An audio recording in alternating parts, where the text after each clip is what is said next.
Welcome to Daily English Audiobooks channel. In this video, we will listen to the book The Odyssey by Homer. Disclaimer: The Odyssey by Homer is in the public domain and available through Project Gutenberg. Founded in 1971, Project Gutenberg is an archive of digitized works that are freely accessible, mostly comprising public domain material in open formats. Homer, traditionally said to have lived in the 8th century BCE, is the legendary author of two of the most important foundational works of Western literature, the Iliad and the Odyssey. While little is known about his life, and some scholars debate his existence or suggest that his works are the products of a collective tradition, his influence on literature and storytelling is undeniable.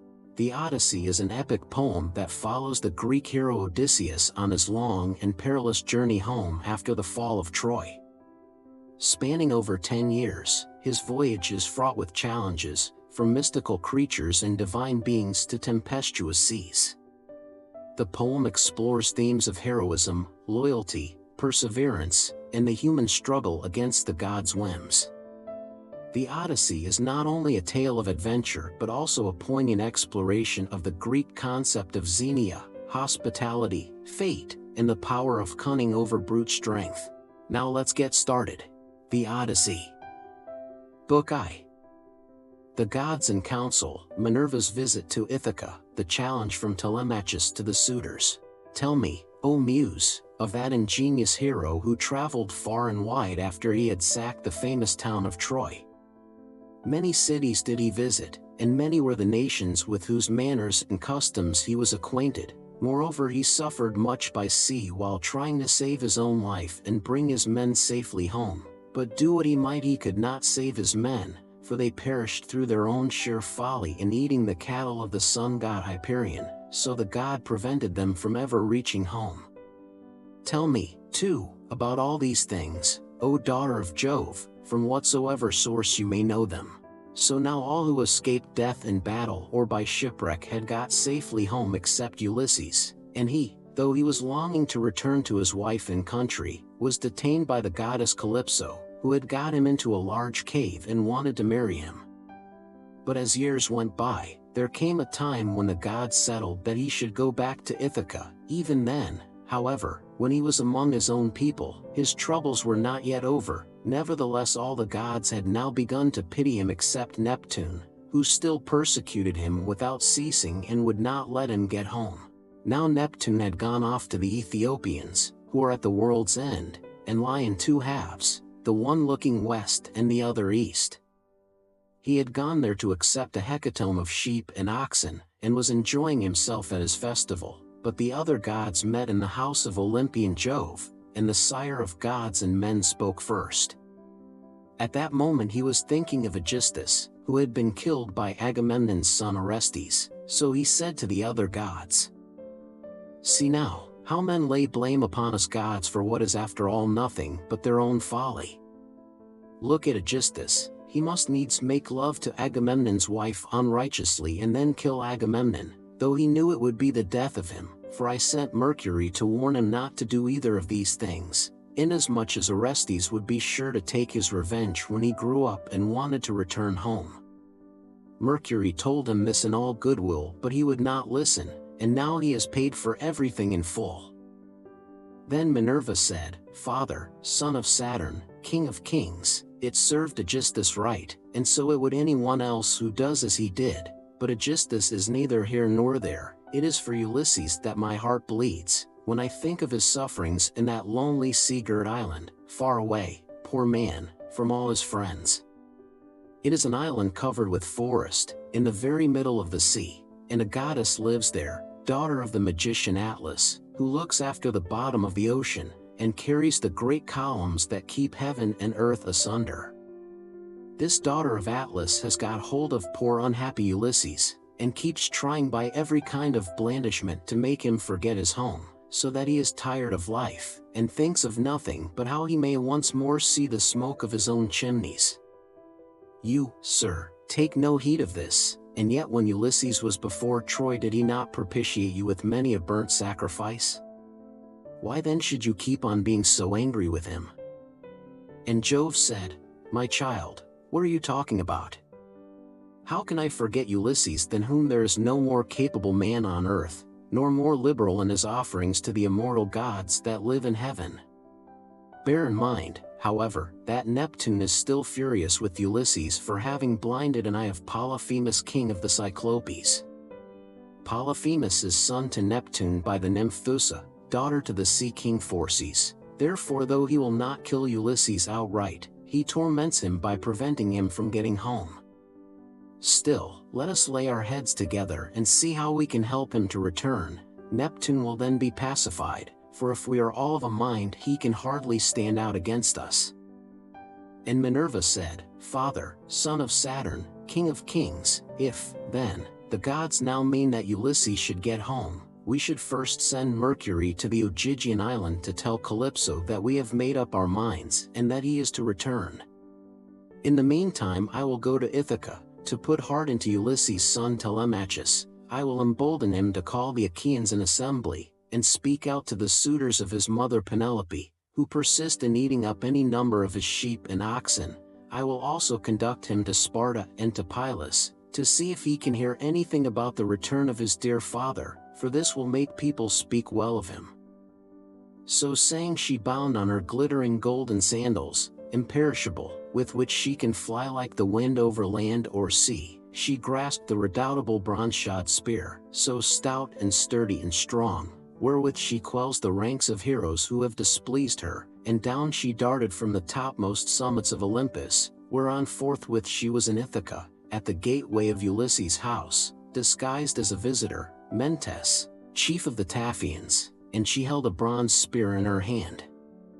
There she found the lordly suitors seated on hides of the oxen which they had killed and eaten, and playing draughts in front of the house. Men-servants and pages were bustling about to wait upon them, some mixing wine with water in the mixing bowls, some cleaning down the tables with wet sponges and laying them out again, and some cutting up great quantities of meat. Telemachus saw her long before anyone else did. He was sitting moodily among the suitors, thinking about his brave father, and how he would send them flying out of the house, if he were to come to his own again and be honored as in days gone by. Thus brooding as he sat among them, he caught sight of Minerva and went straight to the gate, for he was vexed that a stranger should be kept waiting for admittance. He took her right hand in his own, and bade her give him her spear. "Welcome," said he, "to our house, and when you have partaken of food you shall tell us what you have come for." He led the way as he spoke, and Minerva followed him. When they were within, he took her spear and set it in the spear stand against a strong bearing post along with the many other spears of his unhappy father, and he conducted her to a richly decorated seat under which he threw a cloth of damask. There was a footstool also for her feet, and he set another seat near her for himself, away from the suitors, that she might not be annoyed while eating by their noise and insolence, and that he might ask her more freely about his father. A maidservant then brought them water in a beautiful golden ewer and poured it into a silver basin for them to wash their hands, and she drew a clean table beside them.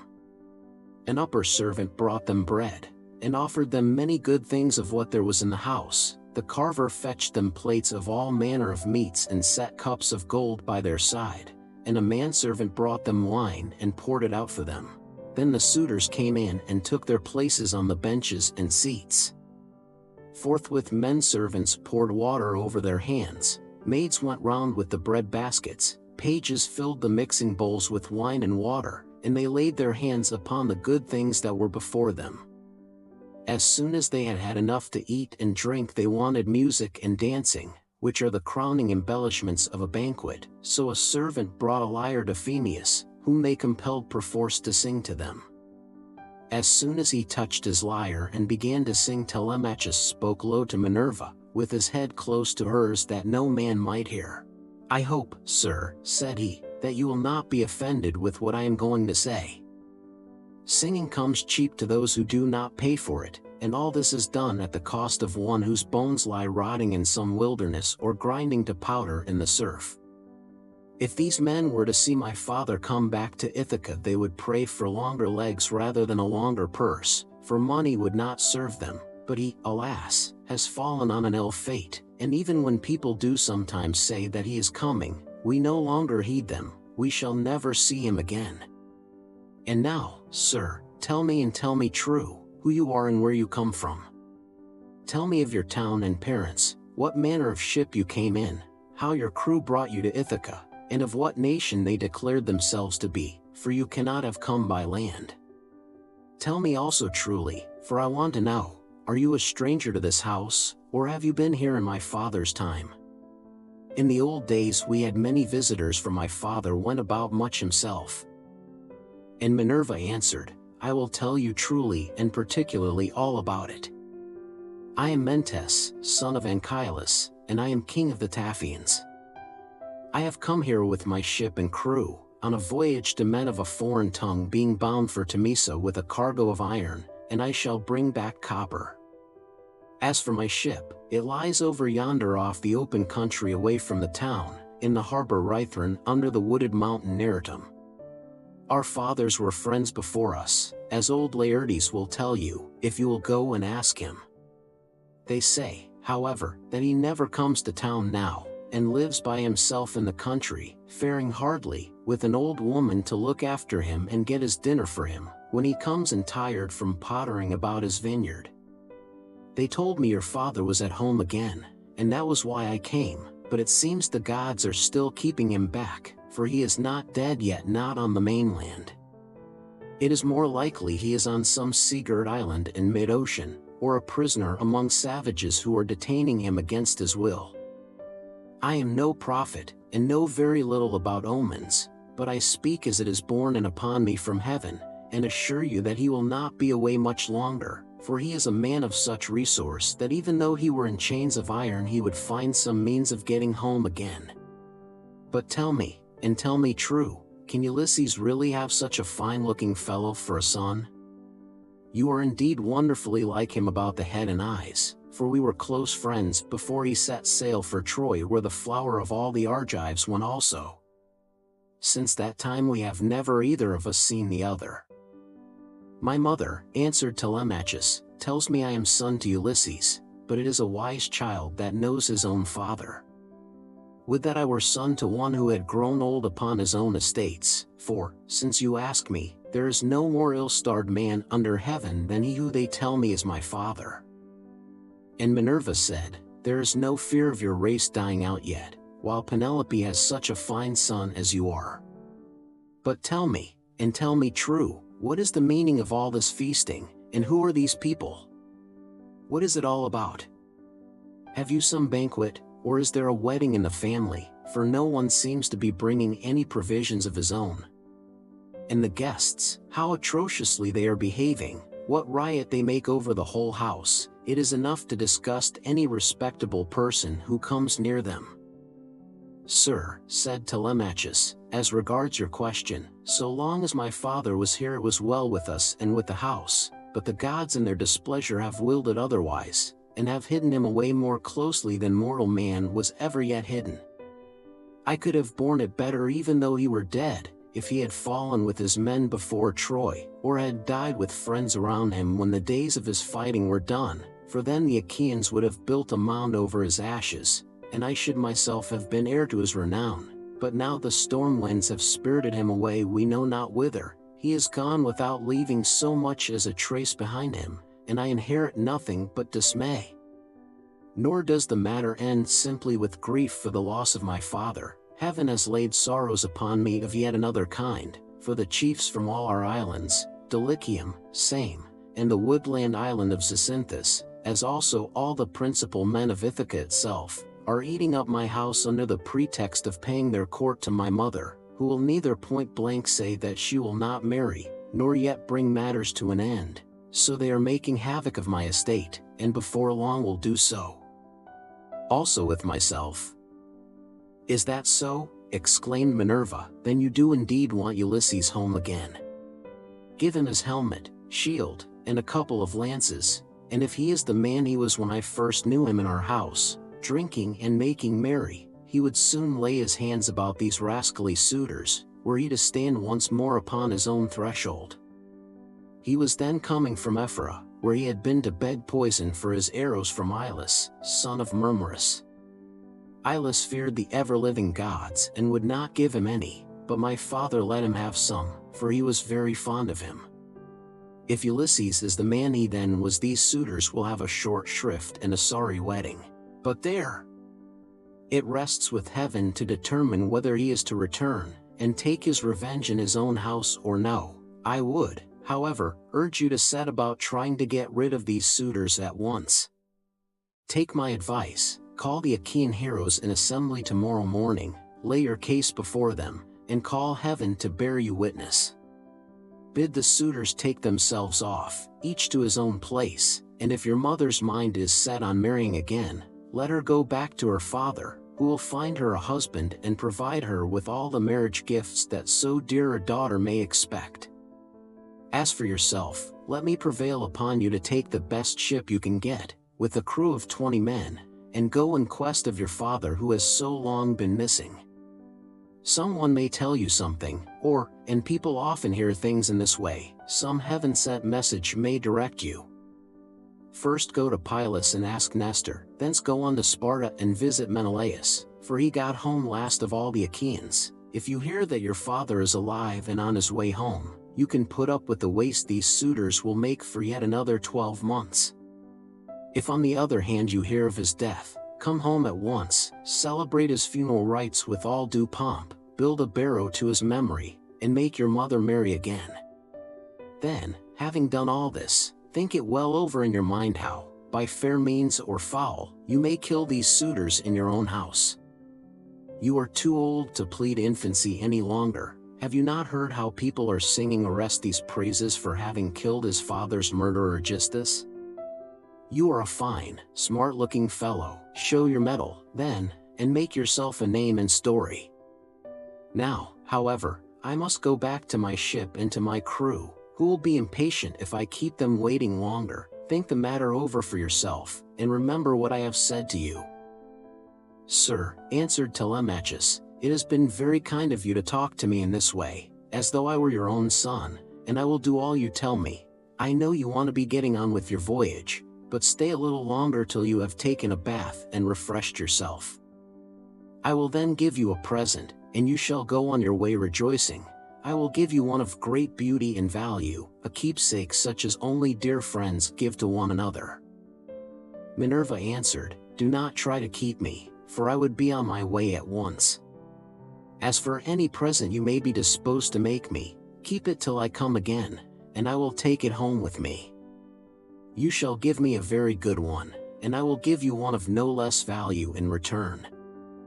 With these words she flew away like a bird into the air, but she had given Telemachus courage, and had made him think more than ever about his father.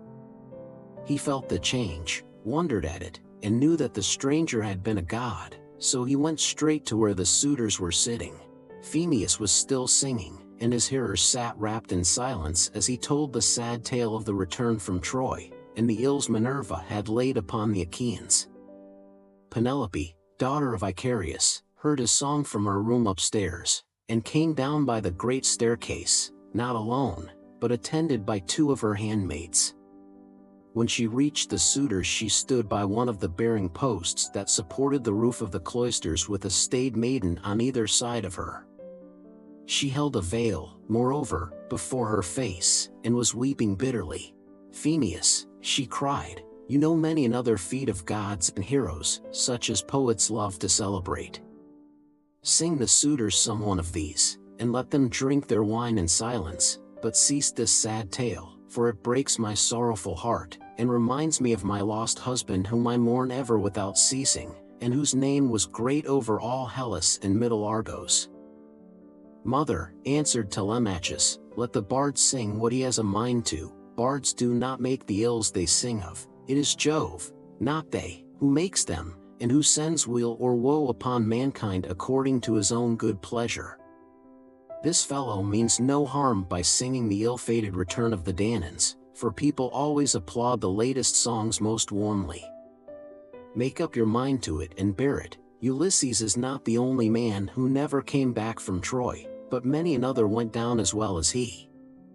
Go, then, within the house and busy yourself with your daily duties, your loom, your distaff, and the ordering of your servants, for speech is man's matter, and mine above all others zero, for it is I who am master here." She went wandering back into the house, and laid her sons saying in her heart. Then, going upstairs with her handmaids into her room, she mourned her dear husband till Minerva shed sweet sleep over her eyes. But the suitors were clamorous throughout the covered cloisters, and prayed each one that he might be her bedfellow. Then Telemachus spoke. "Shameless," he cried, "and insolent suitors, let us feast at our pleasure now, and let there be no brawling, for it is a rare thing to hear a man with such a divine voice as Phemius has. But in the morning meet me in full assembly, that I may give you formal notice to depart, and feast at one another's houses, turn and turn about, at your own cost. If on the other hand you choose to persist in sponging upon one man, heaven help me, but Jove shall reckon with you in full, and when you fall on my father's house there shall be no man to avenge you." The suitors bit their lips as they heard him, and marveled at the boldness of his speech. Then Antinous, son of Eupates, said, "The gods seem to have given you lessons in bluster and tall talking. May Jove never grant you to be chief in Ithaca as your father was before you." Telemachus answered, "Antinous, do not chide with me, but, God willing, I will be chief too if I can. Is this the worst fate you can think of for me? It is no bad thing to be a chief, for it brings both riches and honor. Still, now that Ulysses is dead there are many great men in Ithaca both old and young, and some other may take the lead among them. Nevertheless I will be chief in my own house, and will rule those whom Ulysses has won for me." Then Eurymachus, son of Polyphemus, answered, "It rests with heaven to decide who shall be chief among us, but you shall be master in your own house and over your own possessions. No one while there is a man in Ithaca shall do you violence nor rob you. And now, my good fellow, I want to know about this stranger. What country does he come from? Of what family is he, and where is his estate? Has he brought you news about the return of your father, or was he on business of his own? He seemed a well-to-do man, but he hurried off so suddenly that he was gone in a moment before we could get to know him." "My father is dead and gone," answered Telemachus, "and even if some rumor reaches me I put no more faith in it now. My mother does indeed sometimes send for a soothsayer and question him, but I give his prophesyings no heed. As for the stranger, he was Mentes, son of Anchialus, chief of the Taphians, an old friend of my father's." But in his heart he knew that it had been the goddess. The suitors then returned to their singing and dancing until the evening, but when night fell upon their pleasuring they went home to bed each in his own abode. Telemachus's room was high up in a tower that looked onto the outer court. Hither, then, he hied, brooding and full of thought. A good old woman, Euryclea, daughter of Ops, the son of Pisenor, went before him with a couple of blazing torches. Laertes had bought her with his own money when she was quite young. He gave the worth of 20 oxen for her, and shewed as much respect to her in his household as he did to his own wedded wife, but he did not take her to his bed for he feared his wife's resentment. She it was who now lighted Telemachus to his room, and she loved him better than any of the other women in the house did, for she had nursed him when he was a baby. He opened the door of his bedroom and sat down upon the bed. As he took off his shirt he gave it to the good old woman, who folded it tidily up, and hung it for him over a peg by his bedside, after which she went out, pulled the door to buy a silver catch, and drew the bolt home by means of the strap. But Telemachus as he lay covered with a woolen fleece kept thinking all night through of his intended voyage and of the counsel that Minerva had given him. Book 2. Assembly of the people of Ithaca, speeches of Telemachus and of the suitors. Telemachus makes his preparations and starts for Pylos with Minerva disguised as mentor. Now when the child of morning, rosy-fingered dawn, appeared Telemachus rose and dressed himself. He bound his sandals onto his comely feet, girded his sword about his shoulder, and left his room looking like an immortal god. he at once sent the criers round to call the people in assembly. So they called them, and the people gathered thereon. Then, when they were got together, he went to the place of assembly spear in hand, not alone, for his 2 hounds went with him. Minerva endowed him with a presence of such divine comeliness that all marveled at him as he went by, and when he took his place in his father's seat, even the oldest counselors made way for him. Odysseus, a man bent double with age, and of infinite experience, was the first to speak. His son Antiphus had gone with Ulysses to Iliad, land of noble steeds, but the savage Cyclops had killed him when they were all shut up in the cave, and had cooked his last dinner for him. He had 3 sons left, of whom 2 still worked on their father's land, while the third, Eurynomus, was one of the suitors. Nevertheless their father could not get over the loss of Antiphus, and was still weeping for him when he began his speech. "Men of Ithaca," he said, "hear my words. From the day Ulysses left us there has been no meeting of our counselors until now. Who then can it be, whether old or young, that finds it so necessary to convene us? Has he got wind of some host approaching, and does he wish to warn us, or would he speak upon some other matter of public moment? I am sure he is an excellent person, and I hope Jove will grant him his heart's desire." Telemachus took this speech as of good omen and rose at once, for he was bursting with what he had to say. He stood in the middle of the assembly, and the good herald Pisenor brought him his staff. Then, turning to Odysseus, "Sir," said he, "it is I, as you will shortly learn, who have convened you, for it is I who am the most aggrieved. I have not got wind of any host approaching about which I would warn you, nor is there any matter of public moment on which I would speak.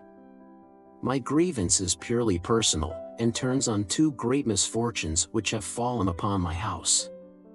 The first of these is the loss of my excellent father, who was chief among all you here present, and was like a father to every one of you. The second is much more serious, and ere long will be the utter ruin of my estate. The sons of all the chief men among you are pestering my mother to marry them against her will. They are afraid to go to her father Icarius, asking him to choose the one he likes best, and to provide marriage gifts for his daughter. But day by day they keep hanging about my father's house, sacrificing our oxen, sheep, and fat goats for their banquets, and never giving so much as a thought to the quantity of wine they drink.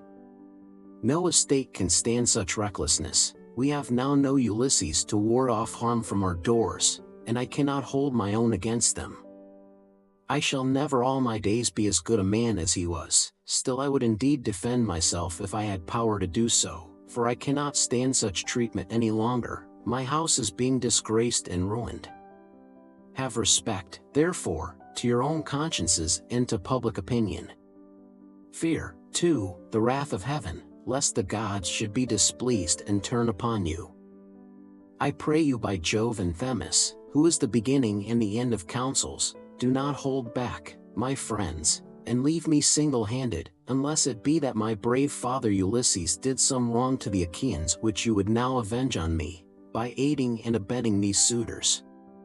Moreover, if I am to be eaten out of house and home at all, I had rather you did the eating yourselves, for I could then take action against you to some purpose, and serve you with notices from house to house till I got paid in full, whereas now I have no remedy."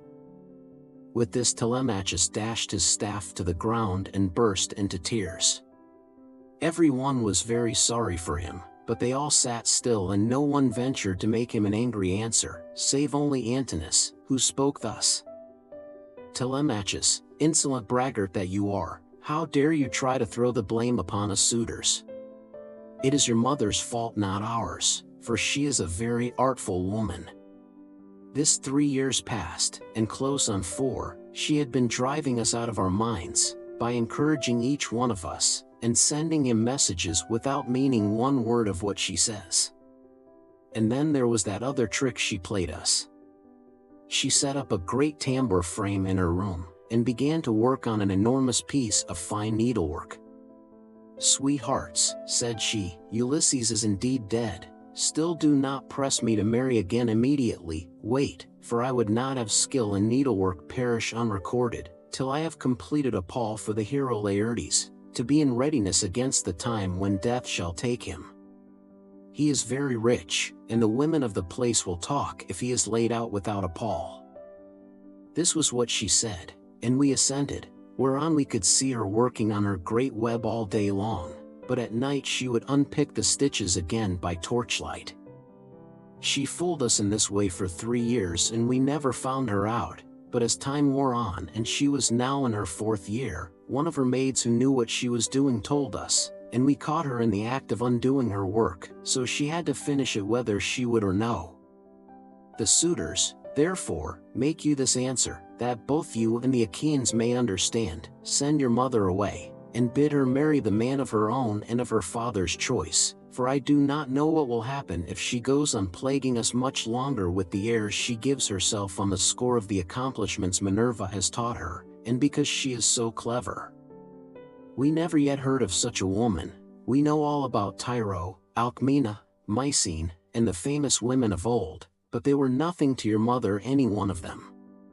It was not fair of her to treat us in that way, and as long as she continues in the mind with which heaven has now endowed her, so long shall we go on eating up your estate, and I do not see why she should change, for she gets all the honor and glory, and it is you who pay for it, not she. Understand, then, that we will not go back to our lands, neither here nor elsewhere, till she has made her choice and married some one or other of us." Telemachus answered, "Antinous, how can I drive the mother who bore me from my father's house? My father is abroad, and we do not know whether he is alive or dead. It will be hard on me if I have to pay Icarius the large sum which I must give him if I insist on sending his daughter back to him. Not only will he deal rigorously with me, but heaven will also punish me, for my mother when she leaves the house will call on the Erinyes to avenge her. Besides, it would not be a creditable thing to do, and I will have nothing to say to it. If you choose to take offense at this, leave the house and feast elsewhere at one another's houses at your own cost, turn about. If, on the other hand, you elect to persist in sponging upon one man, heaven help me, but Jove shall reckon with you in full, and when you fall on my father's house there shall be no man to avenge you." As he spoke, Jove sent 2 eagles from the top of the mountain, and they flew on and on with the wind, sailing side by side in their own lordly flight. When they were right over the middle of the assembly they wheeled and circled about, beating the air with their wings and glaring death into the eyes of them that were below. Then, fighting fiercely and tearing at one another, they flew off towards the right over the town. The people wondered as they saw them, and asked each other what all this might be, whereon Halitherses, who was the best prophet and reader of omens among them, spoke to them plainly and in all honesty, saying, "Hear me, men of Ithaca, and I speak more particularly to the suitors, for I see mischief brewing for them. Ulysses is not going to be away much longer, indeed he is close at hand to deal out death and destruction, not on them alone, but on many another of us who live in Ithaca. Let us then be wise in time, and put a stop to this wickedness before he comes. Let the suitors do so of their own accord, it will be better for them, for I am not prophesying without due knowledge. Everything has happened to Ulysses as I foretold when the Argives set out for Troy, and he with them. I said that after going through much hardship and losing all his men he should come home again in the 20th year and that no one would know him, and now all this is coming true." Eurymachus son of Polyphemus then said, "Go home, old man, and prophesy to your own children, or it may be worse for them. I can read these omens myself much better than you can. Birds are always flying about in the sunshine somewhere or other, but they seldom mean anything. Ulysses has died in a far country, and it is a pity you are not dead along with him, instead of prating here about omens and adding fuel to the anger of Telemachus, which is fierce enough as it is. I suppose you think he will give you something for your family, but I tell you, and it shall surely be, when an old man like you, who should know better, talks a young one over till he becomes troublesome, in the first place his young friend will only fare so much the worse, he will take nothing by it, for the suitors will prevent this, and in the next, we will lay a heavier fine, sir, upon yourself than you will at all like paying, for it will bear hardly upon you. As for Telemachus, I warn him in the presence of you all to send his mother back to her father, who will find her a husband and provide her with all the marriage gifts so dear a daughter may expect. Till then we shall go on harassing him with our suit, for we fear no man, and care neither for him, with all his fine speeches, nor for any fortune-telling of yours. You may preach as much as you please, but we shall only hate you the more. We shall go back and continue to eat up Telemachus's estate without paying him, till such time as his mother leaves off tormenting us by keeping us day after day on the tiptoe of expectation, each vying with the other in his suit for a prize of such rare perfection. Besides, we cannot go after the other women whom we should marry in due course, but for the way in which she treats us.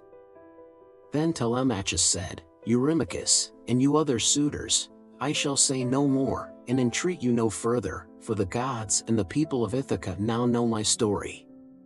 Give me, then, a ship and a crew of 20 men to take me hither and thither, and I will go to Sparta and to Pylos in quest of my father who has so long been missing.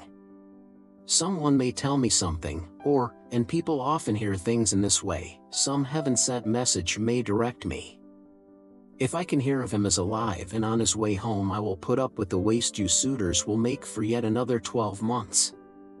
If on the other hand I hear of his death, I will return at once, celebrate his funeral rites with all due pomp, build a barrow to his memory, and make my mother marry again. With these words he sat down, and Mentor Zero, who had been a friend of Ulysses, and had been left in charge of everything with full authority over the servants, rose to speak. He, then, plainly and in all honesty addressed them thus. Hear me, men of Ithaca. I hope that you may never have a kind and well-disposed ruler any more, nor one who will govern you equitably. I hope that all your chiefs henceforward may be cruel and unjust, for there is not one of you but has forgotten Ulysses, who ruled you as though he were your father. I am not half so angry with the suitors, for if they choose to do violence in the naughtiness of their hearts, and wager their heads that Ulysses will not return, they can take the high hand and eat up his estate. But as for you others, I am shocked at the way in which you all sit still without even trying to stop such scandalous goings-on, which you could do if you chose, for you are many and they are few. Leocritus, son of Evenor, answered him saying, Mentor, what folly is all this, that you should set the people to stay us? It is a hard thing for one man to fight with many about his victuals. Even though Ulysses himself were to set upon us while we are feasting in his house, and do his best to oust us, his wife, who wants him back so very badly, would have small cause for rejoicing, and his blood would be upon his own head if he fought against such great odds. There is no sense in what you have been saying. Now, therefore, do you people go about your business, and let his father's old friends, Mentor and Halitherses, speed this boy on his journey, if he goes at all, which I do not think he will, for he is more likely to stay where he is till someone comes and tells him something. On this he broke up the assembly, and every man went back to his own abode, while the suitors returned to the house of Ulysses.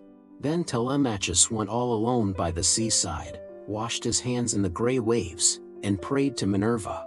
Hear me, he cried, you god who visited me yesterday, and bade me sail the seas in search of my father who has so long been missing. I would obey you, but the Achaeans, and more particularly the wicked suitors, are hindering me that I cannot do so. As he thus prayed, Minerva came close up to him in the likeness and with the voice of Mentor. Telemachus, said she, if you are made of the same stuff as your father, you will be neither fool nor coward henceforward, for Ulysses never broke his word nor left his work half done. If, then, you take after him, your voyage will not be fruitless, but unless you have the blood of Ulysses and of Penelope in your veins, I see no likelihood of your succeeding. Sons are seldom as good men as their fathers, they are generally worse, not better. Still, as you are not going to be either fool or coward henceforward, and are not entirely without some share of your father's wise discernment, I look with hope upon your undertaking. But mind you never make common cause with any of those foolish suitors, for they have neither sense nor virtue, and give no thought to death and to the doom that will shortly fall on one and all of them, so that they shall perish on the same day. As for your voyage, it shall not be long delayed. Your father was such an old friend of mine that I will find you a ship, and will come with you myself. Now, however, return home, and go about among the suitors, begin getting provisions ready for your voyage, see everything well stowed, the wine in jars, and the barley meal, which is the staff of life, in leathern bags, while I go round the town and beat up volunteers at once. There are many ships in Ithaca, both old and new. I will run my eye over them for you and will choose the best. We will get her ready and will put out to sea without delay." Thus spoke Minerva, daughter of Jove, and Telemachus lost no time in doing as the goddess told him. He went moodily home, and found the suitors flaying goats and singeing pigs in the outer court. Antinous came up to him at once and laughed as he took his hand in his own, saying, "Telemachus, my fine fire-eater, bear no mortal blood neither in word nor deed, but eat and drink with us as you used to do. The Achaeans will find you in everything, a ship and a picked crew to boot, so that you can set sail for Pylos at once and get news of your noble father." Antinous answered Telemachus, "I cannot eat in peace, nor take pleasure of any kind with such men as you are. Was it not enough that you should waste so much good property of mine while I was yet a boy? Now that I am older and know more about it, I am also stronger, and whether here among this people, or by going to Pylos, I will do you all the harm I can. I shall go, and my going will not be in vain, though, thanks to you suitors, I have neither ship nor crew of my own, and must be passenger not captain." As he spoke he snatched his hand from that of Antinous. Meanwhile the others went on getting dinner ready about the buildings, jeering at him tauntingly as they did so. "Telemachus," said one youngster, "means to be the death of us. I suppose he thinks he can bring friends to help him from Pylos, or again from Sparta, where he seems bent on going.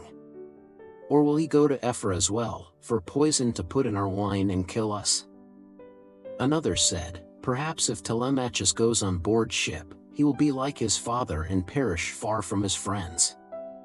In this case we should have plenty to do, for we could then divide up his property amongst us. As for the house we can let his mother and the man who marries her have that." This was how they talked. But Telemachus went down into the lofty and spacious storeroom where his father's treasure of gold and bronze lay heaped up upon the floor, and where the linen and spare clothes were kept in open chests. Here, too, there was a store of fragrant olive oil, while casks of old, well-ripened wine, unblended and fit for a god to drink, were ranged against the wall in case Ulysses should come home again after all. The room was closed with well-made doors opening in the middle. Moreover, the faithful old housekeeper Euryclea, daughter of Ops the son of Pisenor, was in charge of everything both night and day. Telemachus called her to the storeroom and said, "Nurse, draw me off some of the best wine you have, after what you are keeping for my father's own drinking, in case, poor man, he should escape death, and find his way home again after all. Let me have 12 jars, and see that they all have lids. Also fill me some well-sewn leathern bags with barley meal, about 20 measures in all. Get these things put together at once, and say nothing about it. I will take everything away this evening as soon as my mother has gone upstairs for the night. I am going to Sparta and to Pylos to see if I can hear anything about the return of my dear father." When Euryclea heard this she began to cry, and spoke fondly to him, saying, "My dear child, whatever can have put such notion as that into your head? Where in the world do you want to go to, you, who are the one hope of the house? Your poor father is dead and gone in some foreign country nobody knows where, and as soon as your back is turned these wicked ones here will be scheming to get you put out of the way, and will share all your possessions among themselves. Stay where you are among your own people, and do not go wandering and worrying your life out on the barren ocean." "Fear not, nurse," answered Telemachus, "my scheme is not without heaven's sanction. But swear that you will say nothing about all this to my mother, till I have been away some 10 or 12 days, unless she hears of my having gone, and asks you, for I do not want her to spoil her beauty by crying." The old woman swore most solemnly that she would not, and when she had completed her oath, she began drawing off the wine into jars, and getting the barley meal into the bags, while Telemachus went back to the suitors. Then Minerva bethought her of another matter. She took his shape, and went round the town to each one of the crew, telling them to meet at the ship by sundown. She went also to Noemon son of Phronius, and asked him to let her have a ship, which he was very ready to do. When the sun had set and darkness was over all the land, she got the ship into the water, put all the tackle on board her that ships generally carry, and stationed her at the end of the harbor. Presently the crew came up, and the goddess spoke encouragingly to each of them. Furthermore, she went to the house of Ulysses, and threw the suitors into a deep slumber. She caused their drink to fuddle them, and made them drop their cups from their hands, so that instead of sitting over their wine, they went back into the town to sleep, with their eyes heavy and full of drowsiness. Then she took the form and voice of Mentor, and called Telemachus to come outside. "Telemachus," said she, "the men are on board and at their oars, waiting for you to give your orders, so make haste and let us be off." On this she led the way, while Telemachus followed in her steps. When they got to the ship they found the crew waiting by the waterside, and Telemachus said, "Now my men, help me to get the stores on board, they are all put together in the cloister, and my mother does not know anything about it, nor any of the maidservants except one." With these words he led the way and the others followed after. When they had brought the things as he told them, Telemachus went on board, Minerva going before him and taking her seat in the stern of the vessel, while Telemachus sat beside her. Then the men loosed the hawsers and took their places on the benches. Minerva sent them a fair wind from the west, that whistled over the deep blue waves, whereon Telemachus told them to catch hold of the ropes and hoist sail, and they did as he told them. They set the mast in its socket in the cross plank, raised it, and made it fast with the forestays. Then they hoisted their white sails aloft with ropes of twisted ox hide.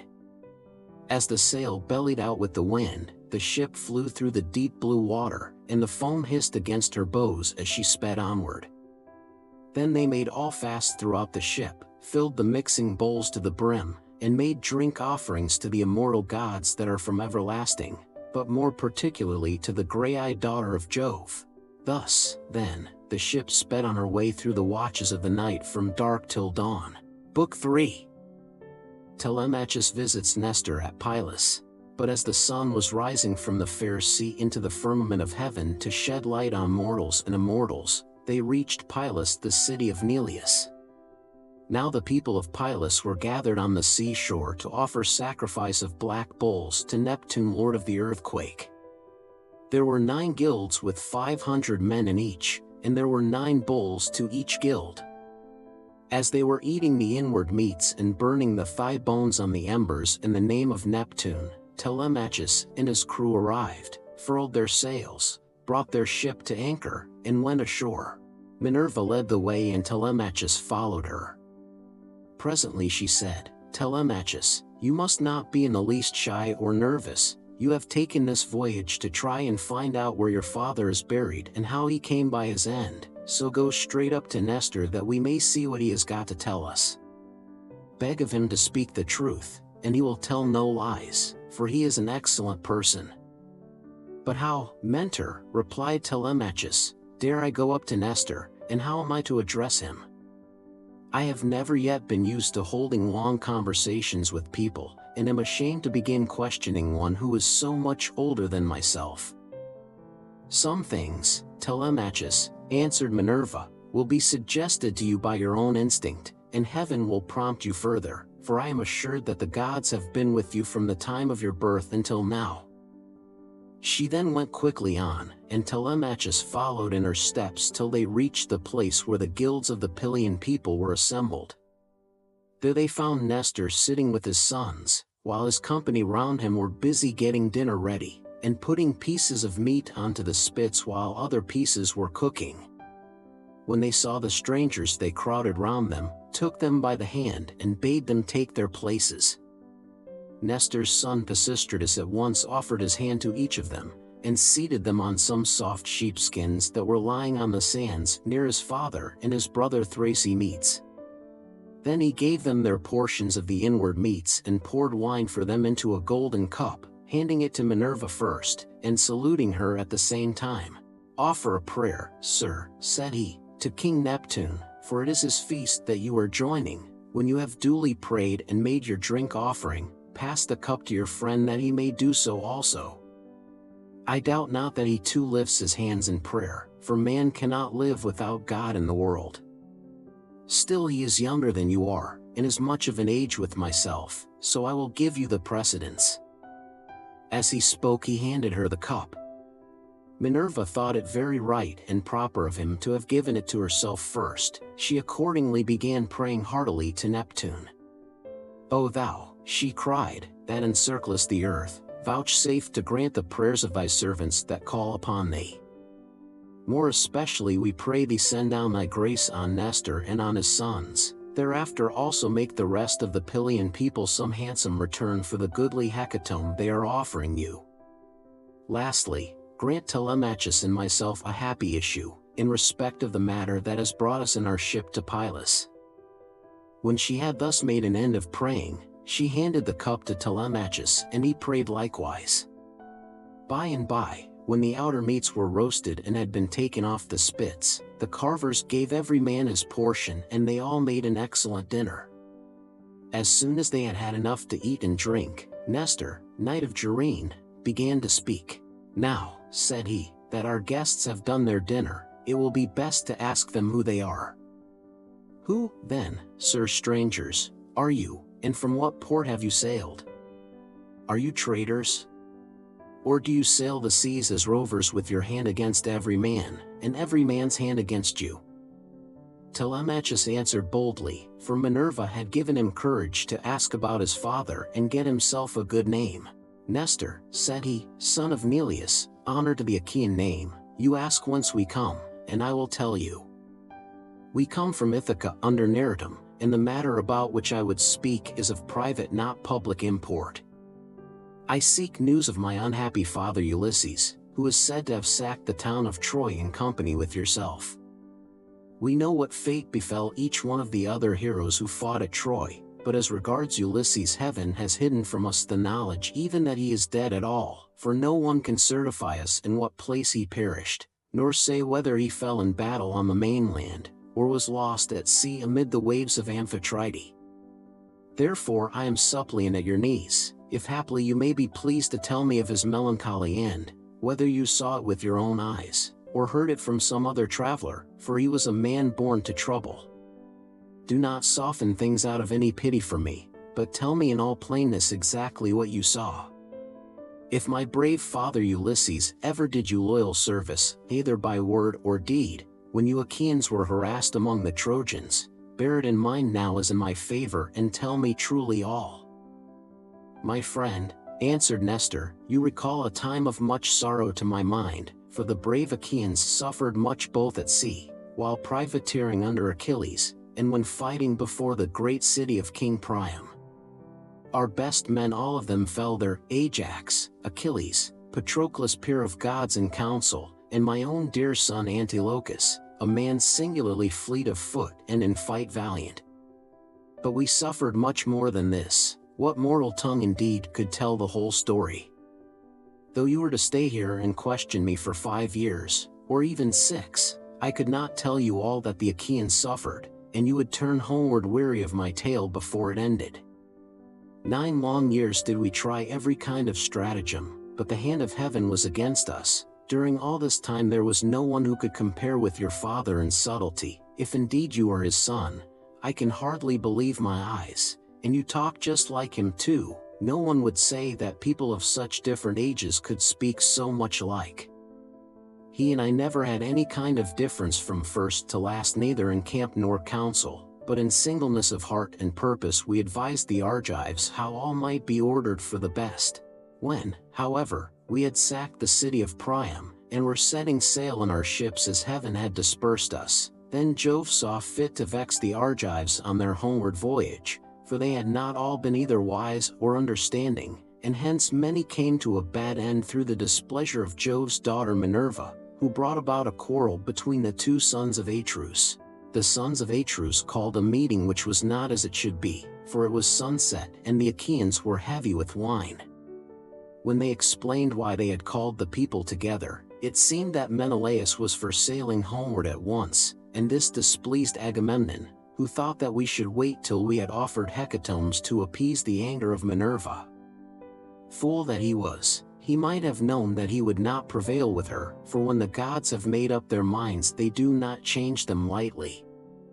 So the two stood bandying hard words, whereon the Achaeans sprang to their feet with a cry that rent the air, and were of two minds as to what they should do. That night we rested and nursed our anger, for Jove was hatching mischief against us.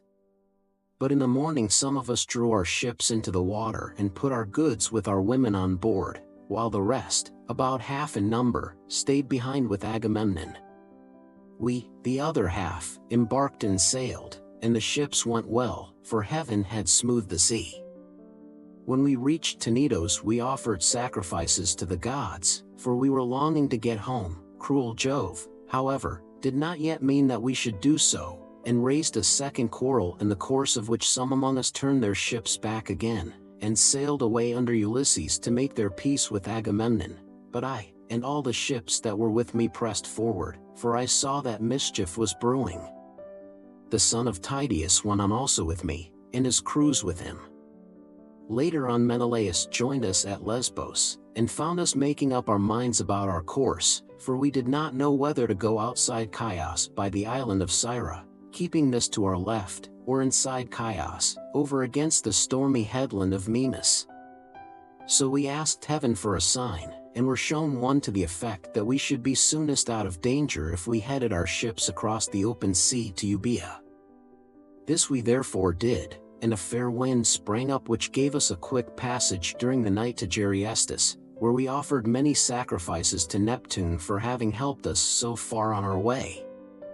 4 days later Diomed and his men stationed their ships in Argos, but I held on for Pylus, and the wind never fell light from the day when heaven first made it fair for me. Therefore, my dear young friend, I returned without hearing anything about the others. I know neither who got home safely nor who were lost, but, as in duty bound, I will give you without reserve the reports that have reached me since I have been here in my own house. They say the Myrmidons returned home safely under Achilles' son Neoptolemus, so also did the valiant son of Poias, Philoctetes. Idomeneus, again, lost no men at sea, and all his followers who escaped death in the field got safe home with him to Crete. No matter how far out of the world you live, you will have heard of Agamemnon and the bad end he came to at the hands of Aegisthus, and a fearful reckoning did Aegisthus presently pay.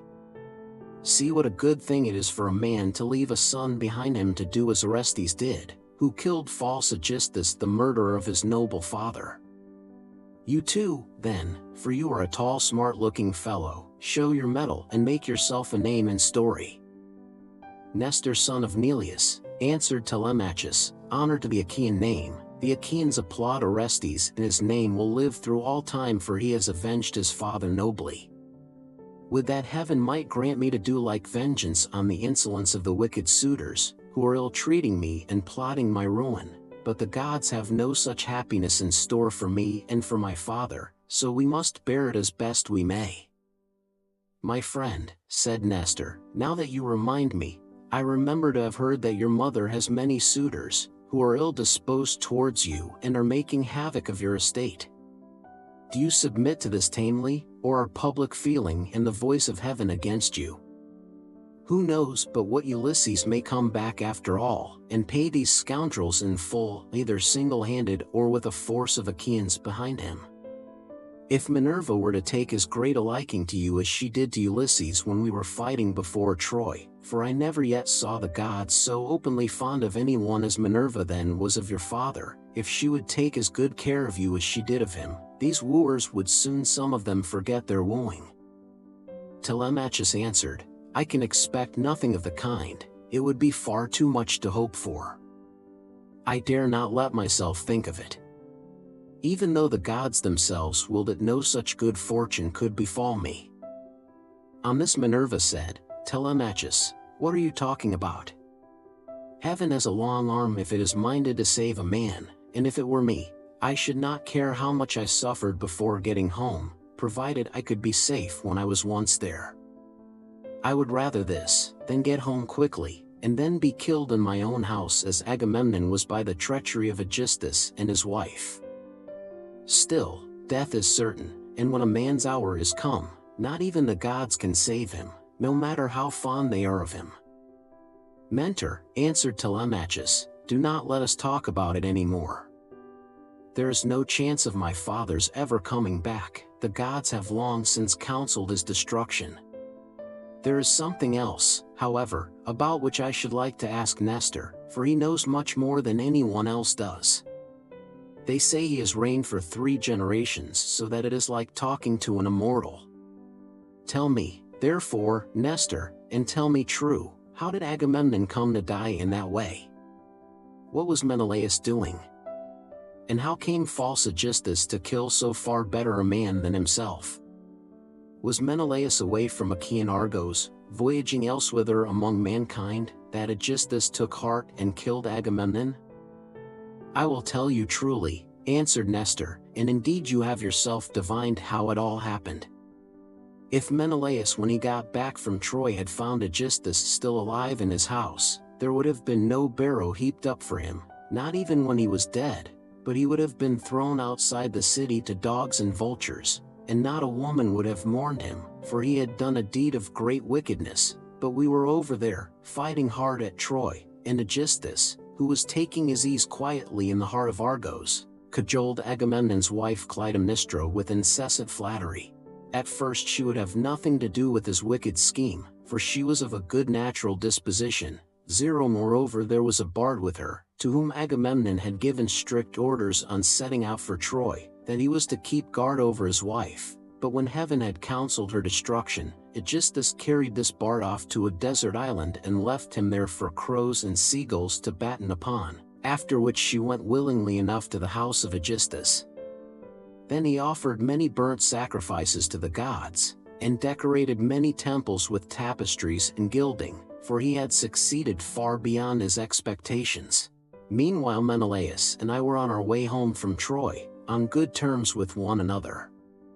When we got to Sunium, which is the point of Athens, Apollo with his painless shafts killed Phrontis the steersman of Menelaus' ship, and never man knew better how to handle a vessel in rough weather, so that he died then and there with the helm in his hand, and Menelaus, though very anxious to press forward, had to wait in order to bury his comrade and give him his due funeral rites. Presently, when he too could put to sea again, and had sailed on as far as the Malian heads, Jove counseled evil against him and made it blow hard till the waves ran mountains high. Here he divided his fleet and took the one half towards Crete, where the Sidonians dwell round about the waters of the river Iardanus.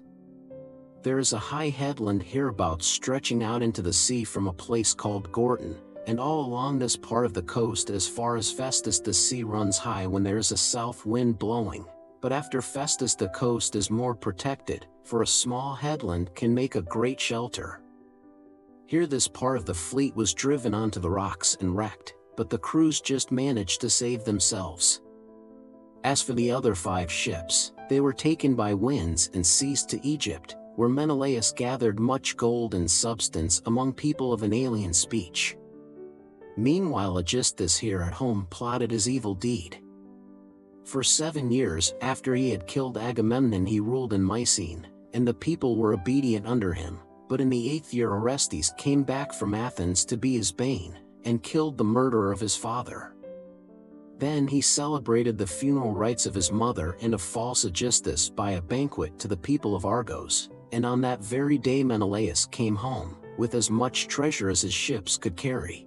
Take my advice then, and do not go traveling about for long so far from home, nor leave your property with such dangerous people in your house. They will eat up everything you have among them, and you will have been on a fool's errand.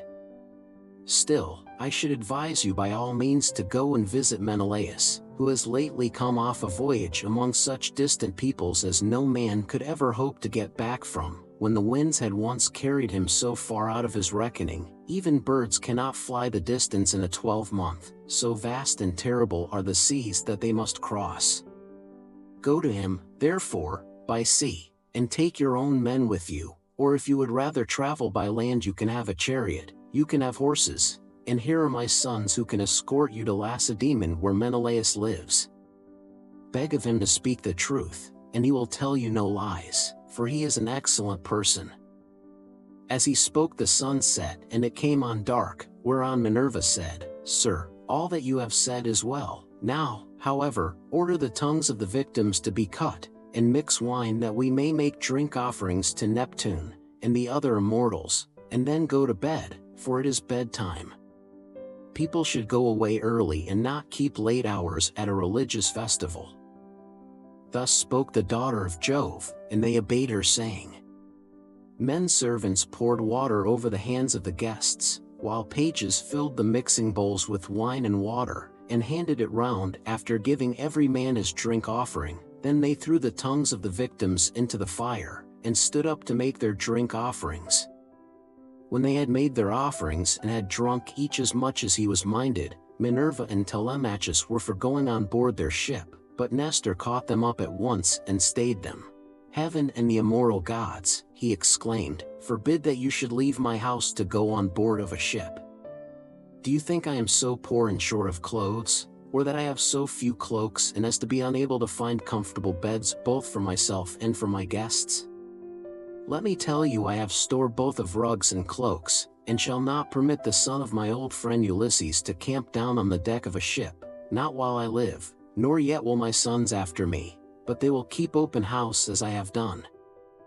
Then Minerva answered, "Sir, you have spoken well, and it will be much better that Telemachus should do as you have said. He, therefore, shall return with you and sleep at your house, but I must go back to give orders to my crew, and keep them in good heart. I am the only older person among them, the rest are all young men of Telemachus' own age, who have taken this voyage out of friendship, so I must return to the ship and sleep there. Moreover, tomorrow I must go to the Cauconians where I have a large sum of money long owing to me. As for Telemachus, now that he is your guest, send him to Lacedaemon in a chariot, and let one of your sons go with him. Be pleased to also provide him with your best and fleetest horses." When she had thus spoken, she flew away in the form of an eagle, and all marveled as they beheld it. Nestor was astonished, and took Telemachus by the hand. "My friend," said he, "I see that you are going to be a great hero some day, since the gods wait upon you thus while you are still so young.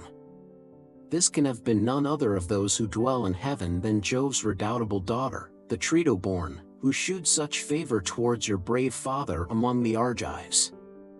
Holy Queen," he continued, "vouchsafe to send down thy grace upon myself, my good wife, and my children. In return, I will offer you in sacrifice a broad-browed heifer of a year old, unbroken, and never yet brought by man under the yoke.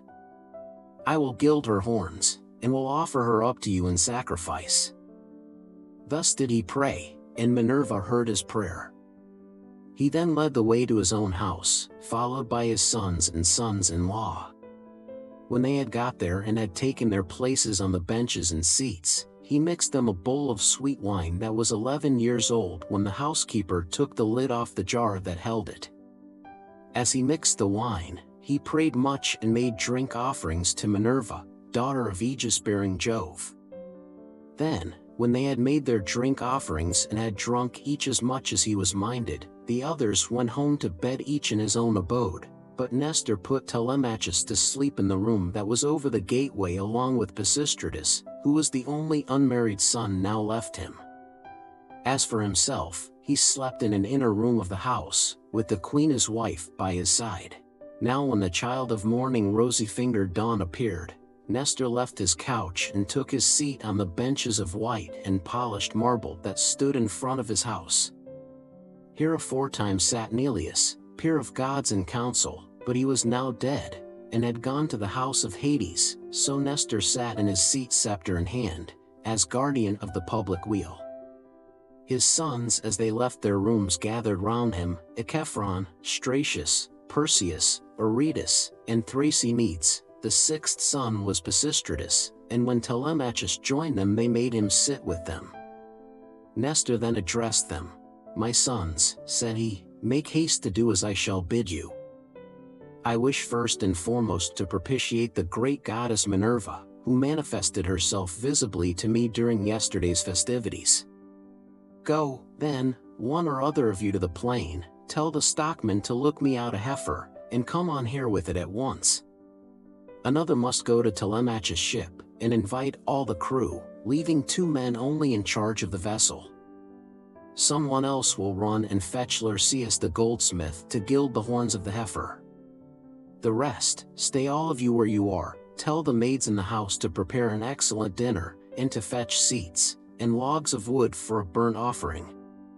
Tell them also to bring me some clear spring water." On this they hurried off on their several errands. The heifer was brought in from the plain, and Telemachus's crew came from the ship. The goldsmith brought the anvil, hammer, and tongs, with which he worked his gold, and Minerva herself came to accept the sacrifice. Nestor gave out the gold, and the smith gilded the horns of the heifer that the goddess might have pleasure in their beauty. Then Stratius and Echephron brought her in by the horns. Aretus fetched water from the house in a ewer that had a flower pattern on it, and in his other hand he held a basket of barley meal. Sturdy Thrasymedes stood by with a sharp axe, ready to strike the heifer, while Perseus held a bucket. Then Nestor began with washing his hands and sprinkling the barley meal, and he offered many a prayer to Minerva as he threw a lock from the heifer's head upon the fire. When they had done praying and sprinkling the barley meal, Thrasymedes dealt his blow, and brought the heifer down with a stroke that cut through the tendons at the base of her neck, whereon the daughters-in-law of Nestor, and his venerable wife Eurydice, she was eldest daughter to Clymenus, screamed with delight. Then they lifted the heifer's head from off the ground, and Pisistratus cut her throat. When she had done bleeding and was quite dead, they cut her up. They cut out the thigh bones all in due course, wrapped them round in 2 layers of fat, and set some pieces of raw meat on the top of them. Then Nestor laid them upon the wood fire and poured wine over them, while the young men stood near him with 5-pronged spits in their hands. When the thighs were burned and they had tasted the inward meats, they cut the rest of the meat up small, put the pieces on the spits and toasted them over the fire. Meanwhile lovely Polycast, Nestor's youngest daughter, washed Telemachus. When she had washed him and anointed him with oil, she brought him a fair mantle and shirt, and he looked like a god as he came from the bath and took his seat by the side of Nestor. When the outer meats were done they drew them off the spits and sat down to dinner, where they were waited upon by some worthy henchmen, who kept pouring them out their wine in cups of gold. As soon as they had had enough to eat and drink, Nestor said, "Sons, put Telemachus's horses to the chariot that he may start at once." Thus did he speak, and they did even as he had said, and yoked the fleet horses to the chariot. The housekeeper packed them up a provision of bread, wine, and sweetmeats fit for the sons of princes. Then Telemachus got into the chariot, while Pisistratus gathered up the reins and took his seat beside him. He lashed the horses on, and they flew forward nothing loath into the open country, leaving the high citadel of Pylus behind them. All that day did they travel, swaying the yoke upon their necks till the sun went down and darkness was over all the land. Then they reached Pheræ, where Diocles lived, who was son to Ortilochus and grandson to Alpheus. Here they passed the night, and Diocles entertained them hospitably. When the child of morning, rosy-fingered Dawn, appeared, they again yoked their horses and drove out through the gateway under the echoing gatehouse. Pisistratus lashed the horses on, and they flew forward nothing loath. Presently they came to the cornlands of the open country, and in the course of time completed their journey, so well did their steeds take them. Now when the sun had set and darkness was over the land. Book 4. The visit to King Menelaus, who tells his story. Meanwhile, the suitors in Ithaca plot against Telemachus. They reached the low-lying city of Lacedaemon, where they drove straight to the abode of Menelaus and found him in his own house, feasting with his many clansmen in honor of the wedding of his son, and also of his daughter, whom he was marrying to the son of that valiant warrior Achilles. He had given his consent and promised her to him while he was still at Troy, and now the gods were bringing the marriage about, so he was sending her with chariots and horses to the city of the Myrmidons over whom Achilles' son was reigning. For his only son he had found a bride from Sparta, the daughter of Alector. This son, Megapence, was born to him of a bondwoman, for heaven vouchsafed Helen no more children after she had borne Hermione, who was fair as golden Venus herself. So the neighbors and kinsmen of Menelaus were feasting and making merry in his house. There was a bard also to sing to them and play his lyre, while 2 tumblers went about performing in the midst of them when the man struck up with his tune. Telemachus and the son of Nestor stayed their horses at the gate, whereon Eteoneus' servant to Menelaus came out, and as soon as he saw them ran hurrying back into the house to tell his master. He went close up to him and said, "Menelaus, there are some strangers come here, 2 men, who look like sons of Jove. What are we to do? Shall we take their horses out, or tell them to find friends elsewhere as they best can?" Menelaus was very angry and said, "Eteoneus, son of Boethus, you never used to be a fool, but now you talk like a simpleton. Take their horses out, of course, and show the strangers and that they may have supper. You and I have stayed often enough at other people's houses before we got back here, where heaven grant that we may rest in peace henceforward." So Eteoneus bustled back and bade the other servants come with him. They took their sweating steeds from under the yoke, made them fast to the mangers, and gave them a feed of oats and barley mixed. Then they leaned the chariot against the end wall of the courtyard, and led the way into the house. Telemachus and Pisistratus were astonished when they saw it, for its splendor was as that of the sun and moon. Then, when they had admired everything to their heart's content, they went into the bathroom and washed themselves. When the servants had washed them and anointed them with oil, they brought them woolen cloaks and shirts, and the 2 took their seats by the side of Menelaus. A maidservant brought them water in a beautiful golden ewer, and poured it into a silver basin for them to wash their hands, and she drew a clean table beside them. An upper servant brought them bread, and offered them many good things of what there was in the house, while the carver fetched them plates of all manner of meats and set cups of gold by their side. Menelaus then greeted them saying, "Fall to, and welcome. When you have done supper I shall ask who you are, for the lineage of such men as you cannot have been lost. You must be descended from a line of scepter-bearing kings, for poor people do not have such sons as you are." On this he handed them a piece of fat roast loin, which had been set near him as being a prime part, and they laid their hands on the good things that were before them. As soon as they had had enough to eat and drink, Telemachus said to the son of Nestor, with his head so close that no one might hear, "Look, Pisistratus, man after my own heart, see the gleam of bronze and gold, of amber, zero ivory, and silver. Everything is so splendid that it is like seeing the palace of Olympian Jove. I am lost in admiration." Menelaus overheard him and said, "No one, my sons, can hold his own with Jove, for his house and everything about him is immortal, but among mortal men, well, there may be another who has as much wealth as I have, or there may not, but at all events I have traveled much and have undergone much hardship, for it was nearly 8 years before I could get home with my fleet. I went to Cyprus, Phoenicia and the Egyptians. I went also to the Ethiopians, the Sidonians, and the Arembians, and to Libya where the lambs have horns as soon as they are born, and the sheep lamb down 3 times a year. Every one in that country, whether master or man, has plenty of cheese, meat, and good milk, for the ewes yield all the year round. But while I was traveling and getting great riches among these people, my brother was secretly and shockingly murdered through the perfidy of his wicked wife, so that I have no pleasure in being lord of all this wealth.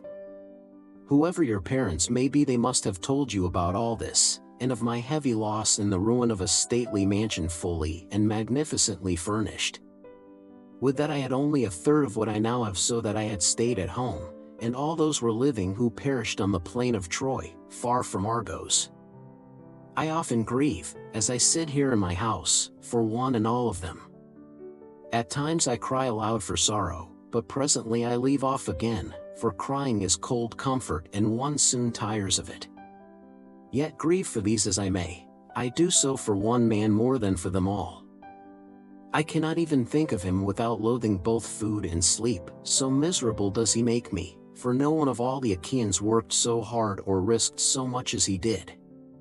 He took nothing by it, and has left a legacy of sorrow to myself, for he has been gone a long time, and we know not whether he is alive or dead. His old father, his long-suffering wife Penelope, and his son Telemachus, whom he left behind him an infant in arms, are plunged in grief on his account. Thus spoke Menelaus, and the heart of Telemachus yearned as he bethought him of his father.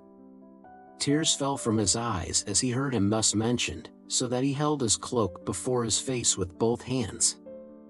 When Menelaus saw this, he doubted whether to let him choose his own time for speaking, or to ask him at once and find what it was all about.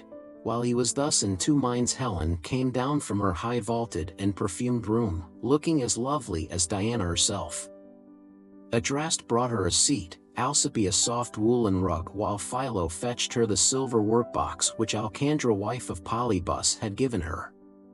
Polybus lived in Egyptian Thebes, which is the richest city in the whole world. He gave Menelaus 2 baths, both of pure silver, 2 tripods, and 10 talents of gold. Besides all this, his wife gave Helen some beautiful presents, to wit, a golden distaff, and a silver workbox that ran on wheels, with a gold band round the top of it. Philo now placed this by her side, full of fine spun yarn, and a distaff charged with violet-colored wool was laid upon the top of it. Then Helen took her seat, put her feet upon the footstool, and began to question her husband. "Do we know, Menelaus," said she, "the names of these strangers who have come to visit us? Shall I guess right or wrong, but I cannot help saying what I think. Never yet have I seen either man or woman so like somebody else. Indeed, when I look at him I hardly know what to think, as this young man is like Telemachus, whom Ulysses left as a baby behind him, when you Achaeans went to Troy with battle in your hearts, on account of my most shameless self." "My dear wife," replied Menelaus, "I see the likeness just as you do. His hands and feet are just like Ulysses, so is his hair, with the shape of his head and the expression of his eyes. Moreover, when I was talking about Ulysses, and saying how much he had suffered on my account, tears fell from his eyes, and he hid his face in his mantle." Then Pisistratus said, "Menelaus, son of Atreus, you are right in thinking that this young man is Telemachus, but he is very modest, and is ashamed to come here and begin opening up discourse with one whose conversation is so divinely interesting as your own. My father, Nestor, sent me to escort him hither, for he wanted to know whether you could give him any counsel or suggestion. A son is always trouble at home when his father has gone away, leaving him without supporters, and this is how Telemachus is now placed, for his father is absent, and there is no one among his own people to stand by him." "Bless my heart," replied Menelaus, "then I am receiving a visit from the son of a very dear friend, who suffered much hardship for my sake. I had always hoped to entertain him with most marked distinction when heaven had granted us a safe return from beyond the seas. I should have founded a city for him in Argos, and built him a house. I should have made him leave Ithaca with his goods, his son, and all his people, and should have sacked for them some one of the neighboring cities that are subject to me. We should thus have seen one another continually, and nothing but death could have interrupted so close and happy an intercourse. I suppose, however, that heaven grudged us such great good fortune, for it has prevented the poor fellow from ever getting home at all." Thus did he speak, and his words set them all weeping. Helen wept, Telemachus wept, and so did Menelaus, Nor could Pisistratus keep his eyes from filling, when he remembered his dear brother Antilochus, whom the son of bright dawn had killed. Thereon he said to Menelaus, "Sir, my father Nestor, when we used to talk about you at home, told me you were a person of rare and excellent understanding. If, then, it be possible, do as I would urge you. I am not fond of crying while I am getting my supper. Morning will come in due course, and in the forenoon I care not how much I cry for those that are dead and gone. This is all we can do for the poor things. We can only shave our heads for them and wring the tears from our cheeks. I had a brother who died at Troy. He was by no means the worst man there, you are sure to have known him. His name was Antilochus. I never set eyes upon him myself, but they say that he was singularly fleet of foot and in fight valiant." "Your discretion, my friend," answered Menelaus, "is beyond your years. It is plain you take after your father. One can soon see when a man is son to one whom heaven has blessed both as regards wife and offspring, and it has blessed Nestor from first to last all his days, giving him a green old age in his own house, with sons about him who are both well disposed and valiant. We will put an end therefore to all this weeping, and attend to our supper again. Let water be poured over our hands. Telemachus and I can talk with one another fully in the morning." On this Asphalion, one of the servants, poured water over their hands, and they laid their hands on the good things that were before them. Then Jove's daughter Helen bethought her of another matter. She drugged the wine with an herb that banishes all care, sorrow, and ill humor. Whoever drinks wine thus drugged cannot shed a single tear all the rest of the day, not even though his father and mother both of them drop down dead, or he sees a brother or a son hewn in pieces before his very eyes. This drug, of such sovereign power and virtue, had been given to Helen by Polydamna, wife of Thon, a woman of Egypt, where there grow all sorts of herbs, some good to put into the mixing bowl and others poisonous. Moreover, every one in the whole country is a skilled physician, for they are of the race of Paean.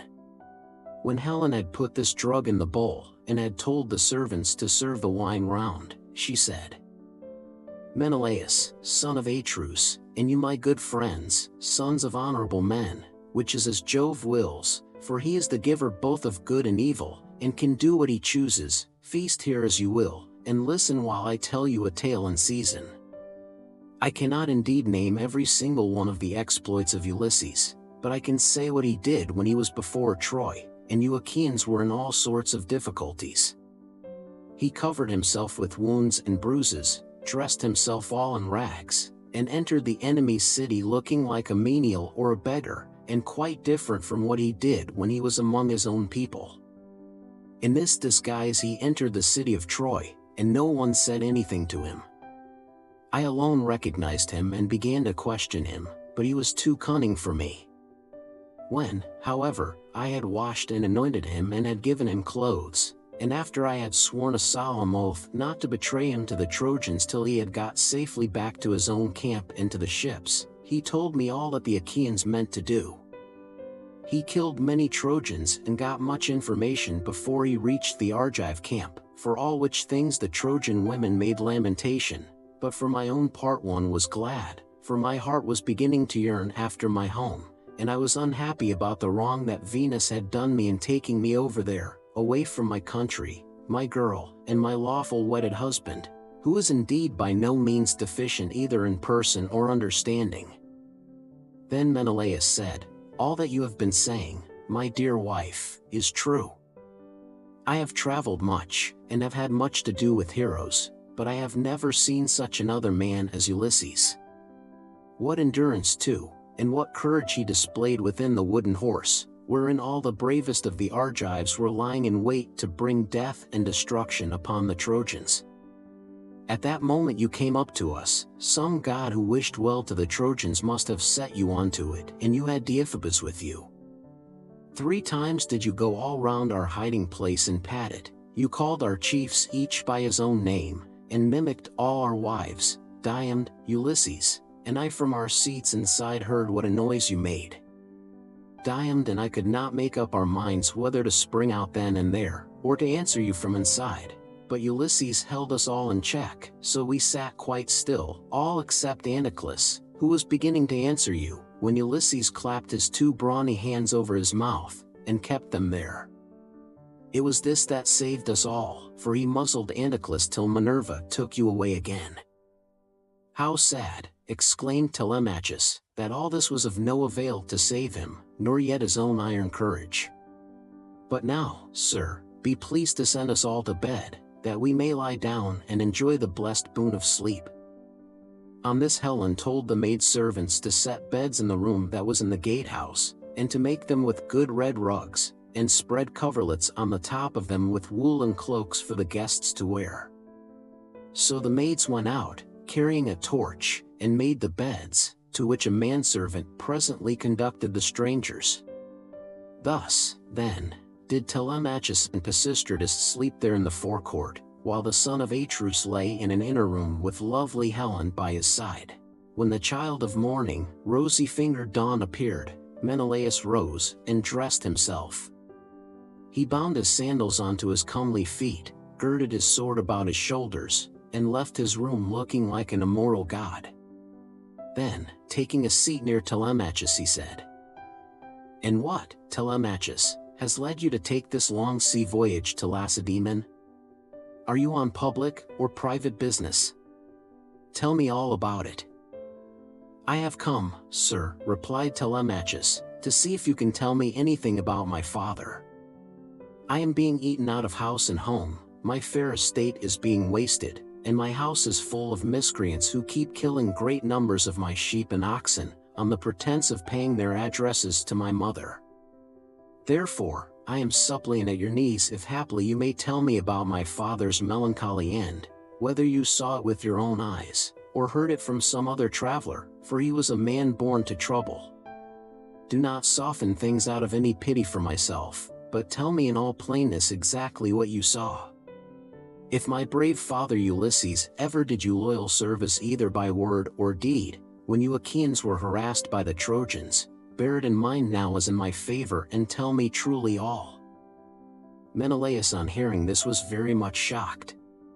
"So," he exclaimed, "these cowards would usurp a brave man's bed? A hind might as well lay her newborn young in the lair of a lion, and then go off to feed in the forest or in some grassy dell. The lion when he comes back to his lair will make short work with the pair of them, and so will Ulysses with these suitors.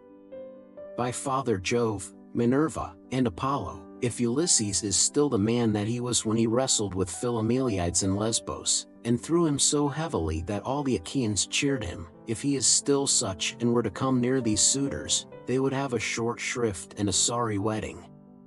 As regards your questions, however, I will not prevaricate nor deceive you, but will tell you without concealment all that the old man of the sea told me. I was trying to come on here, but the gods detained me in Egypt, for my hecatombs had not given them full satisfaction, and the gods are very strict about having their dues.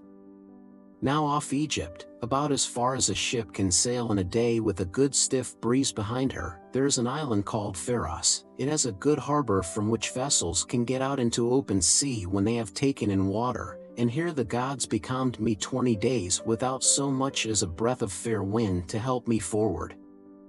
We should have run clean out of provisions and my men would have starved, if a goddess had not taken pity upon me and saved me in the person of Idothea, daughter to Proteus, the old man of the sea, for she had taken a great fancy to me. She came to me one day when I was by myself, as I often was, for the men used to go with their barbed hooks, all over the island in the hope of catching a fish or two to save them from the pangs of hunger. "Stranger," said she, "it seems to me that you like starving in this way. At any rate it does not greatly trouble you, for you stick here day after day, without even trying to get away though your men are dying by inches." "Let me tell you," said I, "whichever of the goddesses you may happen to be, that I am not staying here of my own accord, but must have offended the gods that live in heaven. Tell me, therefore, for the gods know everything, which of the immortals it is that is hindering me in this way, and tell me also how I may sail the sea so as to reach my home." "Stranger," replied she, "I will make it all quite clear to you. There is an old immortal who lives under the sea hereabouts and whose name is Proteus. He is an Egyptian, and people say he is my father. He is Neptune's head man and knows every inch of ground all over the bottom of the sea. If you can snare him and hold him tight, he will tell you about your voyage, what courses you are to take, and how you are to sail the sea so as to reach your home. He will also tell you, if you so will, all that has been going on at your house, both good and bad, while you have been away on your long and dangerous journey. Can you show me," said I, "some stratagem by means of which I may catch this old god without his suspecting it and finding me out? For a god is not easily caught, not by a mortal man." "Stranger," said she, "I will make it all quite clear to you. About the time when the sun shall have reached mid-heaven, the old man of the sea comes up from under the waves, heralded by the west wind that furs the water over his head. As soon as he has come up, he lies down, and goes to sleep in a great sea cave, where the seals, Halison's chickens as they call them, come up also from the grey sea, and go to sleep in shoals all round him, and a very strong and fish-like smell do they bring with them. Early tomorrow morning I will take you to this place and will lay you in ambush. Pick out, therefore, the 3 best men you have in your fleet, and I will tell you all the tricks that the old man will play you. First he will look over all his seals, and count them. Then, when he has seen them and tallied them on his 5 fingers, he will go to sleep among them, as a shepherd among his sheep. The moment you see that he is asleep, seize him, put forth all your strength and hold him fast, for he will do his very utmost to get away from you. He will turn himself into every kind of creature that goes upon the earth, and will become also both fire and water, but you must hold him fast and grip him tighter and tighter, till he begins to talk to you and comes back to what he was when you saw him go to sleep. Then you may slacken your hold and let him go, and you can ask him which of the gods it is that is angry with you, and what you must do to reach your home over the seas."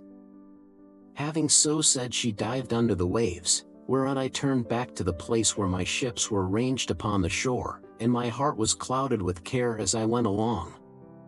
When I reached my ship, we got supper ready, for night was falling, and camped down upon the beach. When the child of morning, rosy-fingered dawn, appeared, I took the 3 men on whose prowess of all kinds I could most rely, and went along by the seaside, praying heartily to heaven. Meanwhile the goddess fetched me up 4 seal skins from the bottom of the sea, all of them just skinned, for she meant playing a trick upon her father. Then she dug 4 pits for us to lie in, and sat down to wait till we should come up. When we were close to her, she made us lie down in the pits one after the other, and threw a seal skin over each of us. Our ambuscade would have been intolerable, for the stench of the fishy seals was most distressing. Who would go to bed with a sea monster if he could help it? But here, too, the goddess helped us, and thought of something that gave us great relief, for she put some ambrosia under each man's nostrils, which was so fragrant that it killed the smell of the seals. We waited the whole morning and made the best of it, watching the seals come up in hundreds to bask upon the seashore, till at noon the old man of the sea came up too, and when he had found his fat seals he went over them and counted them. We were among the first he counted, and he never suspected any guile, but laid himself down to sleep as soon as he had done counting. Then we rushed upon him with a shout and seized him, on which he began at once with his old tricks, and changed himself first into a lion with a great mane, then all of a sudden he became a dragon, a leopard, a wild boar, the next moment he was running water, and then again directly he was a tree. But we stuck to him and never lost hold, till at last the cunning old creature became distressed, and said, "Which of the gods was it, son of Atreus, that hatched this plot with you for snaring me and seizing me against my will? What do you want?" "You know that yourself, old man," I answered. "You will gain nothing by trying to put me off. It is because I have been kept so long in this island, and see no sign of my being able to get away. I am losing all heart. Tell me, then, for you gods know everything, which of the immortals it is that is hindering me, and tell me also how I may sail the sea so as to reach my home." Then, he said, if you would finish your voyage and get home quickly, you must offer sacrifices to Jove and to the rest of the gods before embarking, for it is decreed that you shall not get back to your friends, and to your own house, till you have returned to the heaven-fed stream of Egypt, and offered holy hecatombs to the immortal gods that reign in heaven. When you have done this, they will let you finish your voyage. I was broken-hearted when I heard that I must go back all that long and terrible voyage to Egypt. Nevertheless, I answered, I will do all, old man, that you have laid upon me. But now tell me, and tell me true, whether all the Achaeans whom Nestor and I left behind us when we set sail from Troy have got home safely, or whether any one of them came to a bad end either on board his own ship or among his friends when the days of his fighting were done. Son of Atreus, he answered, why ask me? You had better not know what I can tell you, for your eyes will surely fill when you have heard my story. Many of those about whom you ask are dead and gone, but many still remain, and only 2 of the chief men among the Achaeans perished during their return home. As for what happened on the field of battle, you were there yourself. A 3rd Achaean leader is still at sea, alive, but hindered from returning. Ajax was wrecked, for Neptune drove him on to the great rocks of Gyre. Nevertheless, he let him get safe out of the water, and in spite of all Minerva's hatred he would have escaped death, if he had not ruined himself by boasting. He said the gods could not drown him even though they had tried to do so, and when Neptune heard this large talk, he seized his trident in his 2 brawny hands, and split the rock of Gyre in 2 pieces. The base remained where it was, but the part on which Ajax was sitting fell headlong into the sea and carried Ajax with it, so he drank salt water and was drowned. Your brother and his ships escaped, for Juno protected him, but when he was just about to reach the high promontory of Malea, he was caught by a heavy gale which carried him out to sea again sorely against his will, and drove him to the foreland where Thyestes used to dwell, but where Aegisthus was then living. By and by, however, it seemed as though he was to return safely after all, for the gods backed the wind into its old quarter and they reached home, whereon Agamemnon kissed his native soil, and shed tears of joy at finding himself in his own country. Now there was a watchman whom Aegisthus kept always on the watch, and to whom he had promised 2 talents of gold. This man had been looking out for a whole year to make sure that Agamemnon did not give him the slip and prepare war. When, therefore, this man saw Agamemnon go by, he went and told Aegisthus, who at once began to lay a plot for him. He picked 20 of his bravest warriors and placed them in ambuscade on one side the cloister, while on the opposite side he prepared a banquet. Then he sent his chariots and horsemen to Agamemnon and invited him to the feast, but he meant foul play.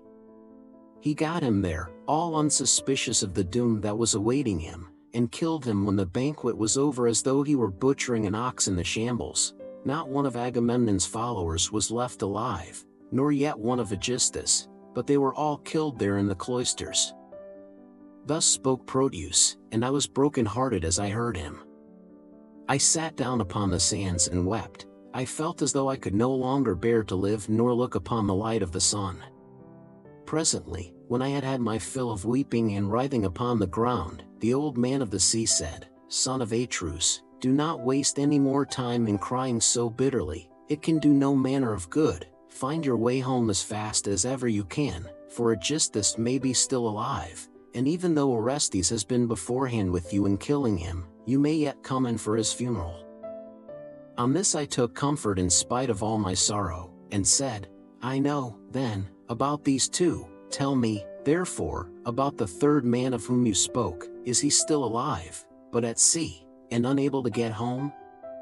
Or is he dead? Tell me, no matter how much it may grieve me. The 3rd man, he answered, is Ulysses, who dwells in Ithaca. I can see him in an island sorrowing bitterly in the house of the nymph Calypso, who is keeping him prisoner, and he cannot reach his home for he has no ships nor sailors to take him over the sea. As for your own end, Menelaus, you shall not die in Argos, but the gods will take you to the Elysian plain, which is at the ends of the world. There fair-haired Rhadamanthus reigns, and men lead an easier life than anywhere else in the world, for in Elysium there falls not rain, nor hail, nor snow, but Oceanus breathes ever with a west wind that sings softly from the sea, and gives fresh life to all men. This will happen to you because you have married Helen, and are Jove's son-in-law." As he spoke he dived under the waves, whereon I turned back to the ships with my companions, and my heart was clouded with care as I went along. When we reached the ships we got supper ready, for night was falling, and camped down upon the beach. When the child of morning, rosy-fingered dawn appeared, we drew our ships into the water, and put our masts and sails within them. Then we went on board ourselves, took our seats on the benches, and smote the grey sea with our oars. I again stationed my ships in the heaven-fed stream of Egypt, and offered hecatombs that were full and sufficient. When I had thus appeased heaven's anger, I raised a barrow to the memory of Agamemnon that his name might live forever, after which I had a quick passage home, for the gods sent me a fair wind. And now for yourself, stay here some 10 or 12 days longer, and I will then speed you on your way. I will make you a noble present of a chariot and 3 horses. I will also give you a beautiful chalice that so long as you live you may think of me whenever you make a drink offering to the immortal gods."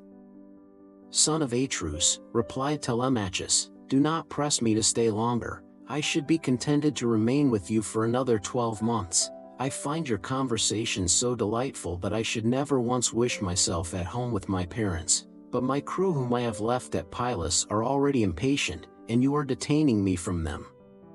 As for any present you may be disposed to make me, I had rather that it should be a piece of plate. I will take no horses back with me to Ithaca, but will leave them to adorn your own stables, for you have much flat ground in your kingdom where lotus thrives, as also meadowsweet and wheat and barley, and oats with their white and spreading ears, whereas in Ithaca we have neither open fields nor racecourses, and the country is more fit for goats than horses, and I like it the better for that. None of our islands have much level ground, suitable for horses, and Ithaca least of all." Menelaus smiled and took Telemachus's hand within his own. "What you say," said he, "shows that you come of good family. I both can, and will, make this exchange for you, by giving you the finest and most precious piece of plate in all my house. It is a mixing bowl by Vulcan's own hand, of pure silver, except the rim, which is inlaid with gold. Phaedimus, king of the Sidonians, gave it me in the course of a visit which I paid him when I returned thither on my homeward journey. I will make you a present of it." Thus did they converse, and guests kept coming to the king's house.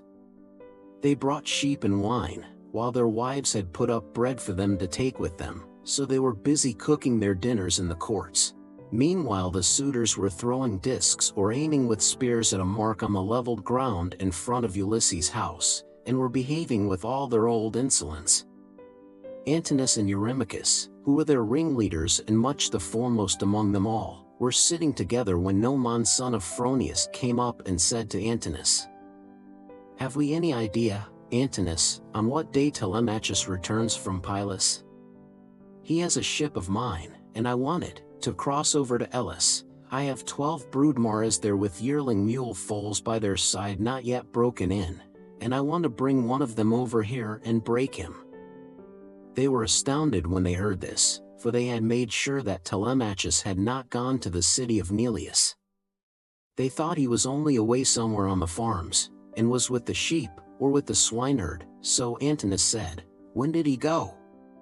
Tell me truly, and what young men did he take with him?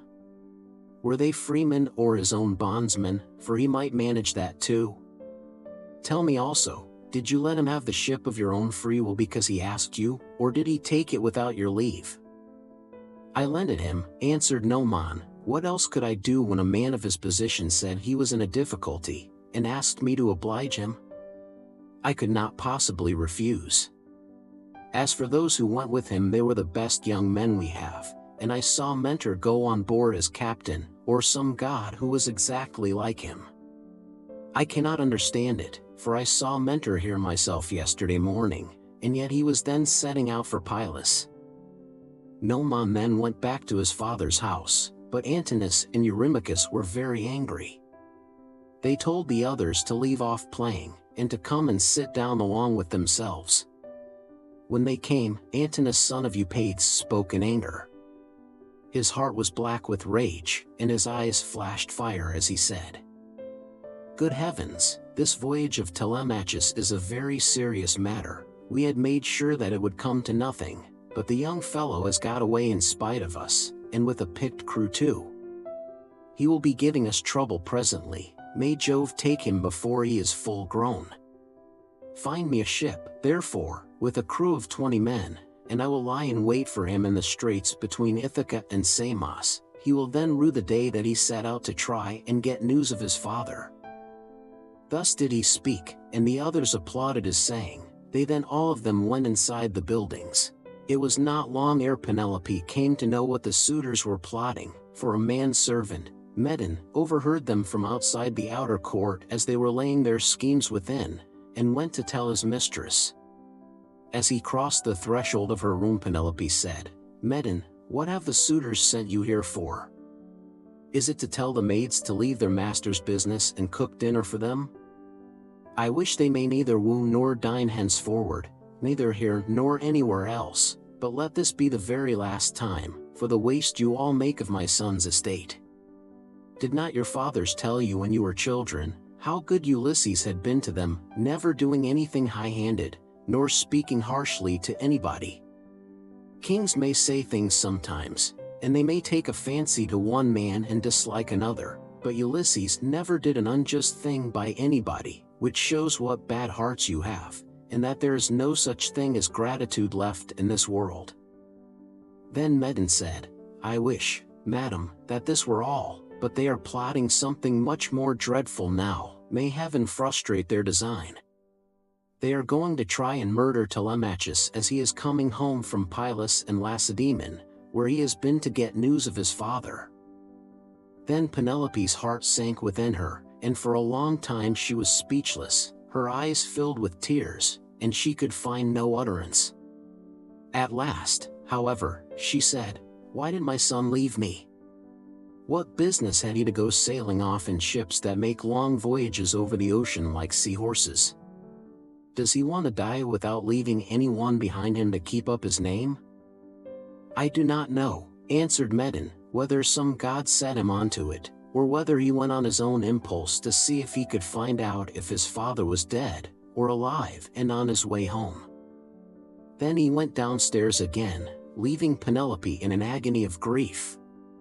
There were plenty of seats in the house, but she had no heart for sitting on any one of them. She could only fling herself on the floor of her own room and cry, whereon all the maids in the house, both old and young, gathered round her and began to cry too, till at last in a transport of sorrow she exclaimed, "My dears, heaven has been pleased to try me with more affliction than any other woman of my age and country. First I lost my brave and lion-hearted husband, who had every good quality under heaven, and whose name was great over all Hellas and Middle Argos, and now my darling son is at the mercy of the winds and waves, without my having heard one word about his leaving home. You hussies, there was not one of you would so much as think of giving me a call out of my bed, though you all of you very well knew when he was starting. If I had known he meant taking this voyage, he would have had to give it up, no matter how much he was bent upon it, or leave me a corpse behind him, one or other. Now, however, go some of you and call old Dolius, who was given me by my father on my marriage, and who is my gardener. Bid him go at once and tell everything to Laertes, who may be able to hit on some plan for enlisting public sympathy on our side, as against those who are trying to exterminate his own race and that of Ulysses." Then the dear old nurse Euryclea said, "You may kill me, madam, or let me live on in your house, whichever you please, but I will tell you the real truth. I knew all about it, and gave him everything he wanted in the way of bread and wine, but he made me take my solemn oath that I would not tell you anything for some 10 or 12 days, unless you asked or happened to hear of his having gone, for he did not want you to spoil your beauty by crying. And now, madam, wash your face, change your dress, and go upstairs with your maids to offer prayers to Minerva, daughter of aegis-bearing Jove, for she can save him even though he be in the jaws of death. Do not trouble Laertes, he has trouble enough already. Besides, I cannot think that the gods hate the race of the son of Arcesius so much, but there will be a son left to come up after him, and inherit both the house and the fair fields that lie far all round it." With these words she made her mistress leave off crying, and dried the tears from her eyes. Penelope washed her face, changed her dress, and went upstairs with her maids. She then put some bruised barley into a basket and began praying to Minerva. "Hear me," she cried, "daughter of aegis-bearing Jove, unweariable.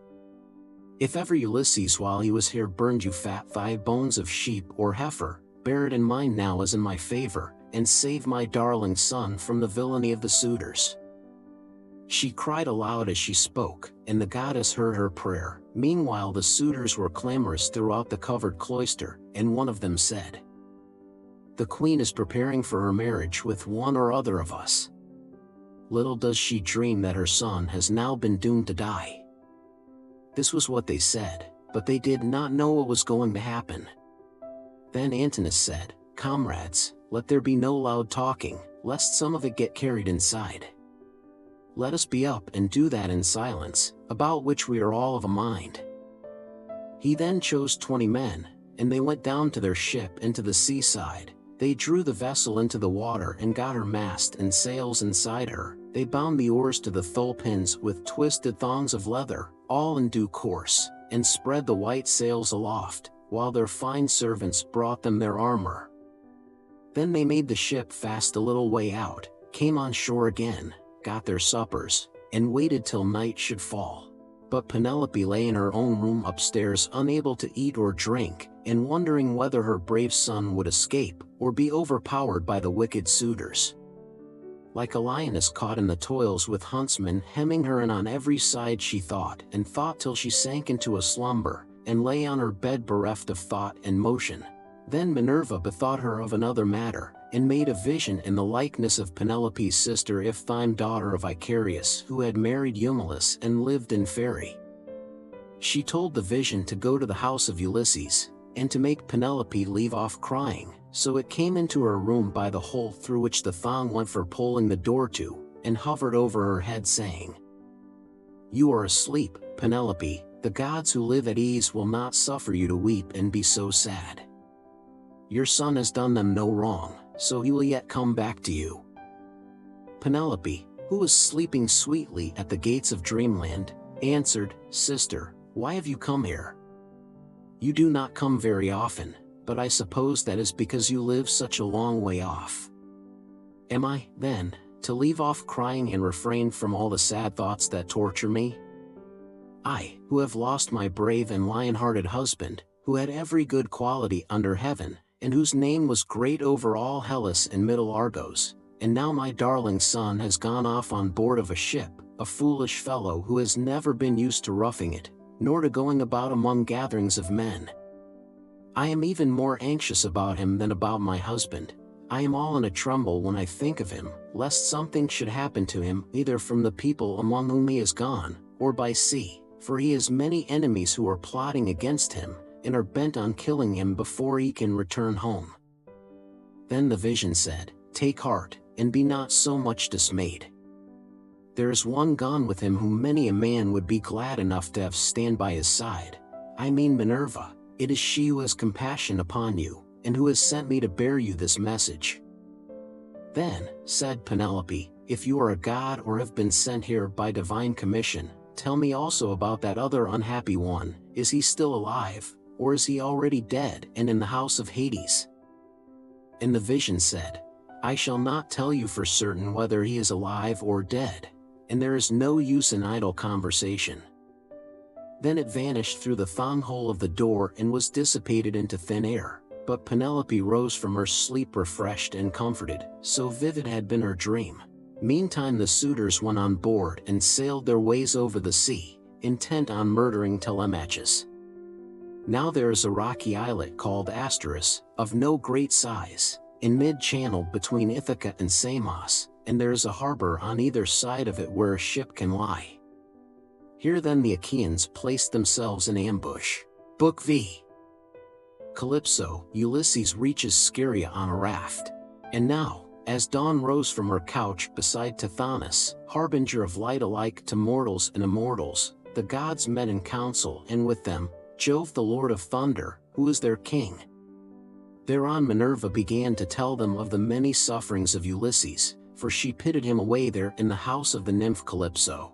Father Jove, said she, and all you other gods that live in everlasting bliss, I hope there may never be such a thing as a kind and well-disposed ruler any more, nor one who will govern equitably.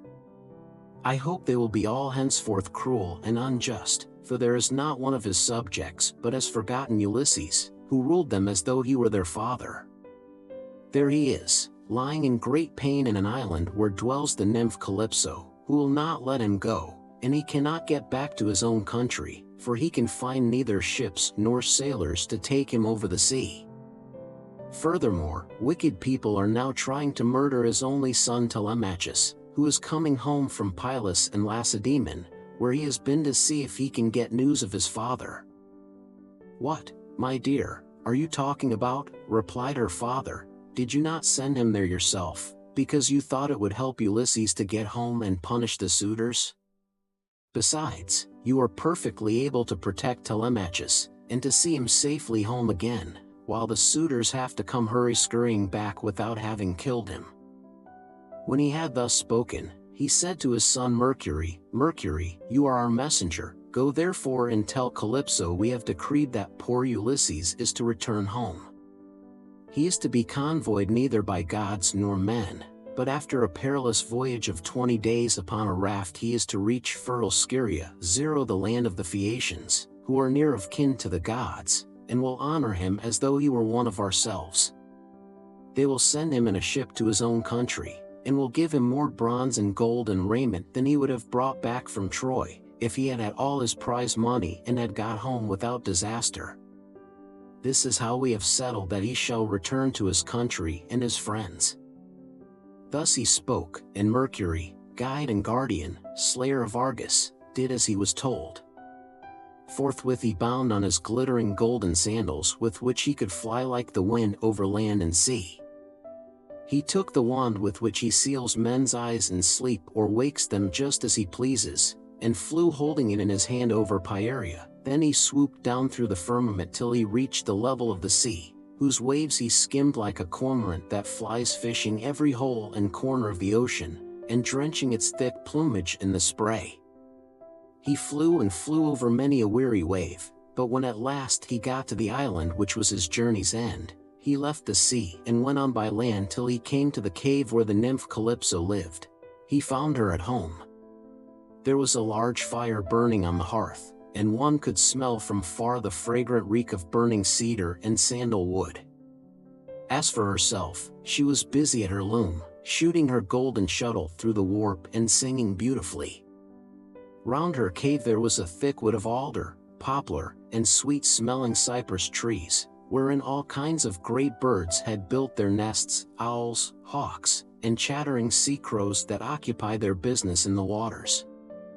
A vine loaded with grapes was trained and grew luxuriantly about the mouth of the cave. There were also 4 running rills of water in channels cut pretty close together, and turned hither and thither so as to irrigate the beds of violets and luscious herbage over which they flowed.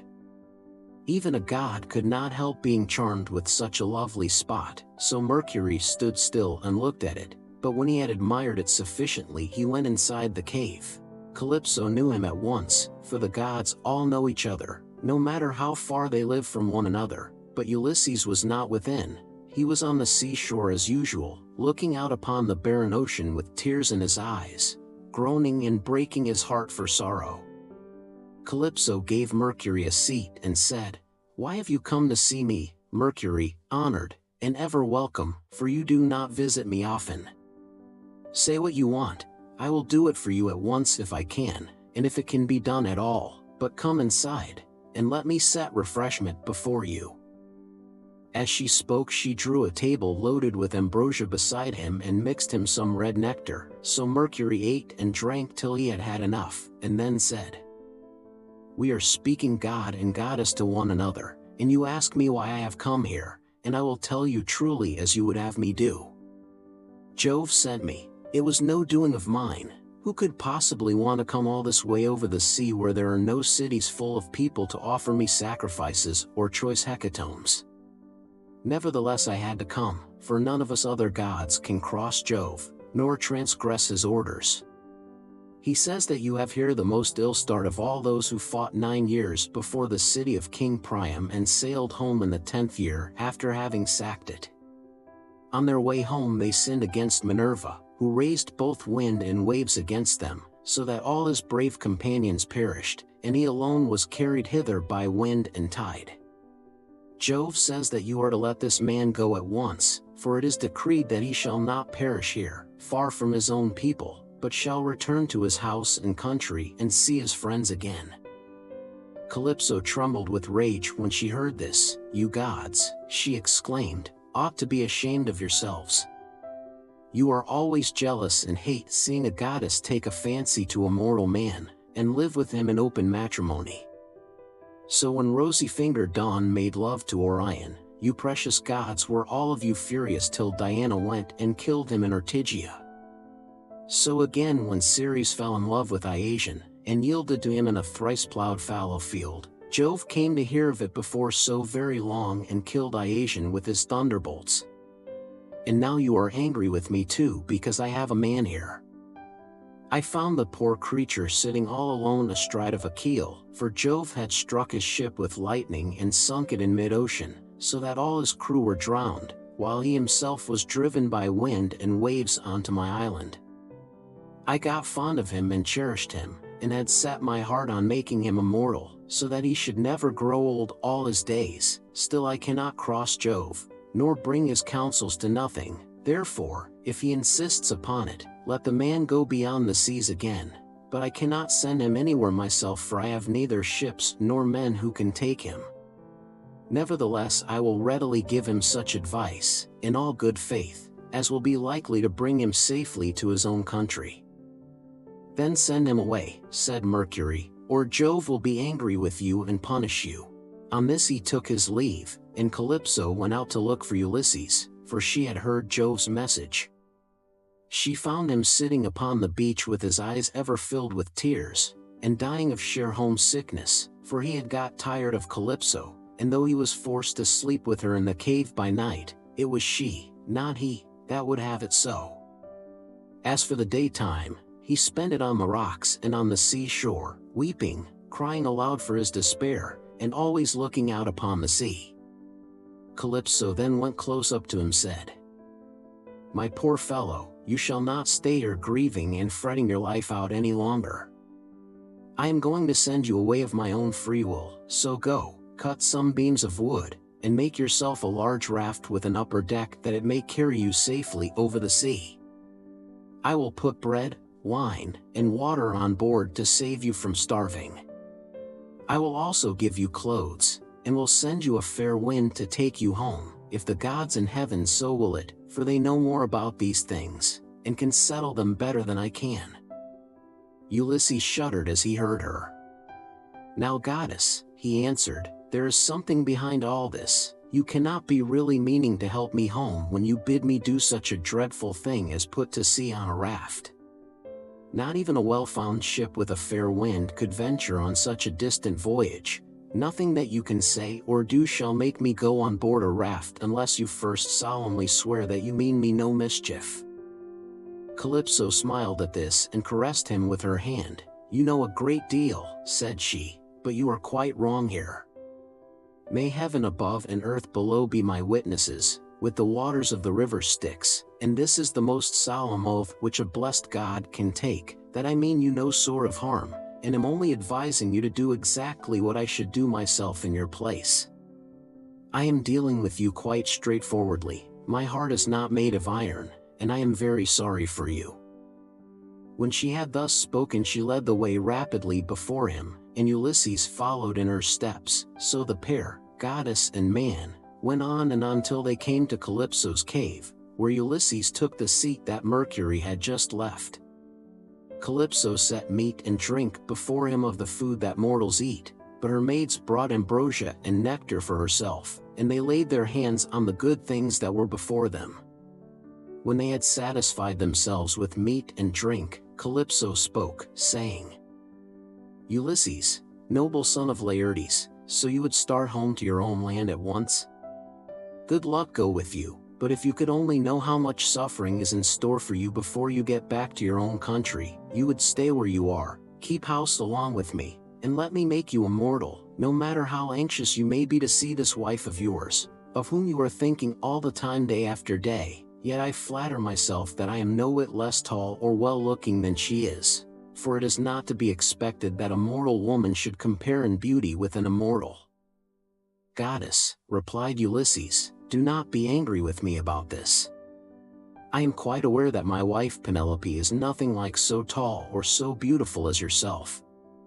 She is only a woman, whereas you are an immortal. Nevertheless, I want to get home, and can think of nothing else. If some god wrecks me when I am on the sea, I will bear it and make the best of it. I have had infinite trouble both by land and sea already, so let this go with the rest."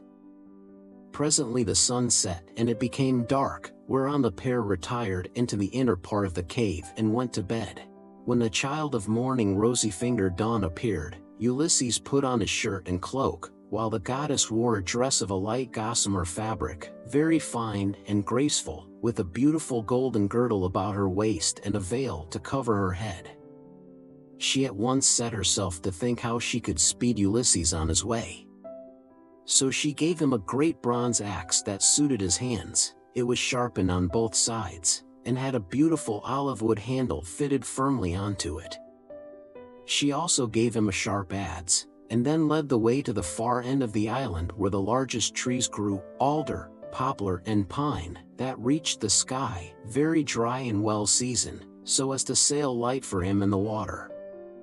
Then, when she had shown him where the best trees grew, Calypso went home, leaving him to cut them, which he soon finished doing. He cut down 20 trees in all and adzed them smooth, squaring them by rule in good workmanlike fashion.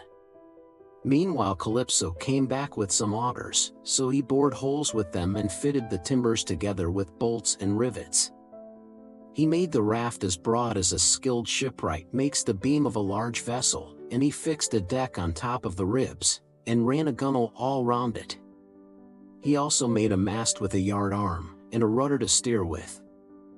He fenced the raft all round with wicker hurdles as a protection against the waves, and then he threw on a quantity of wood. By and by Calypso brought him some linen to make the sails, and he made these too, excellently, making them fast with braces and sheets. Last of all, with the help of levers, he drew the raft down into the water. In 4 days he had completed the whole work, and on the 5th Calypso sent him from the island after washing him and giving him some clean clothes. She gave him a goat's skin full of black wine, and another larger one of water. She also gave him a wallet full of provisions, and found him in much good meat. Moreover, she made the wind fair and warm for him, and gladly did Ulysses spread his sail before it, while he sat and guided the raft skillfully by means of the rudder. He never closed his eyes, but kept them fixed on the Pleiades, on late-setting Boötes, and on the Bear, which men also call the Wain, and which turns round and round where it is, facing Orion, and alone never dipping into the stream of Oceanus, for Calypso had told him to keep this to his left. Days 7 and 10 did he sail over the sea, and on the 18th the dim outlines of the mountains on the nearest part of the Phaeacian coast appeared, rising like a shield on the horizon. But King Neptune, who was returning from the Ethiopians, caught sight of Ulysses a long way off, from the mountains of the Salami. He could see him sailing upon the sea, and it made him very angry, so he wagged his head and muttered to himself, saying, "Good heavens, so the gods have been changing their minds about Ulysses while I was away in Ethiopia, and now he is close to the land of the Phaeacians, where it is decreed that he shall escape from the calamities that have befallen him." Still, he shall have plenty of hardship yet before he is done with it. Thereon he gathered his clouds together, grasped his trident, stirred it round in the sea, and roused the rage of every wind that blows till earth, sea, and sky were hidden in cloud, and night sprang forth out of the heavens. Winds from east, south, north, and west fell upon him all at the same time, and a tremendous sea got up, so that Ulysses' heart began to fail him. Alas, he said to himself in his dismay, whatever will become of me? I am afraid Calypso was right when she said I should have trouble by sea before I got back home. It is all coming true. How black is Jove making heaven with his clouds, and what a sea the winds are raising from every quarter at once. I am now safe to perish. Blessed and thrice blessed were those Danaans who fell before Troy in the cause of the sons of Atreus. Would that I had been killed on the day when the Trojans were pressing me so sorely about the dead body of Achilles, for then I should have had due burial and the Achaeans would have honored my name, but now it seems that I shall come to a most pitiable end. As he spoke, a sea broke over him with such terrific fury that the raft reeled again, and he was carried overboard a long way off. He let go the helm, and the force of the hurricane was so great that it broke the mast halfway up, and both sail and yard went over into the sea. For a long time Ulysses was under water, and it was all he could do to rise to the surface again, for the clothes Calypso had given him weighed him down, but at last he got his head above water and spat out the bitter brine that was running down his face in streams. In spite of all this, however, he did not lose sight of his raft, but swam as fast as he could towards it, got hold of it, and climbed on board again so as to escape drowning. The sea took the raft and tossed it about as autumn winds whirl thistledown round and round upon a road. It was as though the south, north, east, and west winds were all playing battledore and shuttlecock with it at once. When he was in this plight, Ino, daughter of Cadmus, also called Leucothea, saw him. She had formerly been a mere mortal, but had been since raised to the rank of a marine goddess. Seeing in what great distress Ulysses now was, she had compassion upon him, and, rising like a seagull from the waves, took her seat upon the raft. "My poor good man," said she, "why is Neptune so furiously angry with you? He is giving you a great deal of trouble, but for all his bluster he will not kill you. You seem to be a sensible person.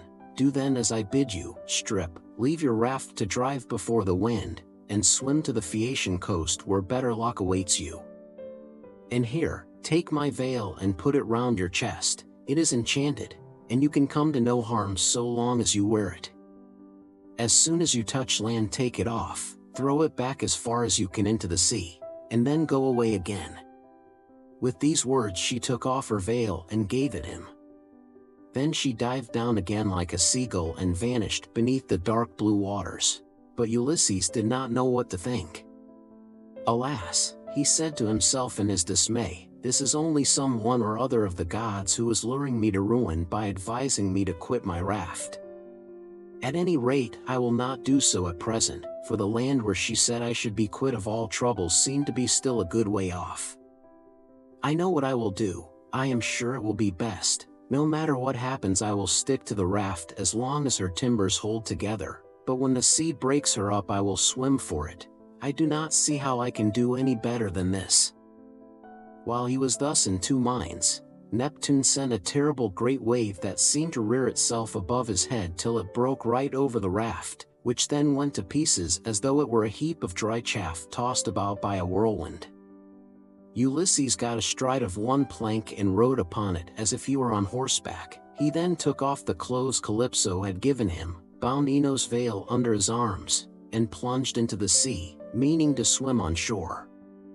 King Neptune watched him as he did so, and wagged his head, muttering to himself and saying, "There now, swim up and down as you best can till you've fallen with well-to-do people. I do not think you will be able to say that I have let you off too lightly." On this he lashed his horses and drove to Aegae where his palace is. But Minerva resolved to help Ulysses, so she bound the ways of all the winds except one, and made them lie quite still, but she roused a good stiff breeze from the north that should lay the waters till Ulysses reached the land of the Phaeacians, where he would be safe. Thereon he floated about for 2 nights and 2 days in the water, with a heavy swell on the sea and death staring him in the face. But when the 3rd day broke, the wind fell and there was a dead calm without so much as a breath of air stirring. As he rose on the swell he looked eagerly ahead, and could see land quite near. Then, as children rejoice when their dear father begins to get better after having for a long time borne sore affliction sent him by some angry spirit, but the gods deliver him from evil, so was Ulysses thankful when he again saw land and trees, and swam on with all his strength that he might once more set foot upon dry ground. When, however, he got within earshot, he began to hear the surf thundering up against the rocks, for the swell still broke against them with a terrific roar.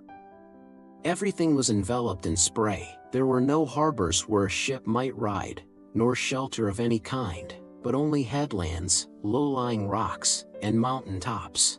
Ulysses' heart now began to fail him, and he said despairingly to himself, "Alas, Jove has let me see land after swimming so far that I had given up all hope, but I can find no landing place, for the coast is rocky and surf-beaten, the rocks are smooth and rise sheer from the sea, with deep water close under them so that I cannot climb out for want of foothold.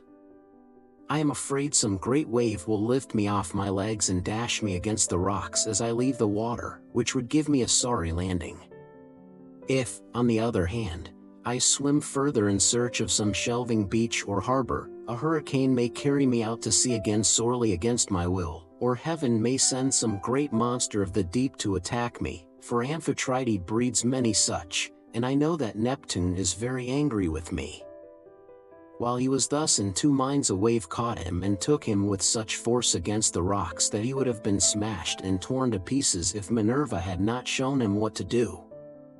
He caught hold of the rock with both hands and clung to it, groaning with pain till the wave retired, so he was saved that time. But presently the wave came on again and carried him back with it far into the sea, tearing his hands as the suckers of a Polyphemus are torn when someone plucks it from its bed, and the stones come up along with it. Even so did the rocks tear the skin from his strong hands, and then the wave drew him deep down under the water. Here poor Ulysses would have certainly perished even in spite of his own destiny, if Minerva had not helped him to keep his wits about him. He swam seaward again, beyond reach of the surf that was beating against the land, and at the same time he kept looking towards the shore to see if he could find some haven, or a spit that should take the waves aslant. By and by, as he swam on, he came to the mouth of a river, and here he thought would be the best place, for there were no rocks, and it afforded shelter from the wind. He felt that there was a current, so he prayed inwardly and said, "Hear me, O king, whoever you may be, and save me from the anger of the sea god Neptune, for I approach you prayerfully. Anyone who has lost his way has at all times a claim even upon the gods, wherefore in my distress I draw near to your stream, and cling to the knees of your riverhood. Have mercy upon me, O king, for I declare myself your suppliant." Then the god stayed his stream and stilled the waves, making all calm before him, and bringing him safely into the mouth of the river. Here at last Ulysses' knees and strong hands failed him, for the sea had completely broken him. His body was all swollen, and his mouth and nostrils ran down like a river with sea water, so that he could neither breathe nor speak, and lay swooning from sheer exhaustion. Presently, when he had got his breath and came to himself again, he took off the scarf that Ino had given him and threw it back into the salt stream of the river, whereon Ino received it into her hands from the wave that bore it towards her. Then he left the river, laid himself down among the rushes, and kissed the bounteous earth. "Alas," he cried to himself in his dismay, "whatever will become of me, and how is it all to end? If I stay here upon the river bed through the long watches of the night, I am so exhausted that the bitter cold and damp may make an end of me, for towards sunrise there will be a keen wind blowing from off the river. If, on the other hand, I climb the hillside, find shelter in the woods, and sleep in some thicket, I may escape the cold and have a good night's rest, but some savage beast may take advantage of me and devour me." In the end he deemed it best to take to the woods, and he found one upon some high ground not far from the water. There he crept beneath 2 shoots of olive that grew from a single stalk, the one an ungrafted sucker, while the other had been grafted. No wind, however squally, could break through the cover they afforded, nor could the sun's rays pierce them, nor the rain get through them, so closely did they grow into one another. Ulysses crept under these and began to make himself a bed to lie on, for there was a great litter of dead leaves lying about, enough to make a covering for 2 or 3 men even in hard winter weather. He was glad enough to see this, so he laid himself down and heaped the leaves all round him. Then, as one who lives alone in the country, far from any neighbor, hides a brand as fire seed in the ashes to save himself from having to get a light elsewhere, even so did Ulysses cover himself up with leaves, and Minerva shed a sweet sleep upon his eyes, closed his eyelids, and made him lose all memories of his sorrows. Book 6. The meeting between Nausicaa and Ulysses. So here Ulysses slept, overcome by sleep and toil, but Minerva went off to the country and city of the Phaeacians, a people who used to live in the fair town of Hypereia, near the lawless Cyclopes. Now the Cyclopes were stronger than they and plundered them, so their king Nausithous moved them thence and settled them in Scheria, far from all other people. He surrounded the city with a wall, built houses and temples, and divided the lands among his people, but he was dead and gone to the house of Hades, and King Alcinous, whose counsels were inspired of heaven, was now reigning. To his house, then, did Minerva hie in furtherance of the return of Ulysses. She went straight to the beautifully decorated bedroom in which there slept a girl who was as lovely as a goddess, Nausicaa, daughter to King Alcinous. 2 maidservants were sleeping near her, both very pretty, one on either side of the doorway, which was closed with well-made folding doors. Minerva took the form of the famous sea captain Dymas's daughter, who was a bosom friend of Nausicaa and just her own age. Then, coming up to the girl's bedside like a breath of wind, she hovered over her head and said, "Nausicaa, what can your mother have been about, to have such a lazy daughter? Here are your clothes all lying in disorder, yet you are going to be married almost immediately, and should not only be well dressed yourself, but should find good clothes for those who attend you. This is the way to get yourself a good name, and to make your father and mother proud of you. Suppose, then, that we make tomorrow a washing day, and start at daybreak.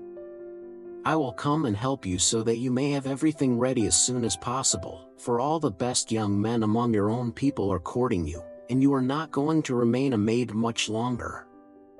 Ask your father, therefore, to have a wagon and mules ready for us at daybreak, to take the rugs, robes, and girdles, and you can ride, too, which will be much pleasanter for you than walking, for the washing cisterns are some way from the town."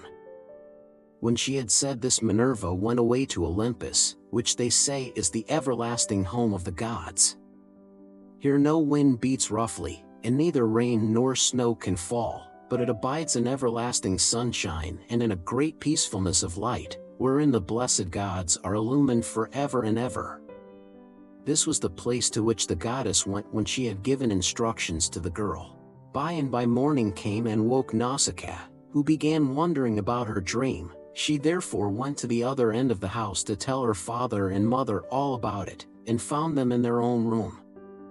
Her mother was sitting by the fireside spinning her purple yarn with her maids around her, and she happened to catch her father just as he was going out to attend a meeting of the town council, which the Phaeacian aldermen had convened.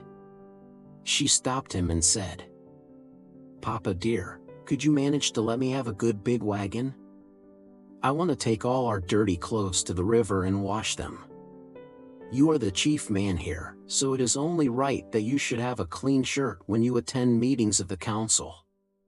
Moreover, you have 5 sons at home, 2 of them married, while the other 3 are good-looking bachelors. You know they always like to have clean linen when they go to a dance, and I have been thinking about all this."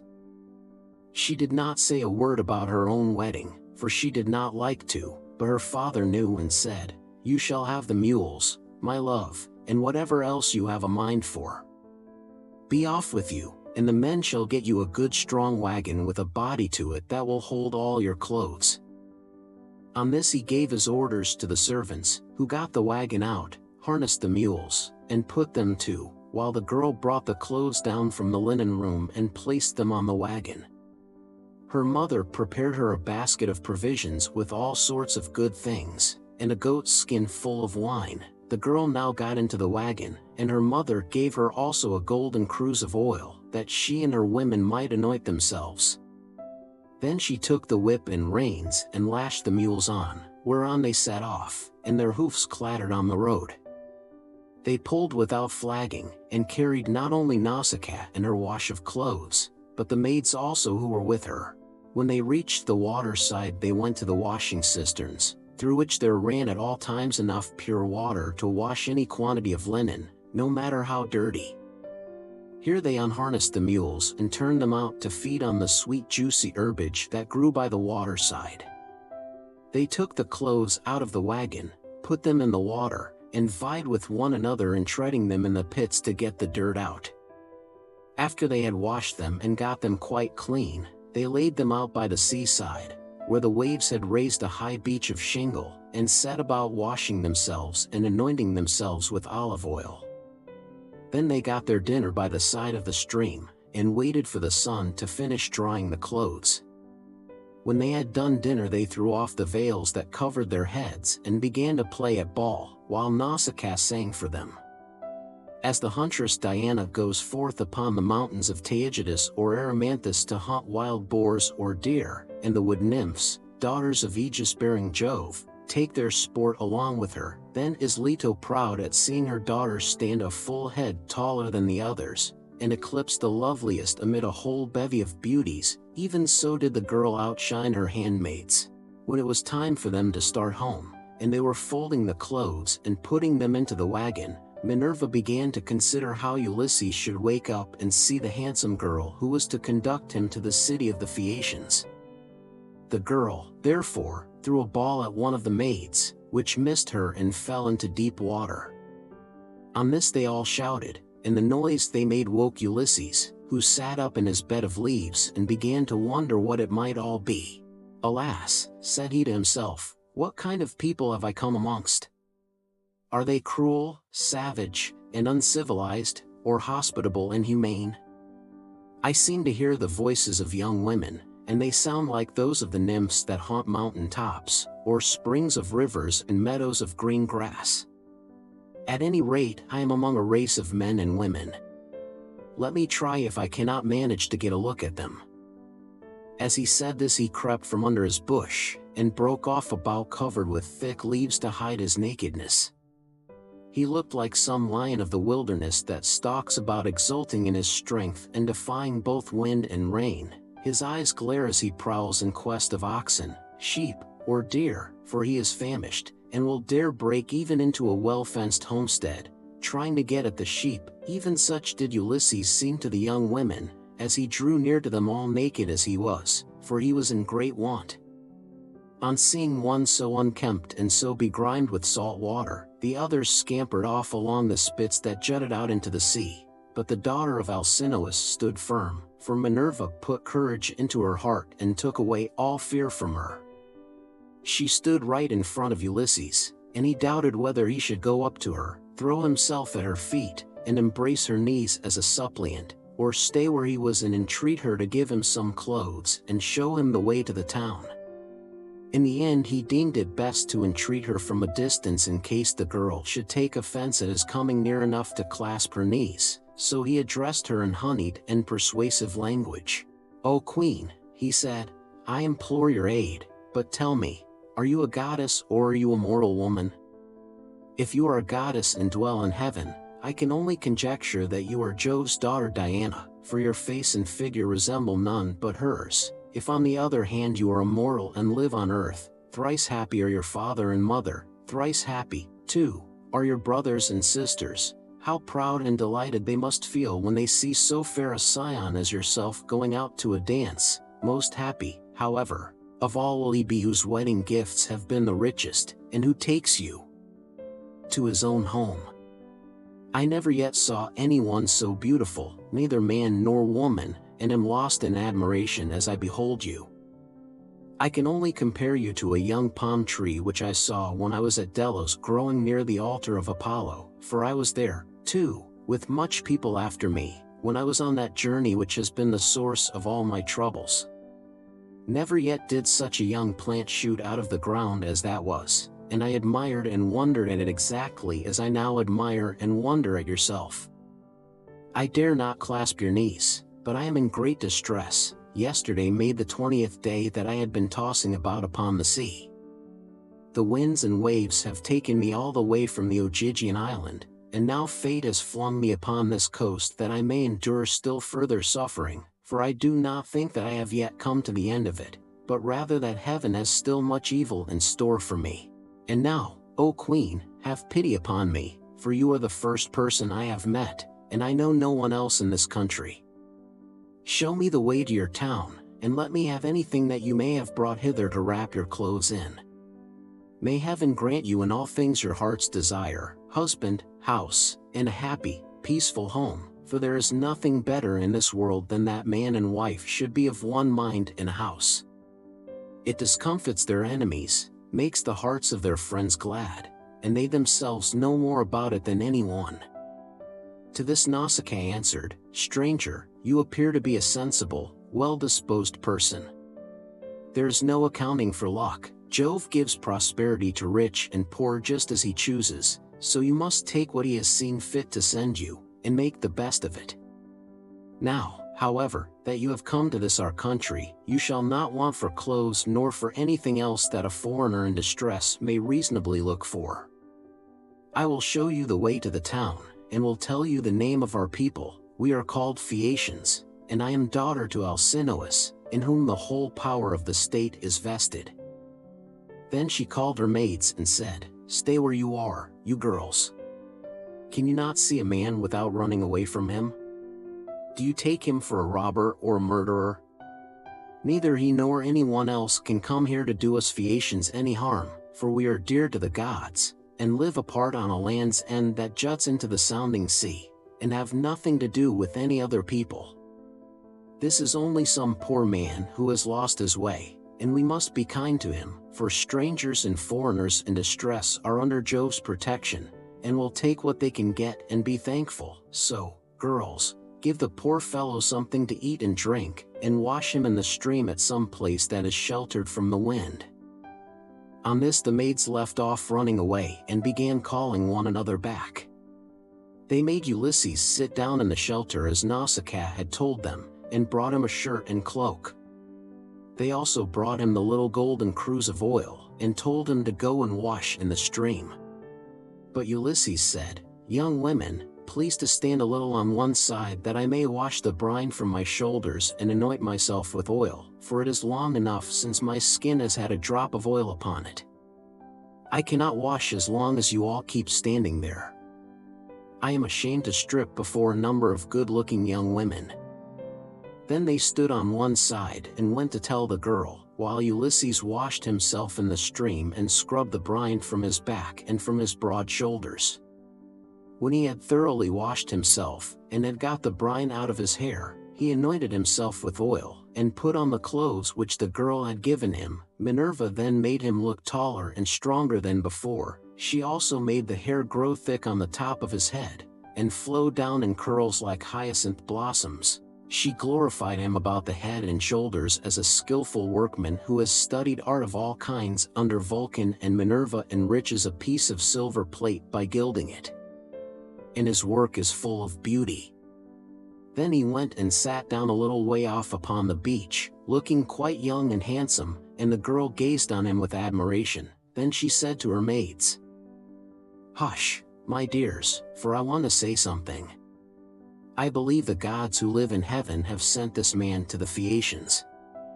When I first saw him I thought him plain, but now his appearance is like that of the gods who dwell in heaven. I should like my future husband to be just such another as he is, if he would only stay here and not want to go away. However, give him something to eat and drink."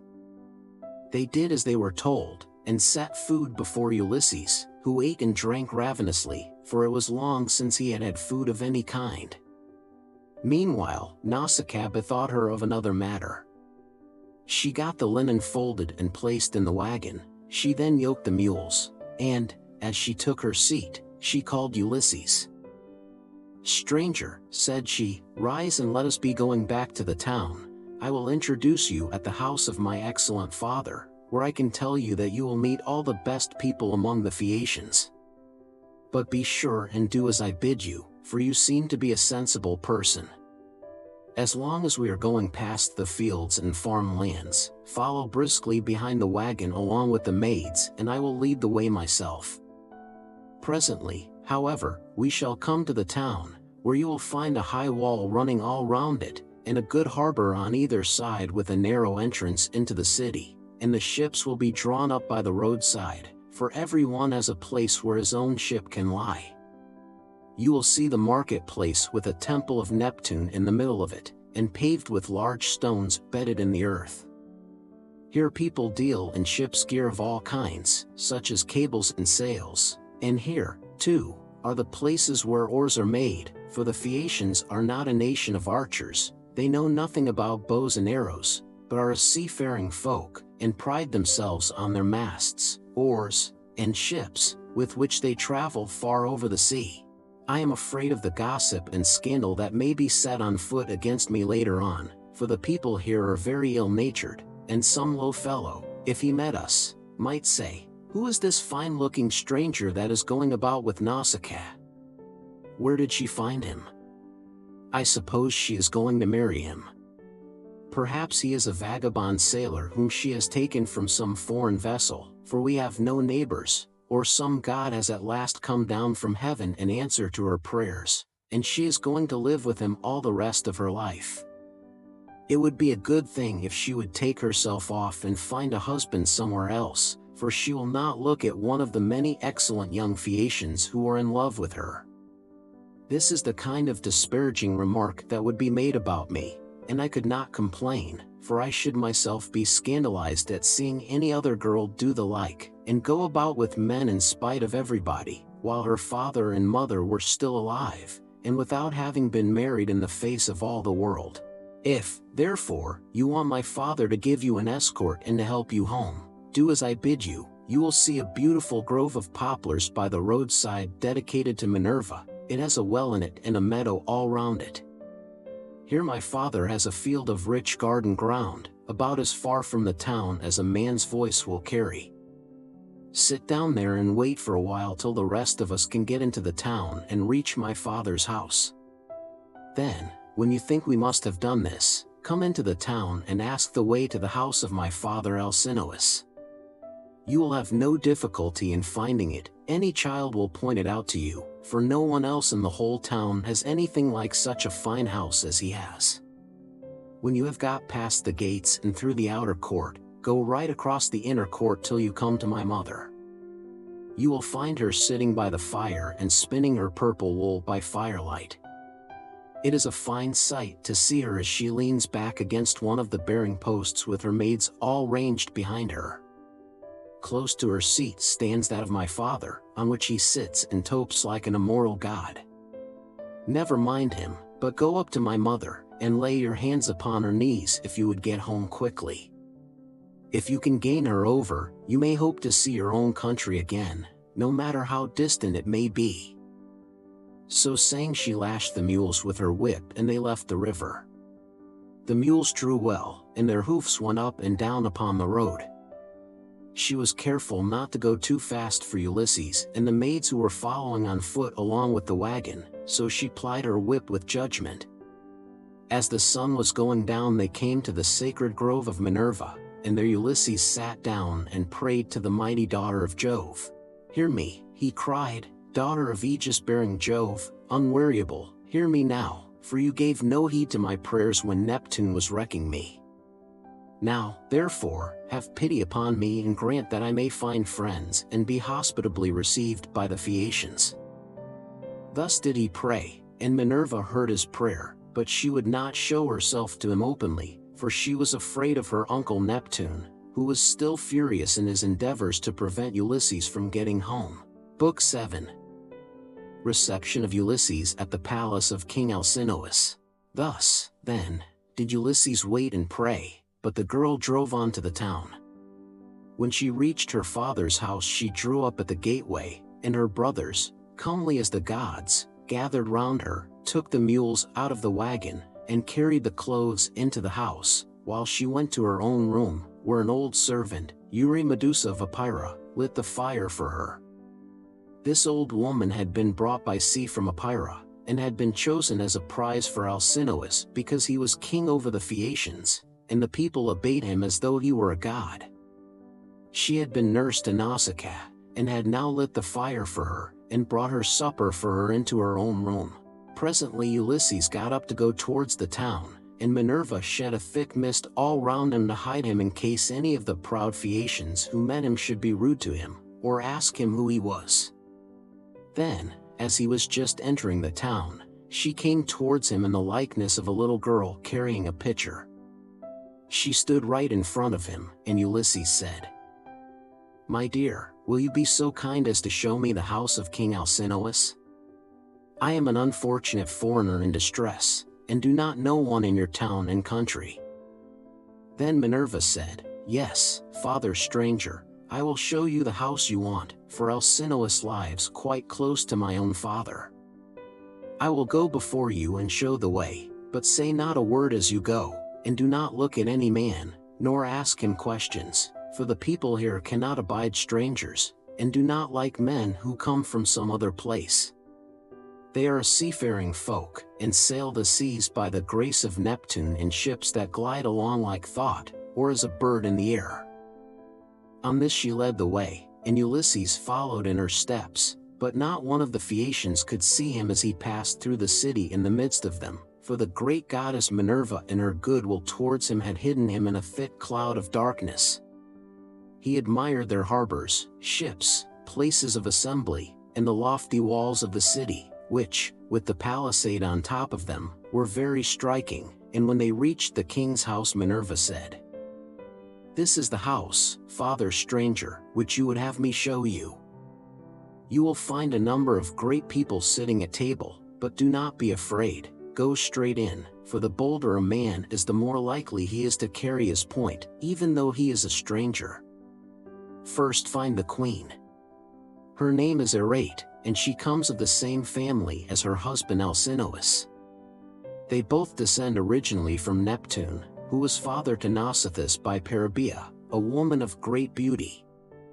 Peribea was the youngest daughter of Eurymedon, who at one time reigned over the giants, but he ruined his ill-fated people and lost his own life to boot. Neptune, however, lay with his daughter, and she had a son by him, the great Nausithous, who reigned over the Phaeacians. Nausithous had two sons, Rhexenor and Alcinous. Apollo killed the first of them while he was still a bridegroom and without male issue, but he left a daughter Irate, whom Alcinous married, and honors as no other woman is honored of all those that keep house along with their husbands. Thus she both was, and still is, respected beyond measure by her children, by Alcinous himself, and by the whole people, who look upon her as a goddess, and greet her whenever she goes about the city, for she is a thoroughly good woman both in head and heart, and when any women are friends of hers, she will help their husbands also to settle their disputes. If you can gain her goodwill, you may have every hope of seeing your friends again, and getting safely back to your home and country." Then Minerva left Scheria and went away over the sea. She went to Marathon and to the spacious streets of Athens, where she entered the abode of Erechtheus, but Ulysses went on to the house of Alcinous, and he pondered much as he paused a while before reaching the threshold of bronze, for the splendor of the palace was like that of the sun or moon. The walls on either side were of bronze from end to end, and the cornice was of blue enamel. The doors were gold, and hung on pillars of silver that rose from a floor of bronze, while the lintel was silver and the hook of the door was of gold. On either side there stood gold and silver mastiffs which Vulcan, with his consummate skill, had fashioned expressly to keep watch over the palace of King Alcinous, so they were immortal and could never grow old. Seats were ranged all along the wall, here and there from one end to the other, with coverings of fine woven work which the women of the house had made. Here the chief persons of the Phaeacians used to sit and eat and drink, for there was abundance at all seasons, and there were golden figures of young men with lighted torches in their hands, raised on pedestals, to give light by night to those who were at table. There are 50 maid servants in the house, some of whom are always grinding rich yellow grain at the mill, while others work at the loom, or sit and spin, and their shuttles go backwards and forwards like the fluttering of aspen leaves, while the linen is so closely woven that it will turn oil. As the Phaeacians are the best sailors in the world, so their women excel all others in weaving, for Minerva has taught them all manner of useful arts, and they are very intelligent. Outside the gate of the outer court there is a large garden of about 4 acres with a wall all round it. It is full of beautiful trees, pears, pomegranates, and the most delicious apples. There are luscious figs also, and olives in full growth. The fruits never rot nor fail all the year round, neither winter nor summer, for the air is so soft that a new crop ripens before the old has dropped. Pear grows on pear, apple on apple, and fig on fig, and so also with the grapes, for there is an excellent vineyard. On the level ground of a part of this, the grapes are being made into raisins, in another part they are being gathered, some are being trodden in the wine tubs, others further on have shed their blossom and are beginning to show fruit, others again are just changing color. In the furthest part of the ground there are beautifully arranged beds of flowers that are in bloom all the year round. 2 streams go through it, the one turned in ducts throughout the whole garden, while the other is carried under the ground of the outer court to the house itself, and the townspeople draw water from it. Such, then, were the splendors with which the gods had endowed the house of King Alcinous. So here Ulysses stood for a while and looked about him, but when he had looked long enough he crossed the threshold and went within the precincts of the house. There he found all the chief people among the Phaeacians making their drink offerings to Mercury, which they always did the last thing before going away for the night. He went straight through the court, still hidden by the cloak of darkness in which Minerva had enveloped him, till he reached Arete and King Alcinous. Then he laid his hands upon the knees of the queen, and at that moment the miraculous darkness fell away from him and he became visible. Every one was speechless with surprise at seeing a man there, but Ulysses began at once with his petition. "Queen Arete," he exclaimed, "daughter of great Rhexenor, in my distress I humbly pray you, as also your husband and these your guests, whom may heaven prosper with long life and happiness, and may they leave their possessions to their children, and all the honors conferred upon them by the state, to help me home to my own country as soon as possible, for I have been long in trouble and away from my friends." Then he sat down on the hearth among the ashes and they all held their peace, till presently the old hero Aeneas, who was an excellent speaker and an elder among the Phaeacians, plainly and in all honesty addressed them thus. "Alcinous," said he, "it is not creditable to you that a stranger should be seen sitting among the ashes of your hearth. Every one is waiting to hear what you are about to say. Tell him, then, to rise and take a seat on a stool inlaid with silver, and bid your servants mix some wine and water that we may make a drink offering to Jove the Lord of Thunder, who takes all well-disposed suppliants under his protection, and let the housekeeper give him some supper, of whatever there may be in the house." When Alcinous heard this he took Ulysses by the hand, raised him from the hearth, and bade him take the seat of Laodamas, who had been sitting beside him, and was his favorite son. A maidservant then brought him water in a beautiful golden ewer and poured it into a silver basin for him to wash his hands, and she drew a clean table beside him. An upper servant brought him bread and offered him many good things of what there was in the house, and Ulysses ate and drank. Then Alcinous said to one of the servants, "Pontonous, mix a cup of wine and hand it round that we may make drink offerings to Jove the Lord of Thunder, who is the protector of all well-disposed suppliants." Pontonous then mixed wine and water, and handed it round after giving every man his drink offering. When they had made their offerings, and had drunk each as much as he was minded, Alcinous said, "Aldermen and town councillors of the Phaeacians, hear my words. You have had your supper, so now go home to bed.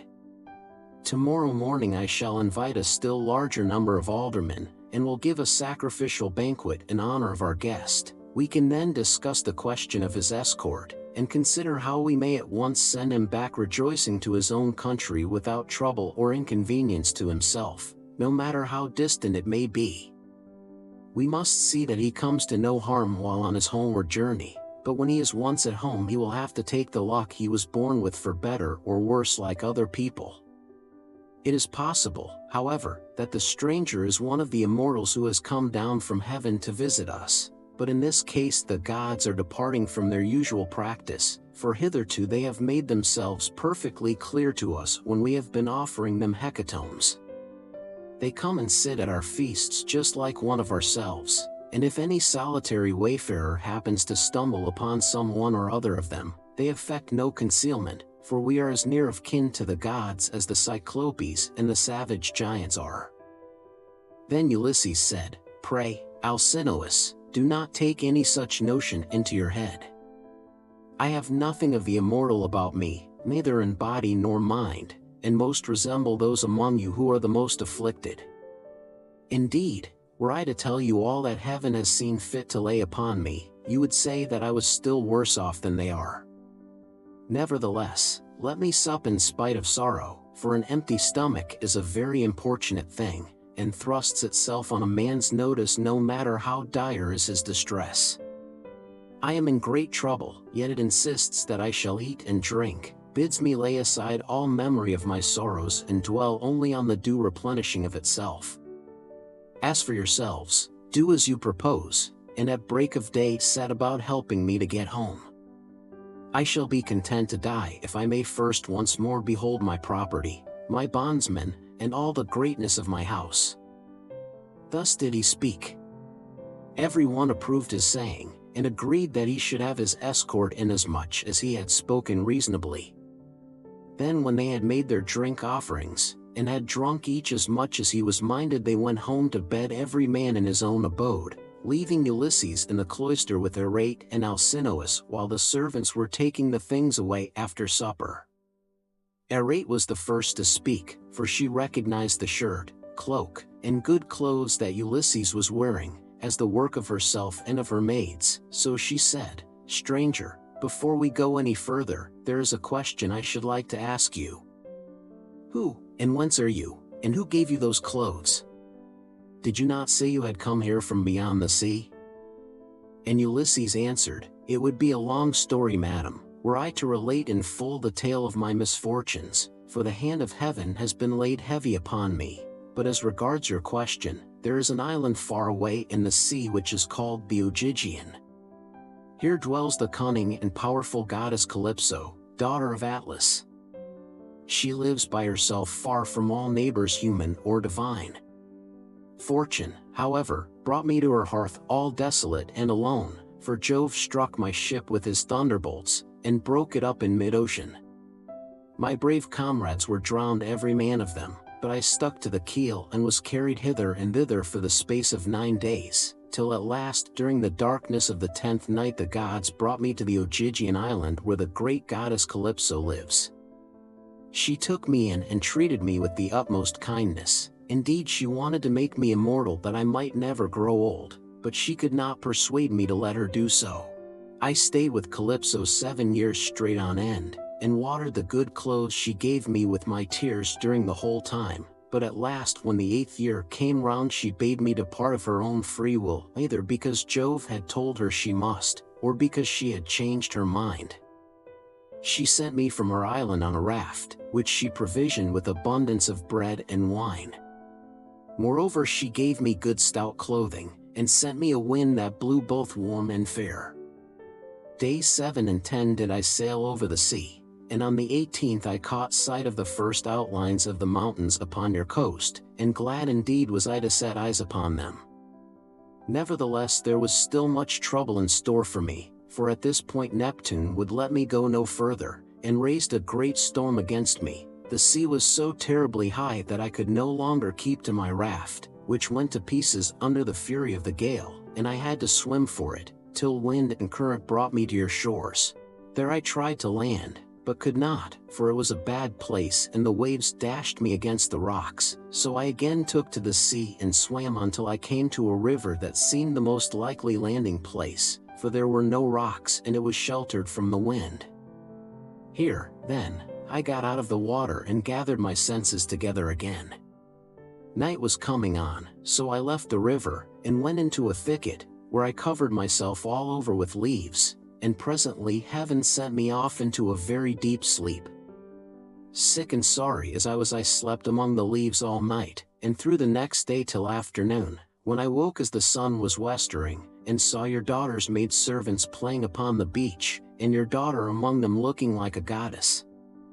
I besought her aid, and she proved to be of an excellent disposition, much more so than could be expected from so young a person, for young people are apt to be thoughtless. She gave me plenty of bread and wine, and when she had had me washed in the river she also gave me the clothes in which you see me. Now, therefore, though it has pained me to do so, I have told you the whole truth. Then Alcinous said, Stranger, it was very wrong of my daughter not to bring you on at once to my house along with the maids, seeing that she was the first person whose aid you asked. Pray do not scold her, replied Ulysses, she is not to blame. She did tell me to follow along with the maids, but I was ashamed and afraid, for I thought you might perhaps be displeased if you saw me. Every human being is sometimes a little suspicious and irritable. Stranger, replied Alcinous, I am not the kind of man to get angry about nothing. It is always better to be reasonable, but by Father Jove, Minerva, and Apollo, now that I see what kind of person you are, and how much you think as I do, I wish you would stay here, marry my daughter, and become my son-in-law. If you will stay I will give you a house and an estate, but no one, heaven forbid, shall keep you here against your own wish, and that you may be sure of this I will attend tomorrow to the matter of your escort. You can sleep during the whole voyage if you like, and the men shall sail you over smooth waters either to your own home, or wherever you please, even though it be a long way further off than Euboea, which those of my people who saw it when they took yellow-haired Rhadamanthus to see Tydeus the son of Gaia, tell me is the furthest of any place, and yet they did the whole voyage in a single day without distressing themselves, and came back again afterwards. You will thus see how much my ships excel all others, and what magnificent oarsmen my sailors are. Then was Ulysses glad and prayed aloud saying, Father Jove, grant that Alcinous may do all as he has said, for so he will win an imperishable name among mankind, and at the same time I shall return to my country. Thus did they converse. Then Arete told her maids to set a bed in the room that was in the gatehouse, and make it with good red rugs, and to spread coverlets on the top of them with woolen cloaks for Ulysses to wear. The maids thereon went out with torches in their hands, and when they had made the bed they came up to Ulysses and said, Rise, sir stranger, and come with us for your bed is ready, and glad indeed was he to go to his rest. So Ulysses slept in a bed placed in a room over the echoing gateway, but Alcinous lay in the inner part of the house, with the queen his wife by his side. Book 8. Banquet in the house of Alcinous, the games. Now when the child of morning, rosy-fingered dawn, appeared, Alcinous and Ulysses both rose, and Alcinous led the way to the Phaeacian place of assembly, which was near the ships. When they got there they sat down side by side on a seat of polished stone, while Minerva took the form of one of Alcinous' servants, and went round the town in order to help Ulysses to get home. She went up to the citizens, man by man, and said, Aldermen and town councillors of the Phaeacians, come to the assembly all of you and listen to the stranger who has just come off a long voyage to the house of King Alcinous. He looks like an immortal god.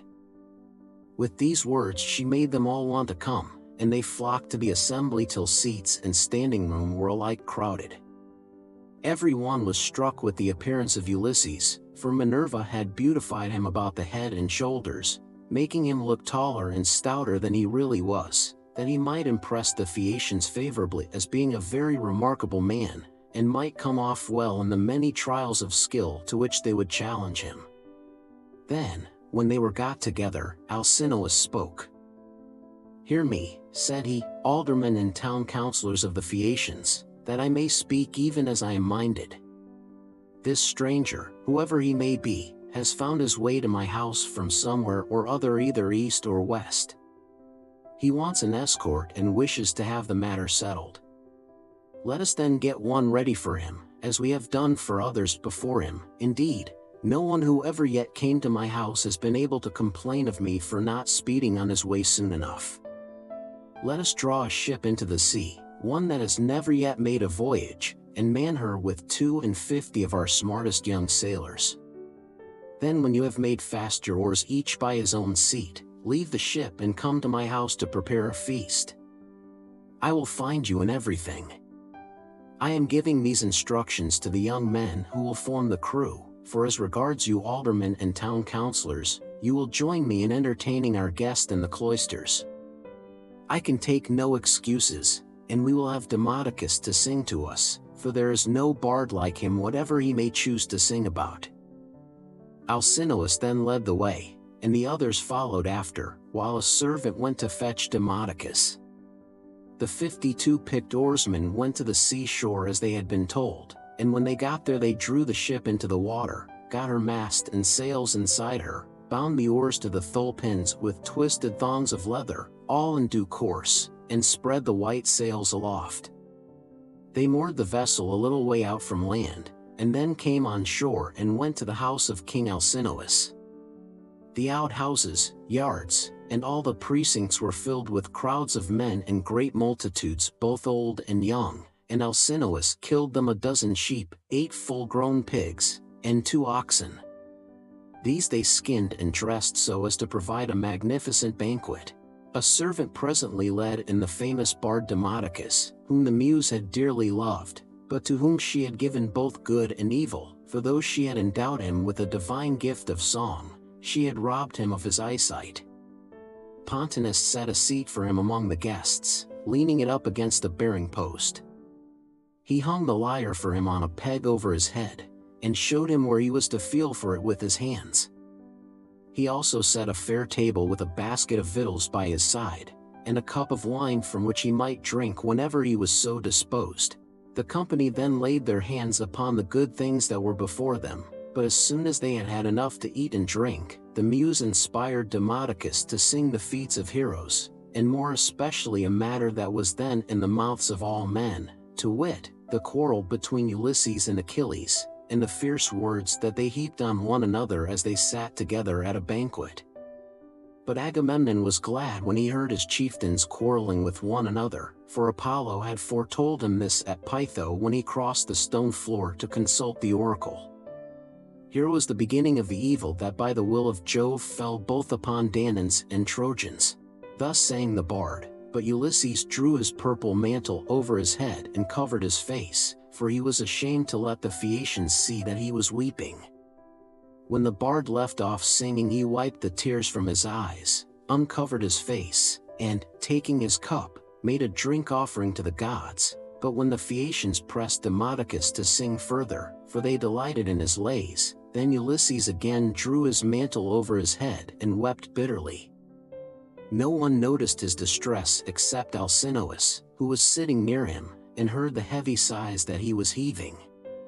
So he at once said, "Aldermen and town councillors of the Phaeacians, we have had enough now, both of the feast, and of the minstrelsy that is its due accompaniment. Let us proceed therefore to the athletic sports, so that our guest on his return home may be able to tell his friends how much we surpass all other nations as boxers, wrestlers, jumpers, and runners." With these words he led the way, and the others followed after.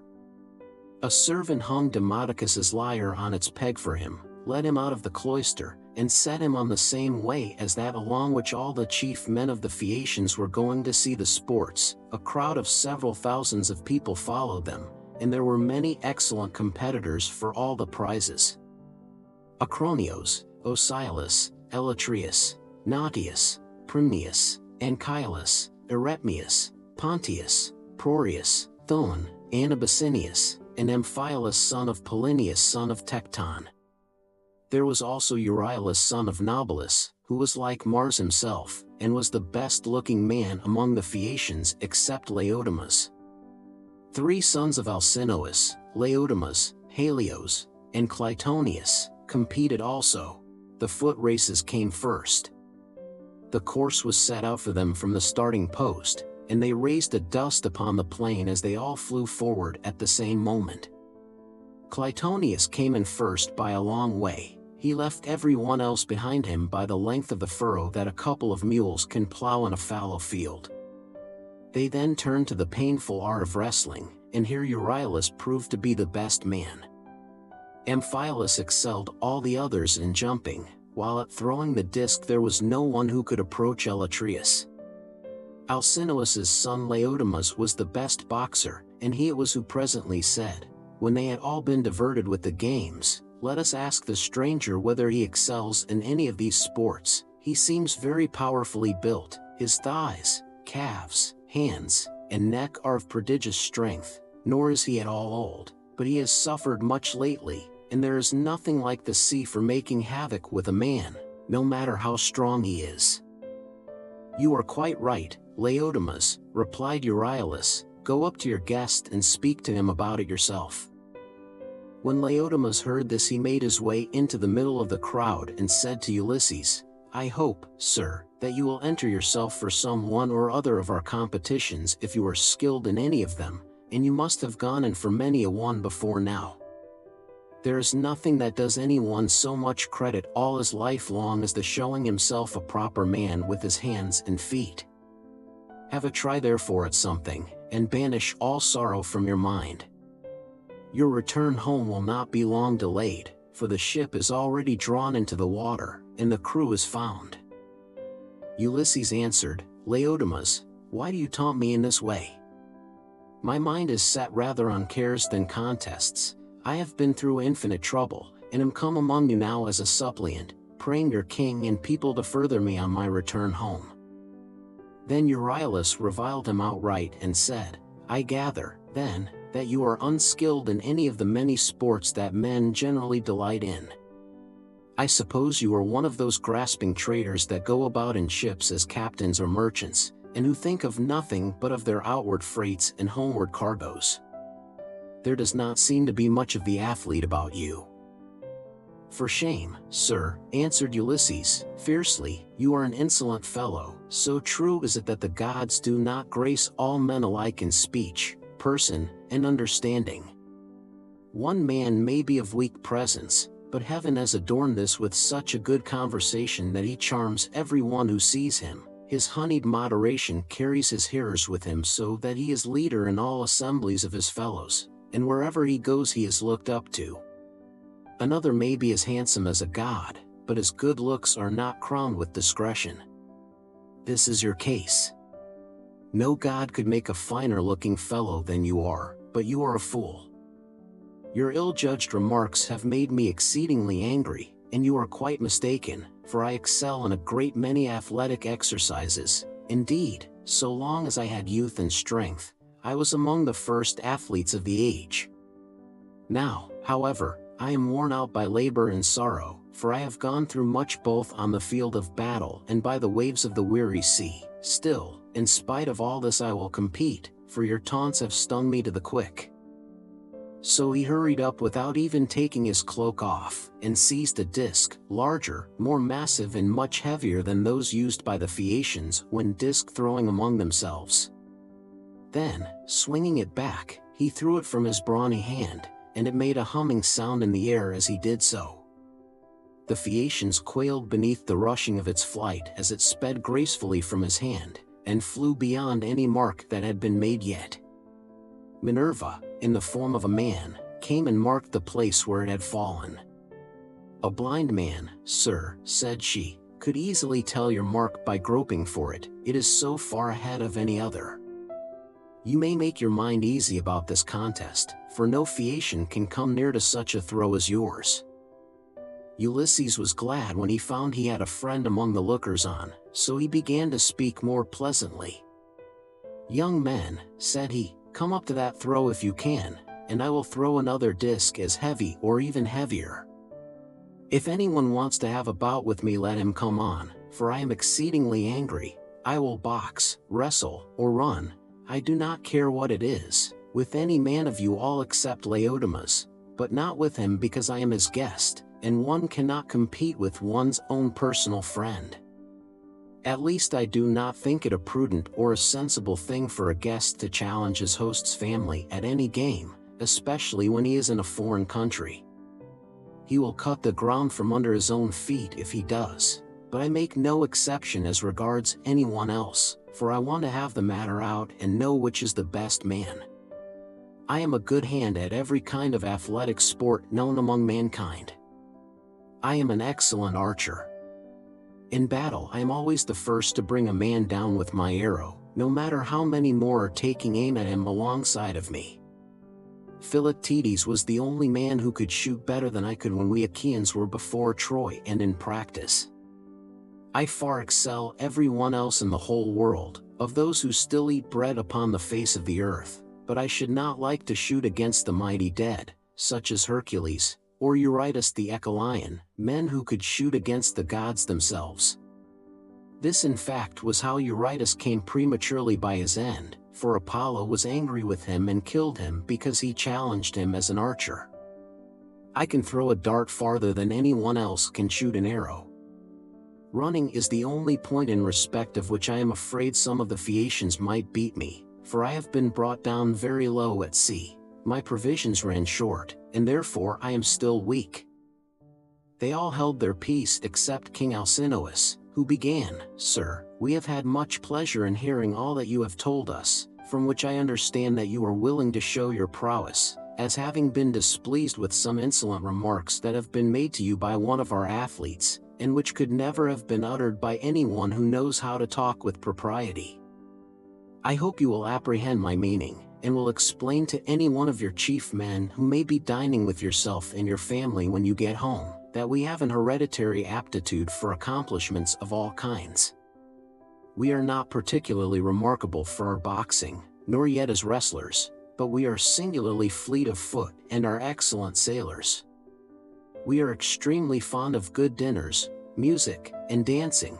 We also like frequent changes of linen, warm baths, and good beds. So now, please, some of you who are the best dancers set about dancing, that our guest on his return home may be able to tell his friends how much we surpass all other nations as sailors, runners, dancers, and minstrels. Demodocus has left his lyre at my house, so run some one or other of you and fetch it for him." On this a servant hurried off to bring the lyre from the king's house, and the 9 men who had been chosen as stewards stood forward. It was their business to manage everything connected with the sports, so they made the ground smooth and marked a wide space for the dancers. Presently the servant came back with Demodocus's lyre, and he took his place in the midst of them, whereon the best young dancers in the town began to foot and trip it so nimbly that Ulysses was delighted with the merry twinkling of their feet. Meanwhile the bard began to sing the loves of Mars and Venus, and how they first began their intrigue in the house of Vulcan. Mars made Venus many presents, and defiled King Vulcan's marriage bed, so the sun, who saw what they were about, told Vulcan. Vulcan was very angry when he heard such dreadful news, so he went to his smithy brooding mischief, got his great anvil into its place, and began to forge some chains which none could either unloose or break, so that they might stay there in that place. When he had finished his snare he went into his bedroom and festooned the bedposts all over with chains like cobwebs. He also let many hang down from the great beam of the ceiling. Not even a god could see them, so fine and subtle were they. As soon as he had spread the chains all over the bed, he made as though he were setting out for the fair state of Lemnos, which of all places in the world was the one he was most fond of. But Mars kept no blind lookout, and as soon as he saw him start, hurried off to his house, burning with love for Venus. Now Venus was just coming from a visit to her father Jove, and was about sitting down when Mars came inside the house, and said as he took her hand in his own, "Let us go to the couch of Vulcan. He is not at home, but has gone off to Lemnos among the Sintians, whose speech is barbarous." She was nothing loath, so they went to the couch to take their rest, whereon they were caught in the toils which cunning Vulcan had spread for them, and could neither get up nor stir hand or foot, but found too late that they were in a trap. Then Vulcan came up to them, for he had turned back before reaching Lemnos, when his scout the sun told him what was going on. He was in a furious passion, and stood in the vestibule making a dreadful noise as he shouted to all the gods. "Father Jove," he cried, "and all you other blessed gods who live forever, come here and see the ridiculous and disgraceful sight that I will show you. Jove's daughter Venus is always dishonoring me because I am lame. She is in love with Mars, who is handsome and clean built, whereas I am a cripple, but my parents are to blame for that, not I. They ought never to have begotten me. Come and see the pair together asleep on my bed. It makes me furious to look at them. They are very fond of one another, but I do not think they will lie there longer than they can help, nor do I think that they will sleep much. There, however, they shall stay till her father has repaid me the sum I gave him for his baggage of a daughter, who is fair but not honest." On this the gods gathered to the house of Vulcan. Earth-encircling Neptune came, and Mercury the bringer of luck, and King Apollo, but the goddesses stayed at home, all of them for shame. Then the givers of all good things stood in the doorway, and the blessed gods roared with inextinguishable laughter, as they saw how cunning Vulcan had been, whereon one would turn towards his neighbor saying, "Ill deeds do not prosper, and the weak confound the strong. See how limping Vulcan, lame as he is, has caught Mars, who is the fleetest god in heaven, and now Mars will be cast in heavy damages." Thus did they converse, but King Apollo said to Mercury, "Messenger Mercury, giver of good things, you would not care how strong the chains were, would you, if you could sleep with Venus?" "King Apollo," answered Mercury, "I only wish I might get the chance, though there were 3 times as many chains, and you might look on, all of you, gods and goddesses, but I would sleep with her if I could." The immortal gods burst out laughing as they heard him, but Neptune took it all seriously, and kept on imploring Vulcan to set Mars free again. "Let him go," he cried, "and I will undertake, as you require, that he shall pay you all the damages that are held reasonable among the immortal gods." "Do not," replied Vulcan, "ask me to do this. A bad man's bond is bad security. What remedy could I enforce against you if Mars should go away and leave his debts behind him along with his chains?" "Vulcan," said Neptune, "if Mars goes away without paying his damages, I will pay you myself." So Vulcan answered, "In this case I cannot and must not refuse you." Thereon he loosed the bonds that bound them, and as soon as they were free they scampered off, Mars to Thrace and laughter-loving Venus to Cyprus and to Paphos, where's her grove and her altar fragrant with burnt offerings. Here the Graces bathed her, and anointed her with oil of ambrosia such as the immortal gods make use of, and they clothed her in raiment of the most enchanting beauty. Thus sang the bard, and both Ulysses and the seafaring Phaeacians were charmed as they heard him. Then Alcinous told Laodamas and Halius to dance alone, for there was no one to compete with them. So they took a red ball which Polybus had made for them, and one of them bent himself backwards and threw it up towards the clouds, while the other jumped from off the ground and caught it with ease before it came down again. When they had done throwing the ball straight up into the air, they began to dance, and at the same time kept on throwing it backwards and forwards to one another, while all the young men in the ring applauded and made a great stamping with their feet. Then Ulysses said, "King Alcinous, you said your people were the nimblest dancers in the world, and indeed they have proved themselves to be so. I was astonished as I saw them." The king was delighted at this, and exclaimed to the Phaeacians, aldermen and town councillors, "Our guest seems to be a person of singular judgment. Let us give him such proof of our hospitality as he may reasonably expect. There are 12 chief men among you, and counting myself there are 13, contribute, each of you, a clean cloak, a shirt, and a talent of fine gold. Let us give him all this in a lump down at once, so that when he gets his supper he may do so with a light heart. As for Euryalus, he will have to make a formal apology and a present too, for he has been rude." Thus did he speak.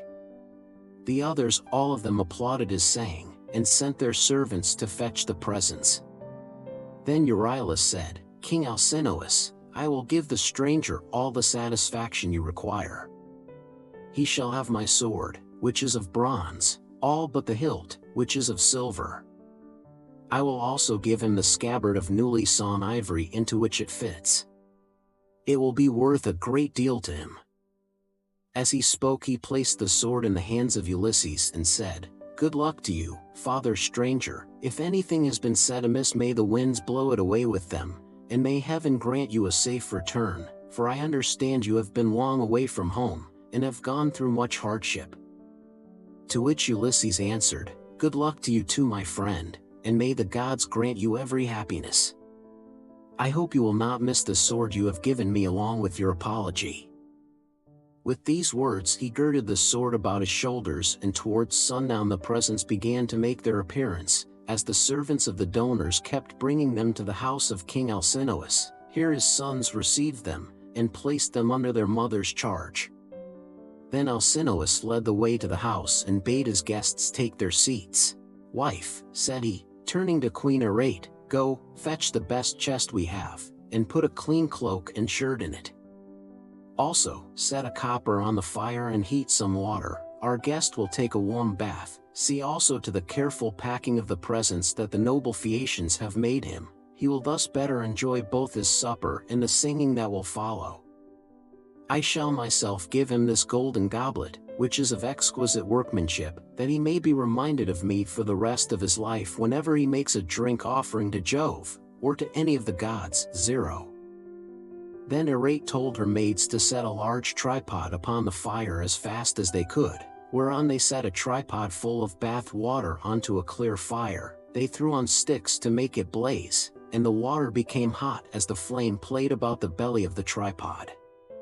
Meanwhile Arete brought a magnificent chest from her own room, and inside it she packed all the beautiful presents of gold and raiment which the Phaeacians had brought. Lastly she added a cloak and a good shirt from Alcinous, and said to Ulysses, "See to the lid yourself, and have the whole bound round at once, for fear anyone should rob you by the way when you are asleep in your ship." When Ulysses heard this he put the lid on the chest and made it fast with a bond that Circe had taught him. He had done so before an upper servant told him to come to the bath and wash himself. He was very glad of a warm bath, for he had had no one to wait upon him ever since he left the house of Calypso, who as long as he remained with her had taken as good care of him as though he had been a god. When the servants had done washing and anointing him with oil, and had given him a clean cloak and shirt, he left the bathroom and joined the guests who were sitting over their wine. Lovely Nausicaa stood by one of the bearing posts supporting the roof of the cloister, and admired him as she saw him pass. "Farewell, stranger," said she, "do not forget me when you are safe at home again, for it is to me first that you owe a ransom for having saved your life."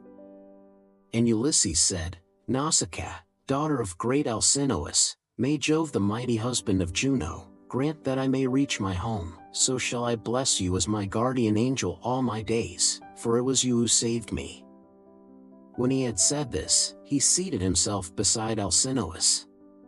Supper was then served, and the wine was mixed for drinking. A servant led in the favorite bard Telemachus, and set him in the midst of the company, near one of the bearing posts supporting the cloister, that he might lean against it. Then Ulysses cut off a piece of roast pork with plenty of fat, for there was abundance left on the joint, and said to a servant, "Take this piece of pork over to Telemachus and tell him to eat it, for all the pain his lays may cause me I will salute him none the less." Bards are honored and respected throughout the world, for the muse teaches them their songs and loves them. The servant carried the pork in his fingers over to Telemachus, who took it and was very much pleased. They then laid their hands on the good things that were before them, and as soon as they had had to eat and drink, Ulysses said to Demodocus, "Demodocus, there is no one in the world whom I admire more than I do you.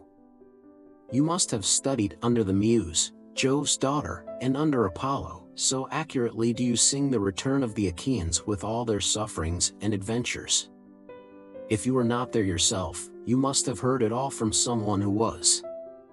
Now, however, change your song and tell us of the wooden horse which Epeus made with the assistance of Minerva, and which Ulysses got by stratagem into the fort of Troy after freighting it with the men who afterwards sacked the city. If you will sing this tale aright, I will tell all the world how magnificently heaven has endowed you." The bard inspired of heaven took up the story at the point where some of the Argives set fire to their tents and sailed away, while others, hidden within the horse, were waiting with Ulysses in the Trojan place of assembly. For the Trojans themselves had drawn the horse into their fortress, and it stood there while they sat in council round it, and were in three minds as to what they should do. Some were for breaking it up then and there, others would have it dragged to the top of the rock on which the fortress stood, and then thrown down the precipice, while yet others were for letting it remain as an offering and propitiation for the gods. And this was how they settled it in the end, for the city was doomed when it took in that horse, within which were all the bravest of the Argives waiting to bring death and destruction on the Trojans. Anon he sang how the sons of the Achaeans issued from the horse, and sacked the town, breaking out from their ambuscade. He sang how they overran the city hither and thither and ravaged it, and how Ulysses went raging like Mars along with Menelaus to the house of Deiphobus. It was there that the fight raged most furiously, nevertheless by Minerva's help he was victorious. All this he told, but Ulysses was overcome as he heard him, and his cheeks were wet with tears. He wept as a woman weeps when she throws herself on the body of her husband who has fallen before his own city and people, fighting bravely in defense of his home and children. She screams aloud and flings her arms about him as he lies gasping for breath and dying, but her enemies beat her from behind about the back and shoulders, and carry her off into slavery, to a life of labor and sorrow, and the beauty fades from her cheeks. Even so piteously did Ulysses weep, but none of those present perceived his tears except Alcinous, who was sitting near him, and could hear the sobs and sighs that he was heaving. The king, therefore, at once rose and said, "Aldermen and town councillors of the Phaeacians, let Demodocus cease his song, for there are those present who do not seem to like it." From the moment that we had done supper and Demodocus began to sing, our guest has been all the time groaning and lamenting. He is evidently in great trouble, so let the bard leave off, that we may all enjoy ourselves, hosts and guests alike. This will be much more as it should be, for all these festivities, with the escort and the presents that we are making with so much goodwill are holy in his honor, and anyone with even a moderate amount of right feeling knows that he ought to treat a guest and a suppliant as though he were his own brother. Therefore, sir, do you on your part affect no more concealment nor reserve in the matter about which I shall ask you. It will be more polite in you to give me a plain answer. Tell me the name by which your father and mother over yonder used to call you, and by which you were known among your neighbors and fellow citizens. There is no one, neither rich nor poor, who is absolutely without any name whatever, for people's fathers and mothers give them names as soon as they are born. Tell me also your country, nation, and city, that our ships may shape their purpose accordingly and take you there. For the Phaeacians have no pilots, their vessels have no rudders as those of other nations have, but the ships themselves understand what it is that we are thinking about and want. They know all the cities and countries in the whole world, and can traverse the sea just as well even when it is covered with mist and cloud, so that there is no danger of being wrecked or coming to any harm. Still I do remember hearing my father say that Neptune was angry with us for being too easygoing in the matter of giving people escorts. He said that one of these days he should wreck a ship of ours as it was returning from having escorted someone, and bury our city under a high mountain. This is what my father used to say, but whether the god will carry out his threat or no is a matter which he will decide for himself. And now, tell me true. Where have you been wandering, and in what countries have you traveled? Tell us of the peoples themselves, and of their cities, who were hostile, savage and uncivilized, and who, on the other hand, hospitable and humane. Tell us also why you are made so unhappy on hearing about the return of the Argive Danaans from Troy. The gods arranged all this, and sent them their misfortunes in order that future generations might have something to sing about. Did you lose some brave kinsman of your wife's when you were before Troy? A son-in-law or father-in-law, which are the nearest relations a man has outside his own flesh and blood? Or was it some brave and kindly-natured comrade, for a good friend is as dear to a man as his own brother? Book 9. Ulysses declares himself and begins his story, the Cicons, Lotophagi, and Cyclopes. And Ulysses answered, King Alcinous, it is a good thing to hear a bard with such a divine voice as this man has. There is nothing better or more delightful than when a whole people make merry together, with the guests sitting orderly to listen, while the table is loaded with bread and meats, and the cupbearer draws wine and fills his cup for every man. This is indeed as fair a sight as a man can see. Now, however, since you are inclined to ask the story of my sorrows, and rekindle my own sad memories in respect of them, I do not know how to begin, nor yet how to continue and conclude my tale, for the hand of heaven has been laid heavily upon me. Firstly, then, I will tell you my name that you too may know it, and one day, if I outlive this time of sorrow, may become my guests though I live so far away from all of you. I am Ulysses son of Laertes, renowned among mankind for all manner of subtlety, so that my fame ascends to heaven. I live in Ithaca, where there is a high mountain called Neritum, covered with forests, and not far from it there is a group of islands very near to one another, Dulichium, Same, and the wooded island of Zacynthus. It lies squat on the horizon, all highest up in the sea towards the sunset, while the others lie away from it towards dawn. It is a rugged island, but it breeds brave men, and my eyes know none that they better love to look upon. The goddess Calypso kept me with her in her cave, and wanted me to marry her, as did also the cunning Aean goddess Circe, but they could neither of them persuade me, for there is nothing dearer to a man than his own country and his parents, and however splendid a home he may have in a foreign country, if it be far from father or mother, he does not care about it. Now, however, I will tell you of the many hazardous adventures which by Jove's will I met with on my return from Troy. When I had set sail thence the wind took me first to Ismarus, which is the city of the Cicons. There I sacked the town and put the people to the sword. We took their wives and also much booty, which we divided equitably amongst us, so that none might have reason to complain.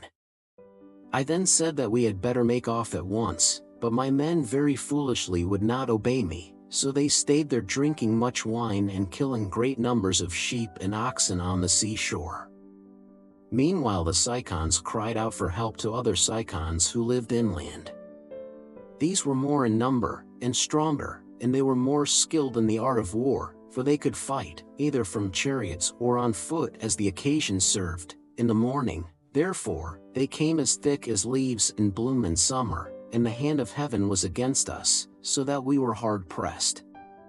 They set the battle in array near the ships, and the hosts aimed their bronze-shod spears at one another. So long as the day waxed and it was still morning, we held our own against them, though they were more in number than we. But as the sun went down, towards the time when men loosed their oxen, the Cicons got the better of us, and we lost 6 men from every ship we had, so we got away with those that were left. Thence we sailed onward with sorrow in our hearts, but glad to have escaped death though we had lost our comrades, nor did we leave till we had thrice invoked each one of the poor fellows who had perished by the hands of the Cicons. Then Jove raised the north wind against us till it blew a hurricane, so that land and sky were hidden in thick clouds, and night sprang forth out of the heavens. We let the ships run before the gale, but the force of the wind tore our sails to tatters, so we took them down for fear of shipwreck, and rowed our hardest towards the land. There we lay 2 days and 2 nights, suffering much alike from toil and distress of mind. But on the morning of the 3rd day we again raised our masts, set sail, and took our places, letting the wind and steersmen direct our ship. I should have got home at that time unharmed had not the north wind and the currents been against me as I was doubling Cape Malea, and set me off my course hard by the island of Cythera. I was driven thence by foul winds for a space of 9 days upon the sea, but on the 10th day we reached the land of the lotus eaters, who live on a food that comes from a kind of flower.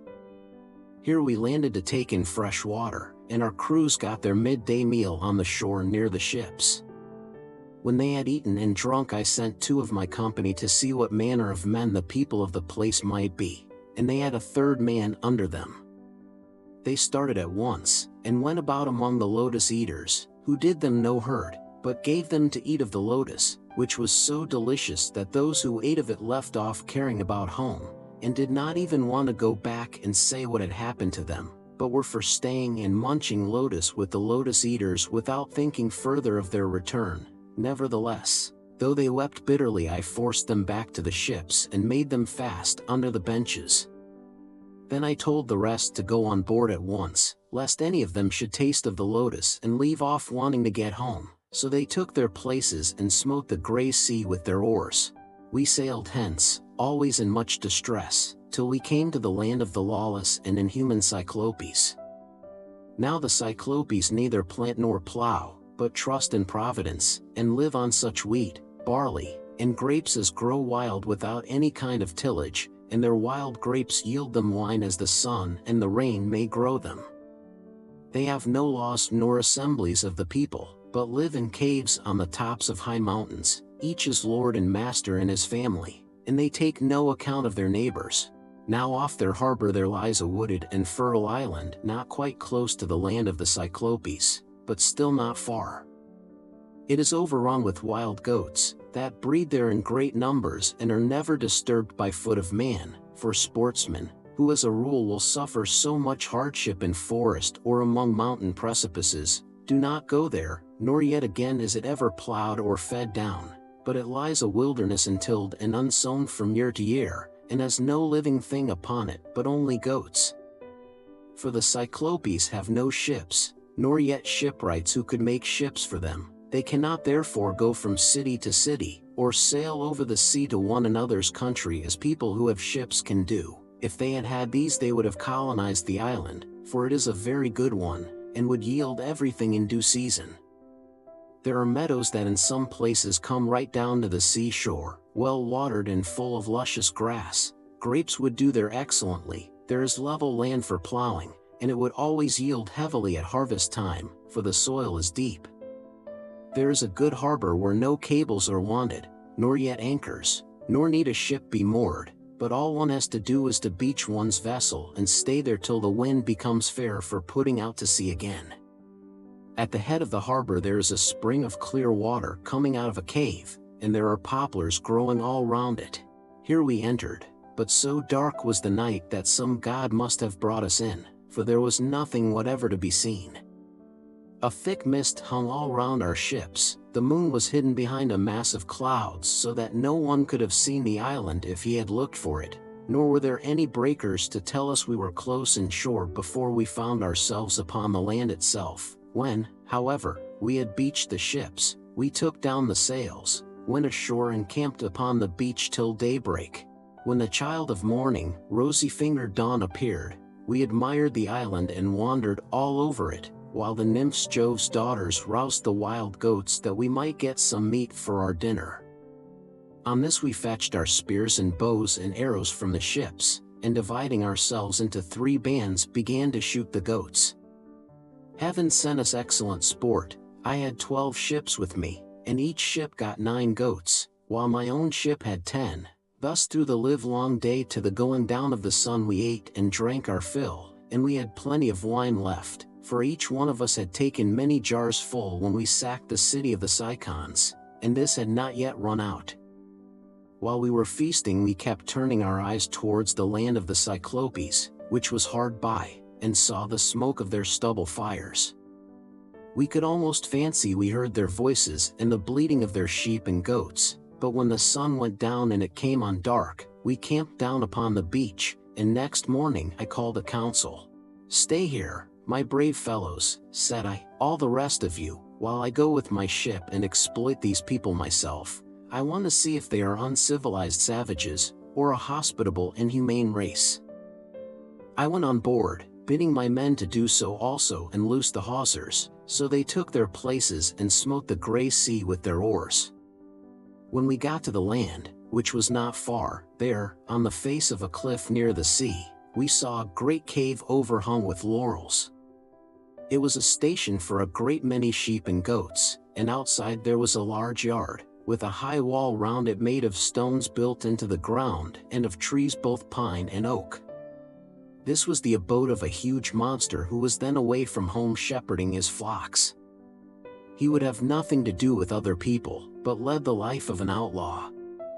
He was a horrid creature, not like a human being at all, but resembling rather some crag that stands out boldly against the sky on the top of a high mountain. I told my men to draw the ship ashore, and stay where they were, all but the 12 best among them, who were to go along with myself. I also took a goatskin of sweet black wine which had been given me by Marin, son of Euanthes, who was priest of Apollo the patron god of Ismarus, and lived within the wooded precincts of the temple. When we were sacking the city we respected him, and spared his life, as also his wife and child, so he made me some presents of great value, 7 talents of fine gold, and a bowl of silver, with 12 jars of sweet wine, unblended, and of the most exquisite flavor. Not a man nor maid in the house knew about it, but only himself, his wife, and one housekeeper. When he drank it he mixed 20 parts of water to 1 of wine, and yet the fragrance from the mixing bowl was so exquisite that it was impossible to refrain from drinking. I filled a large skin with this wine, and took a wallet full of provisions with me, for my mind misgave me that I might have to deal with some savage who would be of great strength, and would respect neither right nor law. We soon reached his cave, but he was out shepherding, so we went inside and took stock of all that we could see. His cheese racks were loaded with cheeses, and he had more lambs and kids than his pens could hold. They were kept in separate flocks. First there were the hoggets, then the oldest of the younger lambs, and lastly the very young ones 0, all kept apart from one another. As for his dairy, all the vessels, bowls, and milk pails into which he milked, were swimming with whey. When they saw all this, my men begged me to let them first steal some cheeses, and make off with them to the ship. They would then return, drive down the lambs and kids, put them on board and sail away with them. It would have been indeed better if we had done so, but I would not listen to them, for I wanted to see the owner himself, in the hope that he might give me a present. When, however, we saw my poor men found him ill to deal with, we lit a fire, offered some of the cheeses in sacrifice, ate others of them, and then sat waiting till the cyclops should come in with his sheep. When he came, he brought in with him a huge load of dry firewood to light the fire for his supper, and this he flung with such a noise on to the floor of his cave that we hid ourselves for fear at the far end of the cavern. Meanwhile he drove all the ewes inside, as well as the she-goats that he was going to milk, leaving the males, both rams and he-goats, outside in the yards. Then he rolled a huge stone to the mouth of the cave, so huge that 22 strong 4-wheeled wagons would not be enough to draw it from its place against the doorway. When he had so done he sat down and milked his ewes and goats, all in due course, and then let each of them have her own young. He curdled half the milk and set it aside in wicker strainers, but the other half he poured into bowls that he might drink it for his supper. When he had got through with all his work, he lit the fire, and then caught sight of us, whereon he said, "Strangers, who are you? Where do you sail from? Are you traders, or do you sail the sea as rovers, with your hands against every man, and every man's hand against you?" We were frightened out of our senses by his loud voice and monstrous form, but I managed to say, "We are Achaeans on our way home from Troy, but by the will of Jove, and stress of weather, we have been driven far out of our course. We are the people of Agamemnon, son of Atreus, who has won infinite renown throughout the whole world, by sacking so great a city and killing so many people. We therefore humbly pray you to show us some hospitality, and otherwise make us such presents as visitors may reasonably expect. May your excellency fear the wrath of heaven, for we are your suppliants, and Jove takes all respectable travelers under his protection, for he is the avenger of all suppliants and foreigners in distress. To this he gave me but a pitiless answer. Stranger, said he, you are a fool, or else you know nothing of this country. Talk to me, indeed, about fearing the gods or shunning their anger? We Cyclopes do not care about Jove or any of your blessed gods, for we are ever so much stronger than they. I shall not spare either yourself or your companions out of any regard for Jove, unless I am in the humor for doing so. And now tell me where you made your ship fast when you came on shore. Was it round the point, or is she lying straight off the land? He said this to draw me out, but I was too cunning to be caught in that way, so I answered with a lie. Neptune, said I, sent my ship onto the rocks at the far end of your country, and wrecked it. We were driven onto them from the open sea, but I and those who were with me escaped the jaws of death. The cruel wretch vouchsafed me not one word of answer, but with a sudden clutch he gripped up 2 of my men at once and dashed them down upon the ground as though they had been puppies. Their brains were shed upon the ground, and the earth was wet with their blood. Then he tore them limb from limb and supped upon them. He gobbled them up like a lion in the wilderness, flesh, bones, marrow, and entrails, without leaving anything uneaten. As for us, we wept and lifted up our hands to heaven on seeing such a horrid sight, for we did not know what else to do. But when the Cyclops had filled his huge paunch, and had washed down his meal of human flesh with a drink of neat milk, he stretched himself full length upon the ground among his sheep, and went to sleep. I was at first inclined to seize my sword, draw it, and drive it into his vitals, but I reflected that if I did we should all certainly be lost, for we should never be able to shift the stone which the monster had put in front of the door. So we stayed sobbing and sighing where we were till morning came. When the child of morning, rosy-fingered Dawn, appeared, he again lit his fire, milked his goats and ewes, all quite rightly, and then let each have her own young one. As soon as he had got through with all his work, he clutched up 2 more of my men, and began eating them for his morning's meal. Presently, with the utmost ease, he rolled the stone away from the door and drove out his sheep, but he at once put it back again, as easily as though he were merely clapping the lid on to a quiver full of arrows. As soon as he had done so he shouted, and cried shoo, shoo, after his sheep to drive them onto the mountain, so I was left to scheme some way of taking my revenge and covering myself with glory. In the end I deemed it would be the best plan to do as follows. The Cyclops had a great club which was lying near one of the sheep pens. It was of green olive wood, and he had cut it intending to use it for a staff as soon as it should be dry. It was so huge that we could only compare it to the mast of a 20-oared merchant vessel of large burden, and able to venture out into open sea. I went up to this club and cut off about 6 feet of it. I then gave this piece to the men and told them to fine it evenly off at one end, which they proceeded to do, and lastly I brought it to a point myself, charring the end in the fire to make it harder. When I had done this I hid it under dung, which was lying about all over the cave, and told the men to cast lots which of them should venture along with myself to lift it and bore it into the monster's eye while he was asleep.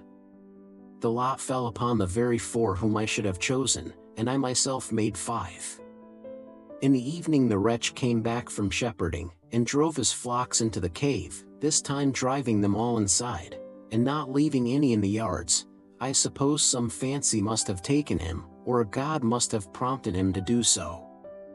As soon as he had put the stone back to its place against the door, he sat down, milked his ewes and his goats all quite rightly, and then let each have her own young one. When he had got through with all this work, he gripped up 2 more of my men, and made his supper off them. So I went up to him with an ivywood bowl of black wine in my hands. "Look here, Cyclops," said I, "you have been eating a great deal of man's flesh, so take this and drink some wine, that you may see what kind of liquor we had on board my ship. I was bringing it to you as a drink offering, in the hope that you would take compassion upon me and further me on my way home, whereas all you do is to go on ramping and raving most intolerably. You ought to be ashamed of yourself. How can you expect people to come see you any more if you treat them in this way?"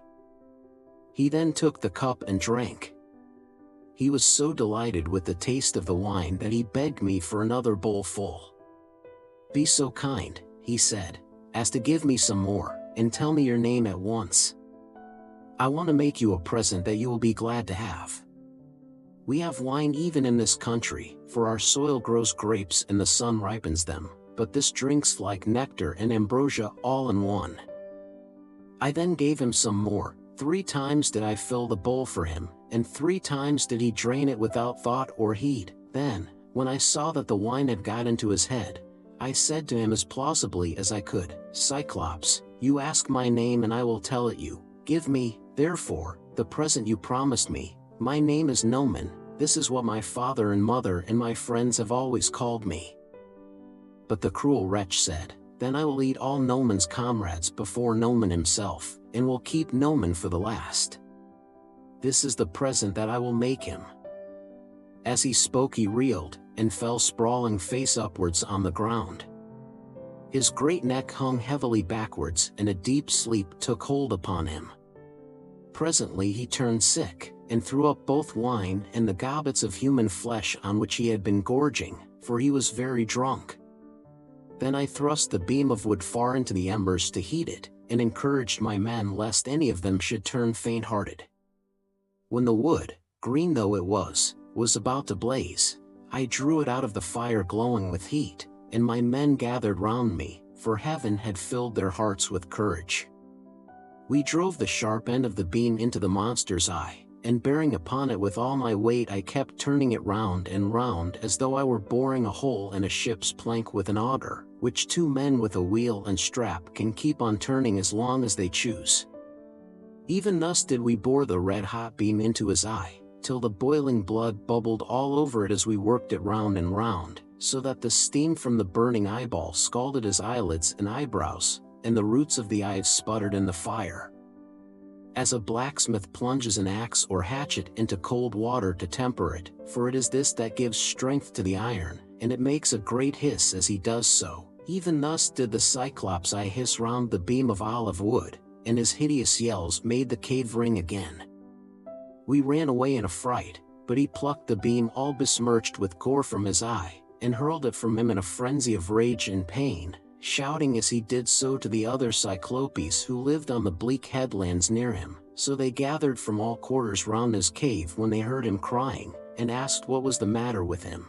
"What ails you, Polyphemus," said they, "that you make such a noise, breaking the stillness of the night, and preventing us from being able to sleep? Surely no man is carrying off your sheep? Surely no man is trying to kill you either by fraud or by force?" But Polyphemus shouted to them from inside the cave, "No man is killing me by fraud, no man is killing me by force." "Then," said they, "if no man is attacking you, you must be ill. When Jove makes people ill, there is no help for it, and you had better pray to your father Neptune." Then they went away, and I laughed inwardly at the success of my clever stratagem, but the Cyclops, groaning in an agony of pain, felt about with his hands till he found the stone and took it from the door. Then he sat in the doorway and stretched his hands in front of it to catch anyone going out with the sheep, for he thought I might be foolish enough to attempt this. As for myself, I kept on puzzling to think how I could best save my own life and those of my companions. I schemed and schemed, as one who knows that his life depends upon it, for the danger was very great. In the end I deemed that this plan would be the best. The male sheep were well grown, and carried a heavy black fleece, so I bound them noiselessly in 3s together, with some of the withies on which the wicked monster used to sleep. There was to be a man under the middle sheep, and the 2 on either side were to cover him, so that there were 3 sheep to each man. As for myself, there was a ram finer than any of the others, so I caught hold of him by the back, ensconced myself in the thick wool under his belly, and hung on patiently to his fleece, face upwards, keeping a firm hold on it all the time. Thus, then, did we wait in great fear of mind till morning came. But when the child of morning, rosy-fingered dawn, appeared, the male sheep hurried out to feed, while the ewes remained bleating about the pens waiting to be milked, for their udders were full to bursting. But their master, in spite of all his pain, felt the backs of all the sheep as they stood upright, without being sharp enough to find out that the men were underneath their bellies. As the ram was going out, last of all, heavy with its fleece and with the weight of my crafty self, Polyphemus laid hold of it and said, "My good ram, what is it that makes you the last to leave my cave this morning? You are not wont to let the ewes go before you, but lead the mob with a run whether to flowery mead or bubbling fountain, and are the first to come home again at night, but now you lag last of all. Is it because you know your master has lost his eye, and are sorry because that wicked gnomon and his horrid crew has got him down in his drink and blinded him? But I will have his life yet. If you could understand and talk, you would tell me where the wretch is hiding, and I would dash his brains upon the ground till they flew all over the cave. I should thus have some satisfaction for the harm this no-good gnomon has done me." As he spoke, he drove the ram outside, but when we were a little way out from the cave and yards, I first got from under the ram's belly, and then freed my comrades. As for the sheep, which were very fat, by constantly heading them in the right direction we managed to drive them down to the ship. The crew rejoiced greatly at seeing those of us who had escaped death, but wept for the others whom the cyclops had killed. However, I made signs to them by nodding and frowning that they were to hush their crying, and told them to get all the sheep on board at once and put out to sea. So they went aboard, took their places, and smote the grey sea with their oars. Then, when I had got as far out as my voice would reach, I began to jeer at the Cyclops. "Cyclops," said I, "you should have taken better measure of your man before eating up his comrades in your cave.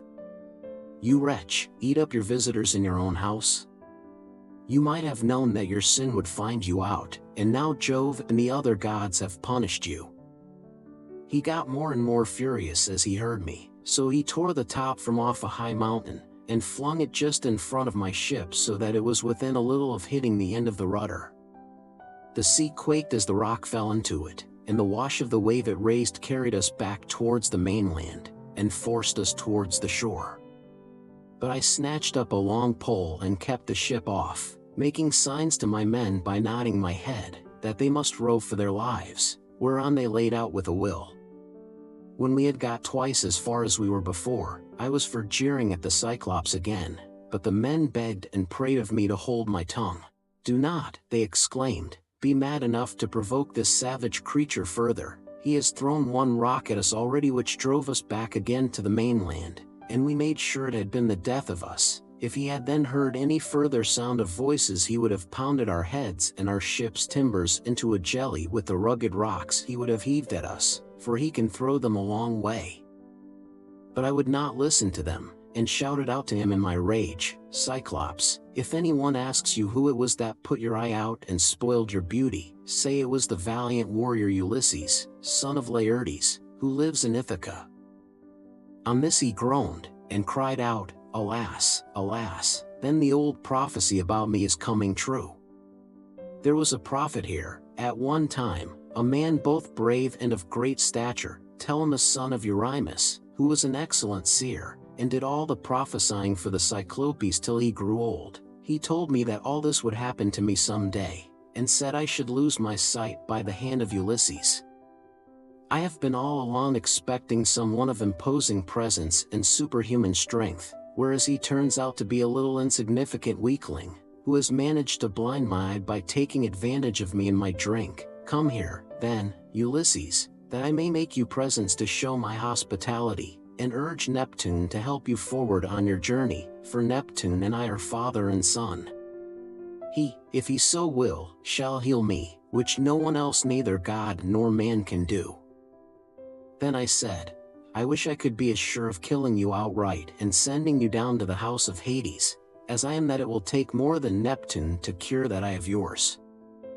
On this he lifted up his hands to the firmament of heaven and prayed, saying, "Hear me, great Neptune, if I am indeed your own true begotten son, grant that Ulysses may never reach his home alive, or if he must get back to his friends at last, let him do so late and in sore plight. After losing all his men, let him reach his home in another man's ship and find trouble in his house." Thus did he pray, and Neptune heard his prayer. Then he picked up a rock much larger than the first, swung it aloft and hurled it with prodigious force. It fell just short of the ship, but was within a little of hitting the end of the rudder. The sea quaked as the rock fell into it, and the wash of the wave it raised drove us onwards on our way towards the shore of the island. When at last we got to the island where we had left the rest of our ships, we found our comrades lamenting us, and anxiously awaiting our return. We ran our vessel upon the sands and got out of her onto the sea-shore. We also landed the cyclops sheep, and divided them equitably amongst us so that none might have reason to complain. As for the ram, my companions agreed that I should have it as an extra share, so I sacrificed it on the sea-shore, and burned its thigh bones to Jove, who is the Lord of all. But he heeded not my sacrifice, and only thought how he might destroy both my ships and my comrades. Thus through the livelong day to the going down of the sun we feasted our fill on meat and drink, but when the sun went down and it came on dark, we camped upon the beach. When the child of morning rosy-fingered dawn appeared, I bade my men on board and loosed the hawsers. Then they took their places and smote the grey sea with their oars, so we sailed on with sorrow in our hearts, but glad to have escaped death though we had lost our comrades. Book X. Aeolus, the Lestrigones, Circe. Thence we went on to the Aeolian island where lives Aeolus son of Hippotas, dear to the immortal gods.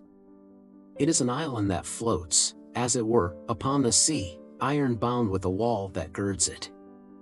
Now, Aeolus has 6 daughters and 6 lusty sons, so he made the sons marry the daughters, and they all live with their dear father and mother, feasting and enjoying every conceivable kind of luxury. All day long the atmosphere of the house is loaded with the savor of roasting meats till it groans again, yard and all, but by night they sleep on their well-made bedsteads, each with his own wife between the blankets. These were the people among whom we had now come. Aeolus entertained me for a whole month, asking me questions all the time about Troy, the Argive fleet, and the return of the Achaeans. I told him exactly how everything had happened, and when I said I must go, and asked him to further me on my way, he made no sort of difficulty, but set about doing so at once. Moreover, he flayed me a prime ox hide to hold the ways of the roaring winds, which he shut up in the hide as in a sack, for Jove had made him captain over the winds, and he could stir or still each one of them according to his own pleasure. He put the sack in the ship and bound the mouth so tightly with a silver thread that not even a breath of a side wind could blow from any quarter. The west wind, which was fair for us, did he alone let blow as it chose, but it all came to nothing, for we were lost through our own folly. 9 days and 9 nights did we sail, and on the 10th day our native land showed on the horizon. We got so close in that we could see the stubble fires burning, and I, being then dead beat, fell into a light sleep, for I had never let the rudder out of my own hands, that we might get home the faster. On this the men fell to talking among themselves, and said I was bringing back gold and silver in the sack that Aeolus had given me. Bless my heart, would one turn to his neighbor, saying, how this man gets honored and makes friends to whatever city or country he may go. See what fine prizes he is taking home from Troy, while we, who have traveled just as far as he has, come back with hands as empty as we set out with, and now Aeolus has given him ever so much more. Quick, let us see what it all is, and how much gold and silver there is in the sack he gave him. Thus they talked, and evil counsels prevailed. They loosed the sack, whereupon the wind flew howling forth and raised a storm that carried us weeping out to sea and away from our own country. Then I awoke, and knew not whether to throw myself into the sea or to live on and make the best of it, but I bore it, covered myself up, and lay down in the ship, while the men lamented bitterly as the fierce winds bore our fleet back to the Aeolian island.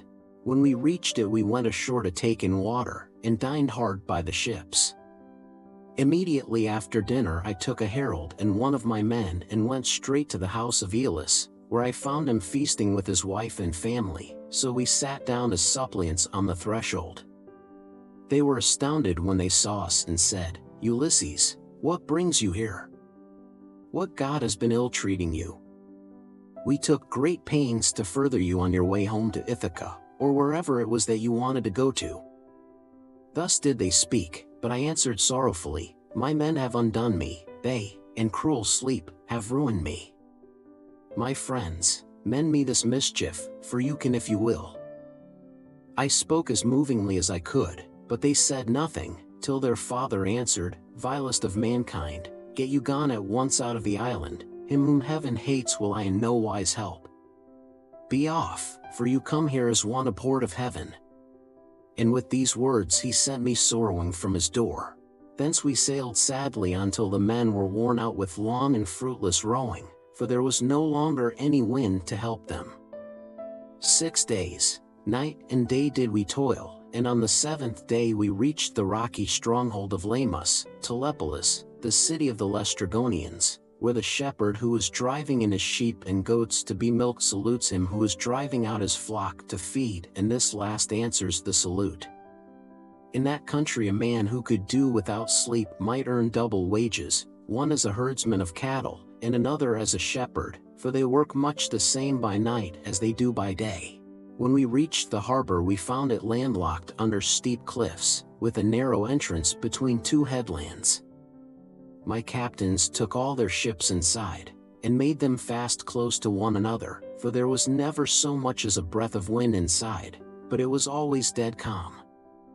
I kept my own ship outside, and moored it to a rock at the very end of the point. Then I climbed a high rock to reconnoiter, but could see no sign neither of man nor cattle, only some smoke rising from the ground. So I sent 2 of my company with an attendant to find out what sort of people the inhabitants were. The men, when they got on shore, followed a level road by which the people draw their firewood from the mountains into the town, till presently they met a young woman who had come outside to fetch water, and who was daughter to a Laestrygonian named Antiphates. She was going to the fountain Artatia from which the people bring in their water, and when my men had come close up to her, they asked her who the king of that country might be, and over what kind of people he ruled, so she directed them to her father's house. But when they got there they found his wife to be a giantess as huge as a mountain, and they were horrified at the sight of her. She at once called her husband Antiphates from the place of assembly, and forthwith he set about killing my men. He snatched up one of them, and began to make his dinner off him then and there, whereon the other 2 ran back to the ships as fast as ever they could. But Antiphates raised a hue and cry after them, and thousands of sturdy Laestrygonians sprang up from every quarter, ogres, not men. They threw vast rocks at us from the cliffs as though they had been mere stones, and I heard the horrid sound of the ships crunching up against one another, and the death cries of my men, as the Laestrygonians speared them like fishes and took them home to eat them. While they were thus killing my men within the harbor, I drew my sword, cut the cable of my own ship, and told my men to row with all their might if they too would not fare like the rest, so they laid out for their lives, and we were thankful enough when we got into open water out of reach of the rocks they hurled at us. As for the others, there was not one of them left. Thence we sailed sadly on, glad to have escaped death, though we had lost our comrades, and came to the Aeolian island, where Circe lives, a great and cunning goddess who is own sister to the magician Eats, for they are both children of the sun by Perse, who is daughter to Oceanus. We brought our ship into a safe harbor without a word, for some god guided us thither, and having landed we lay there for 2 days and 2 nights, worn out in body and mind. When the morning of the 3rd day came I took my spear and my sword, and went away from the ship to reconnoiter, and see if I could discover signs of human handiwork, or hear the sound of voices. Climbing to the top of a high lookout, I espied the smoke of Circe's house rising upwards amid a dense forest of trees, and when I saw this I doubted whether, having seen the smoke, I would not go on at once and find out more, but in the end I deemed it best to go back to the ship, give the men their dinners, and send some of them instead of going myself. When I had nearly got back to the ship, some god took pity upon my solitude, and sent a fine antlered stag right into the middle of my path.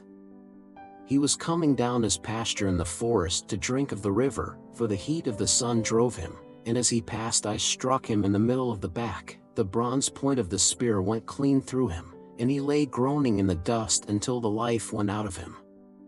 Then I set my foot upon him, drew my spear from the wound, and laid it down. I also gathered rough grass and rushes and twisted them into a fathom or so of good stout rope, with which I bound the 4 feet of the noble creature together. Having so done, I hung him round my neck and walked back to the ship leaning upon my spear, for the stag was much too big for me to be able to carry him on my shoulder, steadying him with one hand. As I threw him down in front of the ship, I called the men and spoke cheeringly man by man to each of them. "Look here, my friends," said I, "we are not going to die so much before our time after all, and at any rate we will not starve so long as we have got something to eat and drink on board." On this they uncovered their heads upon the seashore and admired the stag, for he was indeed a splendid fellow. Then, when they had feasted their eyes upon him sufficiently, they washed their hands and began to cook him for dinner. Thus through the livelong day to the going down of the sun we stayed there eating and drinking our fill, but when the sun went down and it came on dark, we camped upon the seashore. When the child of morning, rosy-fingered dawn, appeared, I called a council and said, "My friends, we are in very great difficulties, listen therefore to me. We have no idea where the sun either sets or rises, so that we do not even know east from west. I see no way out of it, nevertheless, we must try and find one. We are certainly on an island, for I went as high as I could this morning, and saw the sea reaching all round it to the horizon. It lies low, but towards the middle I saw smoke rising from out of a thick forest of trees." Their hearts sank as they heard me, for they remembered how they had been treated by the Laestrygonian Antiphates, and by the savage ogre Polyphemus. They wept bitterly in their dismay, but there was nothing to be got by crying, so I divided them into 2 companies and set a captain over each. I gave one company to Eurylochus, while I took command of the other myself. Then we cast lots in a helmet, and the lot fell upon Eurylochus, so he set out with his 22 men, and they wept, as also did we who were left behind. When they reached Circe's house they found it built of cut stones, on a site that could be seen from far, in the middle of the forest. There were wild mountain wolves and lions prowling all round it, poor bewitched creatures whom she had tamed by her enchantments and drugged into subjection. They did not attack my men, but wagged their great tails, fawned upon them, and rubbed their noses lovingly against them. As hounds crowd round their master when they see him coming from dinner, for they know he will bring them something, even so did these wolves and lions with their great claws fawn upon my men, but the men were terribly frightened at seeing such strange creatures. Presently they reached the gates of the goddess's house, and as they stood there they could hear Circe within, singing most beautifully as she worked at her loom, making a web so fine, so soft, and of such dazzling colors as no one but a goddess could weave. On this Polites, whom I valued and trusted more than any other of my men, said, "There is someone inside working at a loom and singing most beautifully, the whole place resounds with it, let us call her and see whether she is woman or goddess." They called her and she came down, unfastened the door, and bade them enter. They, thinking no evil, followed her, all except Eurylochus, who suspected mischief and stayed outside. When she had got them into her house, she set them upon benches and seats and mixed them a mess with cheese, honey, meal, and Pramnian wine, but she drugged it with wicked poisons to make them forget their homes, and when they had drunk she turned them into pigs by a stroke of her wand, and shut them up in her pigsties. They were like pigs, head, hair, and all, and they grunted just as pigs do, but their senses were the same as before, and they remembered everything. Thus then were they shut up squealing, and Circe threw them some acorns and beech masts such as pigs eat. But Eurylochus hurried back to tell me about the sad fate of our comrades. He was so overcome with dismay that though he tried to speak he could find no words to do so. His eyes filled with tears and he could only sob and sigh, till at last we forced his story out of him, and he told us what had happened to the others. "We went," said he, "as you told us, through the forest, and in the middle of it there was a fine house built with cut stones in a place that could be seen from far. There we found a woman, or else she was a goddess, working at her loom and singing sweetly, so the men shouted to her and called her, whereon she at once came down, opened the door, and invited us in. The others did not suspect any mischief, so they followed her into the house, but I stayed where I was, for I thought there might be some treachery. From that moment I saw them no more, for not one of them ever came out, though I sat a long time watching for them. Then I took my sword of bronze and slung it over my shoulders. I also took my bow, and told Eurylochus to come back with me and shew me the way. But he laid hold of me with both his hands and spoke piteously, saying, "Sir, do not force me to go with you, but let me stay here, for I know you will not bring one of them back with you, nor even return alive yourself. Let us rather see if we cannot escape at any rate with the few that are left us, for we may still save our lives." "Stay where you are, then," answered I, "eating and drinking at the ship, but I must go, for I am most urgently bound to do so." With this I left the ship and went up inland. When I got through the charmed grove, and was near the great house of the enchantress Circe, I met Mercury with his golden wand, disguised as a young man in the heyday of his youth and beauty, with the down just coming upon his face. He came up to me and took my hand within his own, saying, "My poor unhappy man, whither are you going over this mountain top, alone and without knowing the way? Your men are shut up in Circe's pigsties, like so many wild boars in their lairs. You surely do not fancy that you can set them free? I can tell you that you will never get back and will have to stay there with the rest of them. But never mind, I will protect you and get you out of your difficulty. Take this herb, which is one of great virtue, and keep it about you when you go to Circe's house. It will be a talisman to you against every kind of mischief. And I will tell you of all the wicked witchcraft that Circe will try to practice upon you. She will mix a mess for you to drink, and she will drug the meal with which she makes it, but she will not be able to charm you, for the virtue of the herb that I shall give you will prevent her spells from working. I will tell you all about it. When Circe strikes you with her wand, draw your sword and spring upon her as though you were going to kill her.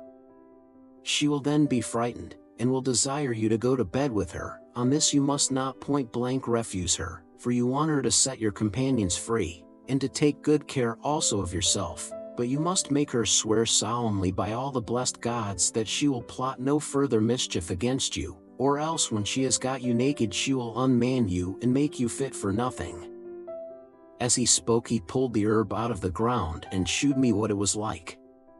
The root was black, while the flower was as white as milk. The gods call it moly, and mortal men cannot uproot it, but the gods can do whatever they like.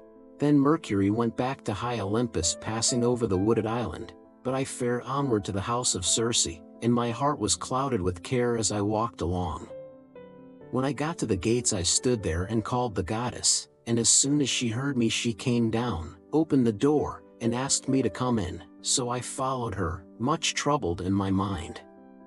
She set me on a richly decorated seat inlaid with silver. There was a footstool also under my feet, and she mixed a mess in a golden goblet for me to drink, but she drugged it, for she meant me mischief. When she had given it me, and I had drunk it without its charming me, she struck me with her wand. "There now," she cried, "be off to the pigsty, and make your lair with the rest of them." But I rushed at her with my sword drawn as though I would kill her, whereon she fell with a loud scream, clasped my knees, and spoke piteously, saying, "Who and whence are you? From what place and people have you come? How can it be that my drugs have no power to charm you?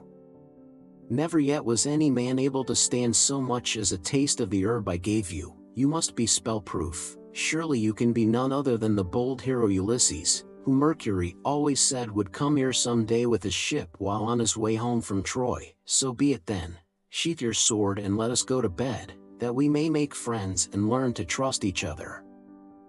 And I answered, Circe, how can you expect me to be friendly with you when you have just been turning all my men into pigs? And now that you have got me here myself, you mean me mischief when you ask me to go to bed with you, and will unman me and make me fit for nothing. I shall certainly not consent to go to bed with you unless you will first take your solemn oath to plot no further harm against me. So she swore at once as I had told her, and when she had completed her oath then I went to bed with her. Meanwhile her 4 servants, who are her housemaids, set about their work. They are the children of the groves and fountains, and of the holy waters that run down into the sea. One of them spread a fair purple cloth over a seat, and laid a carpet underneath it. Another brought tables of silver up to the seats, and set them with baskets of gold. A third mixed some sweet wine with water in a silver bowl and put golden cups upon the tables, while the fourth brought in water and set it to boil in a large cauldron over a good fire which she had lighted. When the water in the cauldron was boiling, she poured cold into it till it was just as I liked it, and then she set me in a bath and began washing me from the cauldron about the head and shoulders, to take the tire and stiffness out of my limbs. As soon as she had done washing me and anointing me with oil, she arrayed me in a good cloak and shirt and led me to a richly decorated seat inlaid with silver. There was a footstool also under my feet. A maidservant then brought me water in a beautiful golden ewer and poured it into a silver basin for me to wash my hands, and she drew a clean table beside me. An upper servant brought me bread and offered me many things of what there was in the house, and then Circe bade me eat. But I would not, and sat without heeding what was before me, still moody and suspicious. When Circe saw me sitting there without eating, and in great grief, she came to me and said, Ulysses, why do you sit like that as though you were dumb, gnawing at your own heart, and refusing both meat and drink? Is it that you are still suspicious? You ought not to be, for I have already sworn solemnly that I will not hurt you. And I said, Circe, no man with any sense of what is right can think of either eating or drinking in your house until you have set his friends free and let him see them. If you want me to eat and drink, you must free my men and bring them to me that I may see them with my own eyes. When I had said this, she went straight through the court with her wand in her hand and opened the pigsty doors. My men came out like so many prime hogs and stood looking at her, but she went about among them and anointed each with a second drug, whereon the bristles that the bad drug had given them fell off, and they became men again, younger than they were before, and much taller and better looking.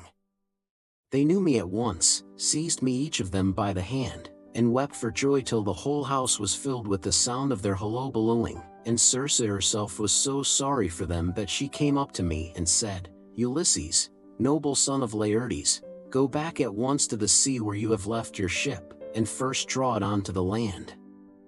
Then, hide all your ship's gear and property in some cave, and come back here with your men.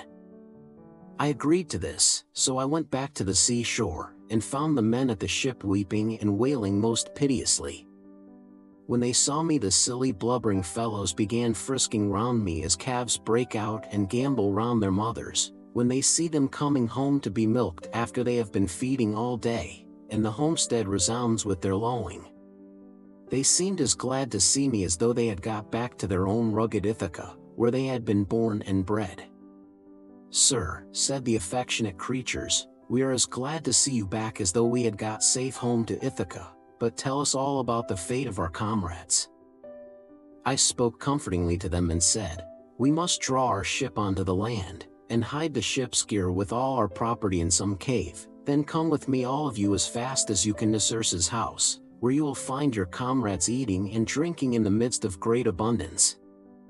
On this the men would have come with me at once, but Eurylochus tried to hold them back and said, Alas, poor wretches that we are, what will become of us? Rush not on your ruin by going to the house of Circe, who will turn us all into pigs or wolves or lions, and we shall have to keep guard over her house. Remember how the cyclops treated us when our comrades went inside his cave, and Ulysses with them. It was all through his sheer folly that those men lost their lives. When I heard him, I was in two minds whether or no to draw the keen blade that hung by my sturdy thigh and cut his head off in spite of his being a near relation of my own. But the men interceded for him and said, "Sir, if it may so be, let this fellow stay here and mind the ship, but take the rest of us with you to Circe's house." On this we all went inland, and Eurylochus was not left behind after all, but came on too, for he was frightened by the severe reprimand that I had given him. Meanwhile Circe had been seeing that the men who had been left behind were washed and anointed with olive oil. She had also given them woolen cloaks and shirts, and when we came we found them all comfortably at dinner in her house. As soon as the men saw each other face to face and knew one another, they wept for joy and cried aloud till the whole palace rang again. Thereon Circe came up to me and said, "Ulysses, noble son of Laertes, tell your men to leave off crying. I know how much you have all of you suffered at sea, and how you have fared among cruel savages on the mainland, but that is over now, so stay here, and eat and drink till you are once more as strong and hearty as you were when you left Ithaca, for at present you are weakened both in body and mind. You keep all the time thinking of the hardships you have suffered during your travels, so that you have no more cheerfulness left in you." Thus did she speak, and we assented. We stayed with Circe for a whole 12-month, feasting upon an untold quantity both of meat and wine. But when the year had passed and the waning of moons and the long days had come round, my men called me apart and said, "Sir, it is time you began to think about going home, if so be you are to be spared to see your house and native country at all." Thus did they speak, and I assented. Thereon through the livelong day to the going down of the sun we feasted our fill on meat and wine, but when the sun went down and it came on dark the men laid themselves down to sleep in the covered cloisters. I, however, after I had got into bed with Circe, besought her by her knees, and the goddess listened to what I had got to say. "Circe," said I, "please to keep the promise you made me about furthering me on my homeward voyage. I want to get back, and so do my men. They are always pestering me with their complaints as soon as ever your back is turned." And the goddess answered, "Ulysses, noble son of Laertes, you shall none of you stay here any longer if you do not want to, but there is another journey which you have got to take before you can sail homewards. You must go to the house of Hades and of dread Proserpine to consult the ghost of the blind Theban prophet Tiresias, whose reason is still unshaken. To him alone has Proserpine left his understanding even in death, but the other ghosts flit about aimlessly." I was dismayed when I heard this. I sat up in bed and wept, and would gladly have lived no longer to see the light of the sun, but presently when I was tired of weeping and tossing myself about, I said, "And who shall guide me upon this voyage, for the house of Hades is a port that no ship can reach." "You will want no guide," she answered. "Raise your mast, set your white sails, sit quite still, and the north wind will blow you there of itself. When your ship has traversed the waters of Oceanus, you will reach the fertile shore of Proserpine's country with its groves of tall poplars and willows that shed their fruit untimely. Here beach your ship upon the shore of Oceanus, and go straight on to the dark abode of Hades. You will find it near the place where the rivers Pyriphlegethon and Cocytus, which is a branch of the river Styx, flow into Acheron, and you will see a rock near it, just where the two roaring rivers run into one another. When you have reached this spot, as I now tell you, dig a trench a cubit or so in length, breadth, and depth, and pour into it as a drink offering to all the dead, first, honey mixed with milk, then wine, and in the third place water, sprinkling white barley meal over the whole. Moreover, you must offer many prayers to the poor feeble ghosts, and promise them that when you get back to Ithaca you will sacrifice a barren heifer to them, the best you have, and will load the pyre with good things. More particularly you must promise that Tiresias shall have a black sheep all to himself, the finest in all your flocks. When you shall have thus besought the ghosts with your prayers, offer them a ram and a black ewe, bending their heads towards Erebus, but yourself turn away from them as though you would make towards the river. On this, many dead men's ghosts will come to you, and you must tell your men to skin the 2 sheep that you have just killed, and offer them as a burnt sacrifice with prayers to Hades and to Proserpine. Then draw your sword and sit there, so as to prevent any other poor ghost from coming near the spilt blood before Tiresias shall have answered your questions. The seer will presently come to you, and will tell you about your voyage, what stages you are to make, and how you are to sail the sea so as to reach your home." It was daybreak by the time she had done speaking, so she dressed me in my shirt and cloak. As for herself, she threw a beautiful light gossamer fabric over her shoulders, fastening it with a golden girdle round her waist, and she covered her head with a mantle. Then I went about among the men everywhere all over the house, and spoke kindly to each of them man by man. "You must not lie sleeping here any longer," said I to them, "we must be going, for Circe has told me all about it." And on this they did as I bade them. Even so, however, I did not get them away without misadventure. We had with us a certain youth named Elpenor, not very remarkable for sense or courage, who had got drunk and was lying on the housetop away from the rest of the men, to sleep off his liquor in the cool. When he heard the noise of the men bustling about, he jumped up on a sudden and forgot all about coming down by the main staircase, so he tumbled right off the roof and broke his neck, and his soul went down to the house of Hades. When I had got the men together, I said to them, "You think you are about to start home again, but Circe has explained to me that instead of this, we have got to go to the house of Hades and Proserpine to consult the ghost of the Theban prophet Tiresias."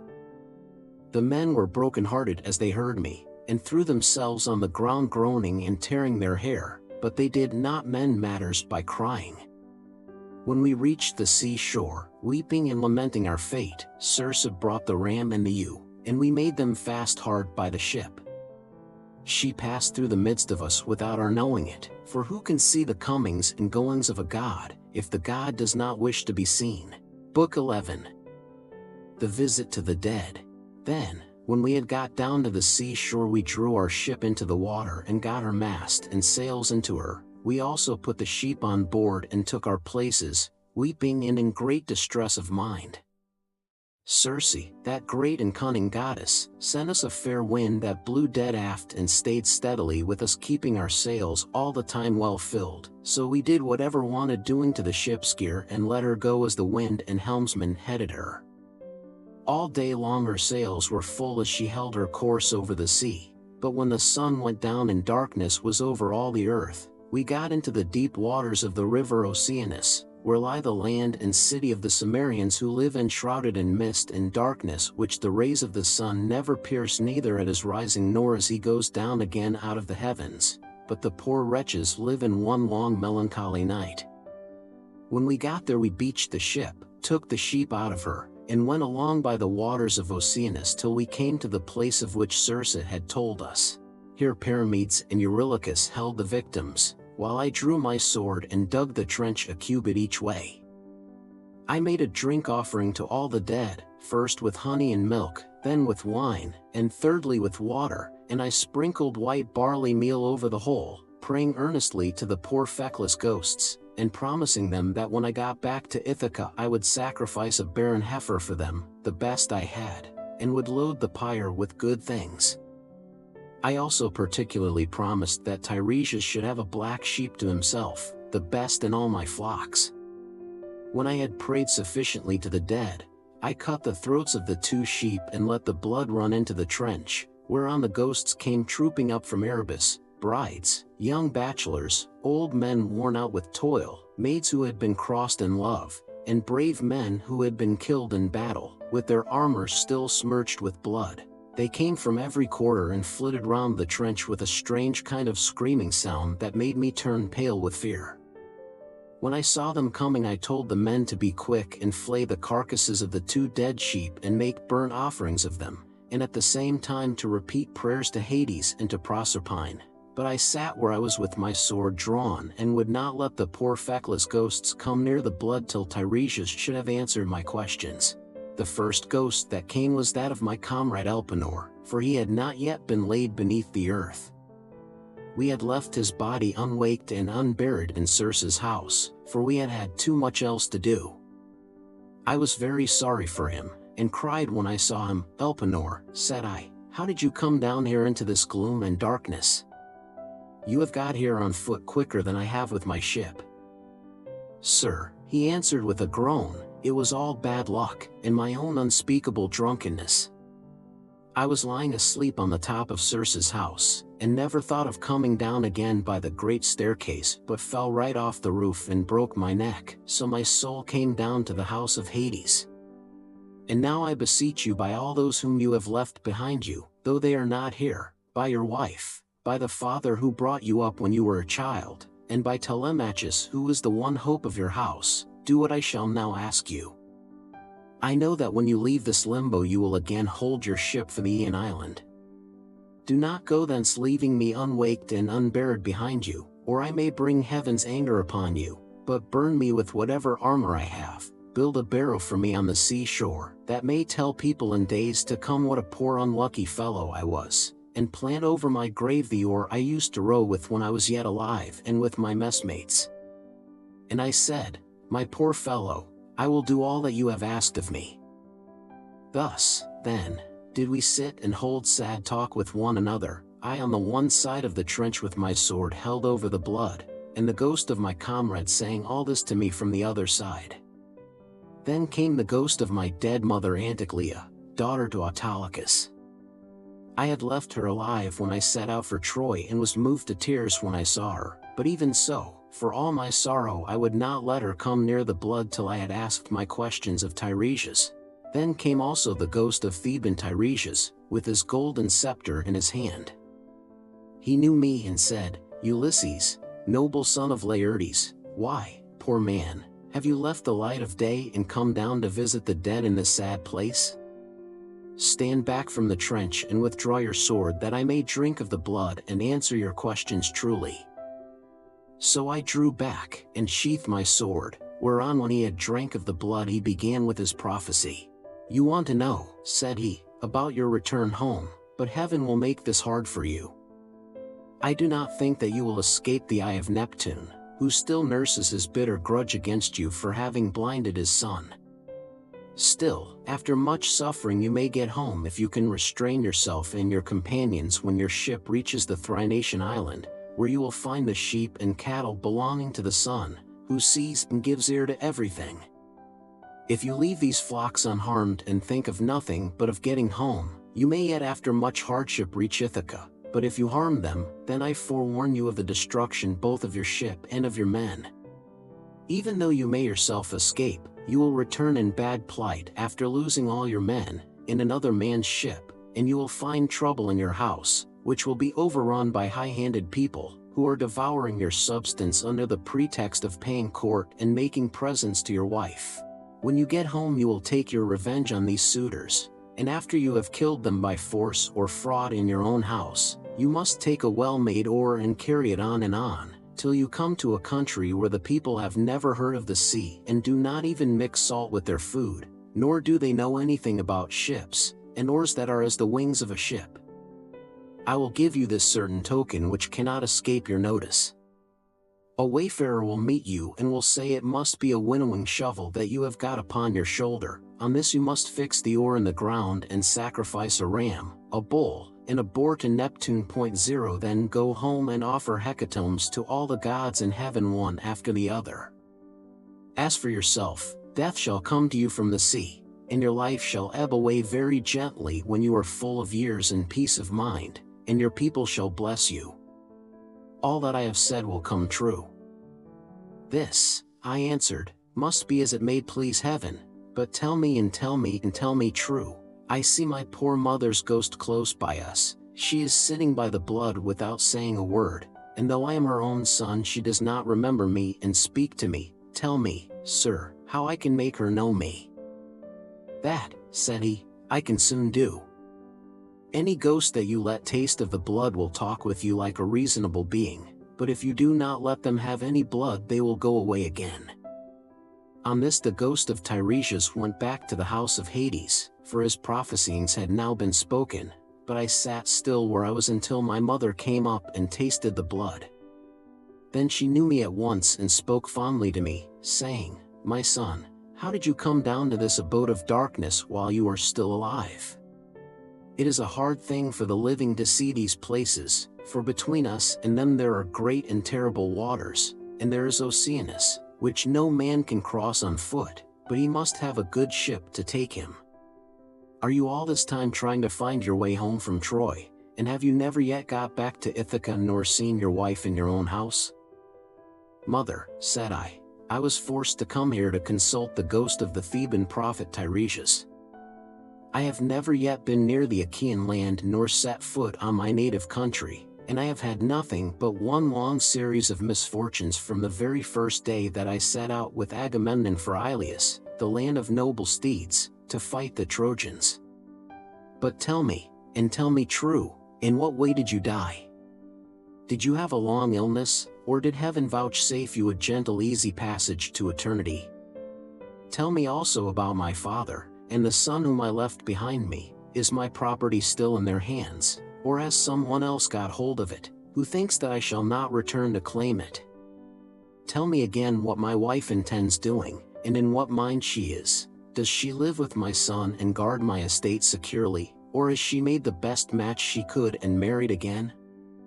My mother answered, "Your wife still remains in your house, but she is in great distress of mind and spends her whole time in tears both night and day. No one as yet has got possession of your fine property, and Telemachus still holds your lands undisturbed. He has to entertain largely, as of course he must, considering his position as a magistrate, and how everyone invites him. Your father remains at his old place in the country and never goes near the town. He has no comfortable bed nor bedding. In the winter he sleeps on the floor in front of the fire with the men and goes about all in rags, but in summer, when the warm weather comes on again, he lies out in the vineyard on a bed of vine leaves thrown anyhow upon the ground. He grieves continually about your never having come home, and suffers more and more as he grows older.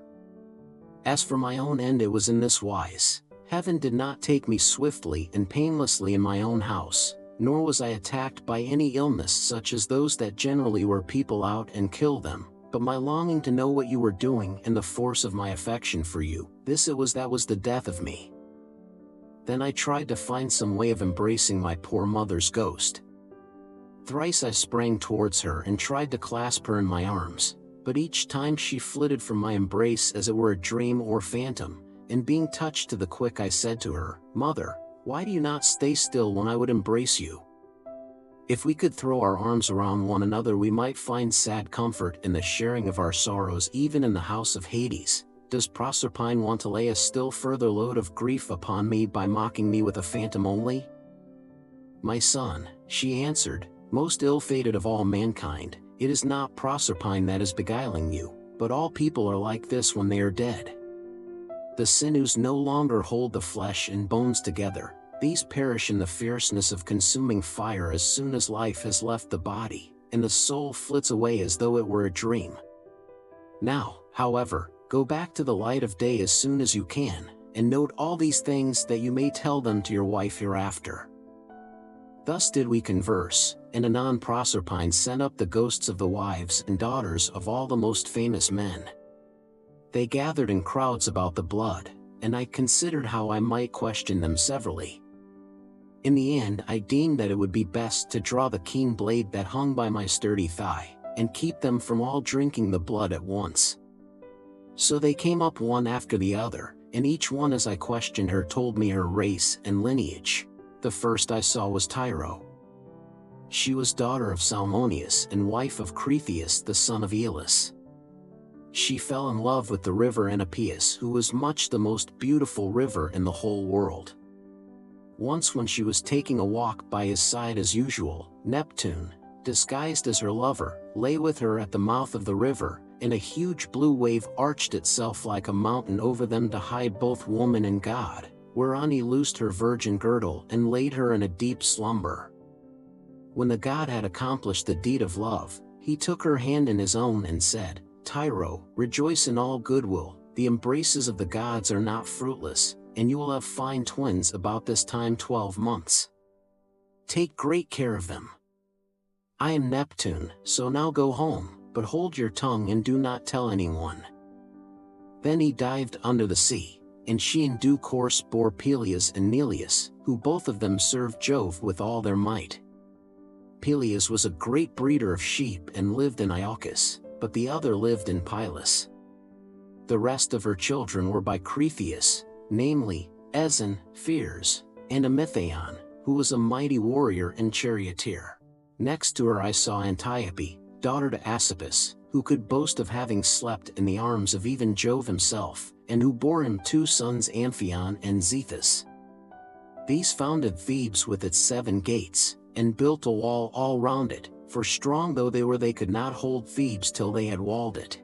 Then I saw Alcmena, the wife of Amphitryon, who also bore to Jove indomitable Hercules, and Megara, who was daughter to great King Creon, and married the redoubtable son of Amphitryon. I also saw fair Epicaste, mother of King Oedipodes, whose awful lot it was to marry her own son without suspecting it. He married her after having killed his father, but the gods proclaimed the whole story to the world, whereon he remained king of Thebes, in great grief for the spite the gods had borne him. But Epicaste went to the house of the mighty jailer Hades, having hanged herself for grief, and the avenging spirits haunted him as for an outraged mother, to his ruin bitterly thereafter. Then I saw Chloris, whom Neleus married for her beauty, having given priceless presents for her. She was youngest daughter to Amphion son of Iasus and king of Minion Orchomenus, and was queen in Pylus. She bore Nestor, Chromius, and Periclymenus, and she also bore that marvelously lovely woman Pero, who was wooed by all the country round, but Neleus would only give her to him who should raid the cattle of Iphicles from the grazing grounds of Phylace, and this was a hard task. The only man who would undertake to raid them was a certain excellent seer, but the will of heaven was against him, for the rangers of the cattle caught him and put him in prison. Nevertheless, when a full year had passed and the same season came round again, Iphicles set him at liberty, after he had expounded all the oracles of heaven. Thus, then, was the will of Jove accomplished. And I saw Leda the wife of Tyndarus, who bore him 2 famous sons, Castor breaker of horses, and Pollux the mighty boxer. Both these heroes are lying under the earth, though they are still alive, for by a special dispensation of Jove, they die and come to life again, each one of them every other day throughout all time, and they have the rank of gods. After her I saw Iphimedia wife of Aloeus, who boasted the embrace of Neptune. She bore 2 sons Otis and Ephialtes, but both were short-lived. They were the finest children that were ever born in this world, and the best-looking, Orion only excepted, for at 9 years old they were 9 fathoms high, and measured 9 cubits round the chest. They threatened to make war with the gods in Olympus, and tried to set Mount Ossa on the top of Mount Olympus, and Mount Pelion on the top of Ossa, that they might scale heaven itself, and they would have done it too if they had been grown up, but Apollo, son of Leto, killed both of them, before they had got so much as a sign of hair upon their cheeks or chin. Then I saw Phaedra, and Procris, and fair Ariadne daughter of the magician Minos, whom Theseus was carrying off from Crete to Athens, but he did not enjoy her, for before he could do so Diana killed her in the island of Dio on account of what Bacchus had said against her. I also saw Mera and Clymene and hateful Eriphyle, who sold her own husband for gold. But it would take me all night if I were to name every single one of the wives and daughters of heroes whom I saw, and it is time for me to go to bed, either on board ship with my crew, or here. As for my escort, heaven and yourselves will see to it." Here he ended, and the guests sat all of them enthralled and speechless throughout the covered cloister. Then Arete said to them, "What do you think of this man, O Phaeacians? Is he not tall and good-looking, and is he not clever? True, he is my own guest, but all of you share in the distinction. Do not be in a hurry to send him away, nor niggardly in the presents you make to one who is in such great need, for heaven has blessed all of you with great abundance." Then spoke the aged hero Echeneus, who was one of the oldest men among them. "My friends," said he, What our august queen has just said to us is both reasonable and to the purpose, therefore be persuaded by it, but the decision whether in word or deed rests ultimately with King Alcinous." "The thing shall be done," exclaimed Alcinous, "as surely as I still live and reign over the Phaeacians. Our guest is indeed very anxious to get home, still we must persuade him to remain with us until tomorrow, by which time I shall be able to get together the whole sum that I mean to give him. As regards his escort, it will be a matter for you all, and mine above all others as the chief person among you." And Ulysses answered, "King Alcinous, if you were to bid me to stay here for a whole 12 months, and then speed me on my way, loaded with your noble gifts, I should obey you gladly, and it would redound greatly to my advantage, for I should return fuller-handed to my own people, and should thus be more respected and beloved by all who see me when I get back to Ithaca." "Ulysses," replied Alcinous, "not one of us who sees you has any idea that you are a charlatan or a swindler. I know there are many people going about who tell such plausible stories that it is very hard to see through them, but there is a style about your language which assures me of your good disposition. Moreover, you have told the story of your own misfortunes, and those of the Argives, as though you were a practiced bard. But tell me, and tell me true, whether you saw any of the mighty heroes who went to Troy at the same time with yourself, and perished there. The evenings are still at their longest, and it is not yet bedtime. Go on, therefore, with your divine story, for I could stay here listening till tomorrow morning, so long as you will continue to tell us of your adventures." "Alcinous," answered Ulysses, "there is a time for making speeches, and a time for going to bed. Nevertheless, since you so desire, I will not refrain from telling you the still sadder tale of those of my comrades who did not fall fighting with the Trojans, but perished on their return, through the treachery of a wicked woman.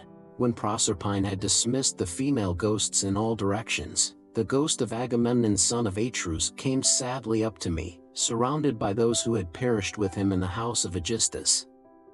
As soon as he had tasted the blood, he knew me, and weeping bitterly stretched out his arms towards me to embrace me, but he had no strength nor substance any more, and I too wept and pitied him as I beheld him. 'How did you come by your death?' said I, 'King Agamemnon? Did Neptune raise his winds and waves against you when you were at sea, or did your enemies make an end of you on the mainland when you were cattle lifting or sheep stealing, or while they were fighting in defense of their wives and city?' Ulysses," he answered, "noble son of Laertes, I was not lost at sea in any storm of Neptune's raising, nor did my foes dispatch me upon the mainland, but Aegisthus and my wicked wife were the death of me between them. He asked me to his house, feasted me, and then butchered me most miserably as though I were a fat beast in a slaughterhouse, while all around me my comrades were slain like sheep or pigs for the wedding breakfast, or picnic, or gorgeous banquet of some great nobleman. You must have seen numbers of men killed either in a general engagement, or in single combat, but you never saw anything so truly pitiable as the way in which we fell in that cloister, with the mixing bowl and the loaded tables lying all about, and the ground reeking with our blood. I heard Priam's daughter Cassandra scream as Clytemnestra killed her close beside me. I lay dying upon the earth with the sword in my body, and raised my hands to kill the slut of a murderess, but she slipped away from me. She would not even close my lips nor my eyes when I was dying, for there is nothing in this world so cruel and so shameless as a woman when she has fallen into such guilt as hers was. Fancy murdering her own husband. I thought I was going to be welcomed home by my children and my servants, but her abominable crime has brought disgrace on herself and all women who shall come after, even on the good ones." And I said, "In truth Jove has hated the house of Atreus from first to last in the matter of their women's counsels. See how many of us fell for Helen's sake, and now it seems that Clytemnestra hatched mischief against you too during your absence. Be sure, therefore," continued Agamemnon, "and not be too friendly even with your own wife. Do not tell her all that you know perfectly well yourself. Tell her a part only, and keep your own counsel about the rest. Not that your wife, Ulysses, is likely to murder you, for Penelope is a very admirable woman, and has an excellent nature. We left her a young bride with an infant at her breast when we set out for Troy. This child no doubt is now grown up happily to man's estate, and he and his father will have a joyful meeting and embrace one another as it is right they should do, whereas my wicked wife did not even allow me the happiness of looking upon my son, but killed me ere I could do so. Furthermore I say, and lay my saying to your heart, do not tell people when you are bringing your ship to Ithaca, but steal a march upon them, for after all this there is no trusting women. But now tell me, and tell me true, can you give me any news of my son Orestes? Is he in Orchomenus, or at Pylos, or is he at Sparta with Menelaus, for I presume that he is still living. And I said, Agamemnon, why do you ask me? I do not know whether your son is alive or dead, and it is not right to talk when one does not know. As we two sat weeping and talking thus sadly with one another, the ghost of Achilles came up to us with Patroclus, Antilochus, and Ajax, who was the finest and goodliest man of all the Danaans after the son of Peleus. The fleet descendant of Aeacus knew me and spoke piteously, saying, Ulysses, noble son of Laertes, what deed of daring will you undertake next, that you venture down to the house of Hades among us silly dead, who are but the ghosts of them that can labor no more? And I said, Achilles, son of Peleus, foremost champion of the Achaeans, I came to consult Tiresias, and see if he could advise me about my return home to Ithaca, for I have never yet been able to get near the Achaean land, nor to set foot in my own country, but have been in trouble all the time. As for you, Achilles, no one was ever yet so fortunate as you have been, nor ever will be, for you were adored by all us Argives as long as you were alive, and now that you are here you are a great prince among the dead. Do not, therefore, take it so much to heart even if you are dead. Say not a word, he answered, in death's favor, I would rather be a paid servant in a poor man's house and be above ground than king of kings among the dead. But give me news about my son, is he gone to the wars and will he be a great soldier, or is this not so? Tell me also if you have heard anything about my father Peleus, does he still rule among the Myrmidons? Or do they show him no respect throughout Hellas and Phthia now that he is old and his limbs fail him? Could I but stand by his side, in the light of day, with the same strength that I had when I killed the bravest of our foes upon the plain of Troy, could I but be as I then was and go even for a short time to my father's house, anyone who tried to do him violence or supersede him would soon rue it.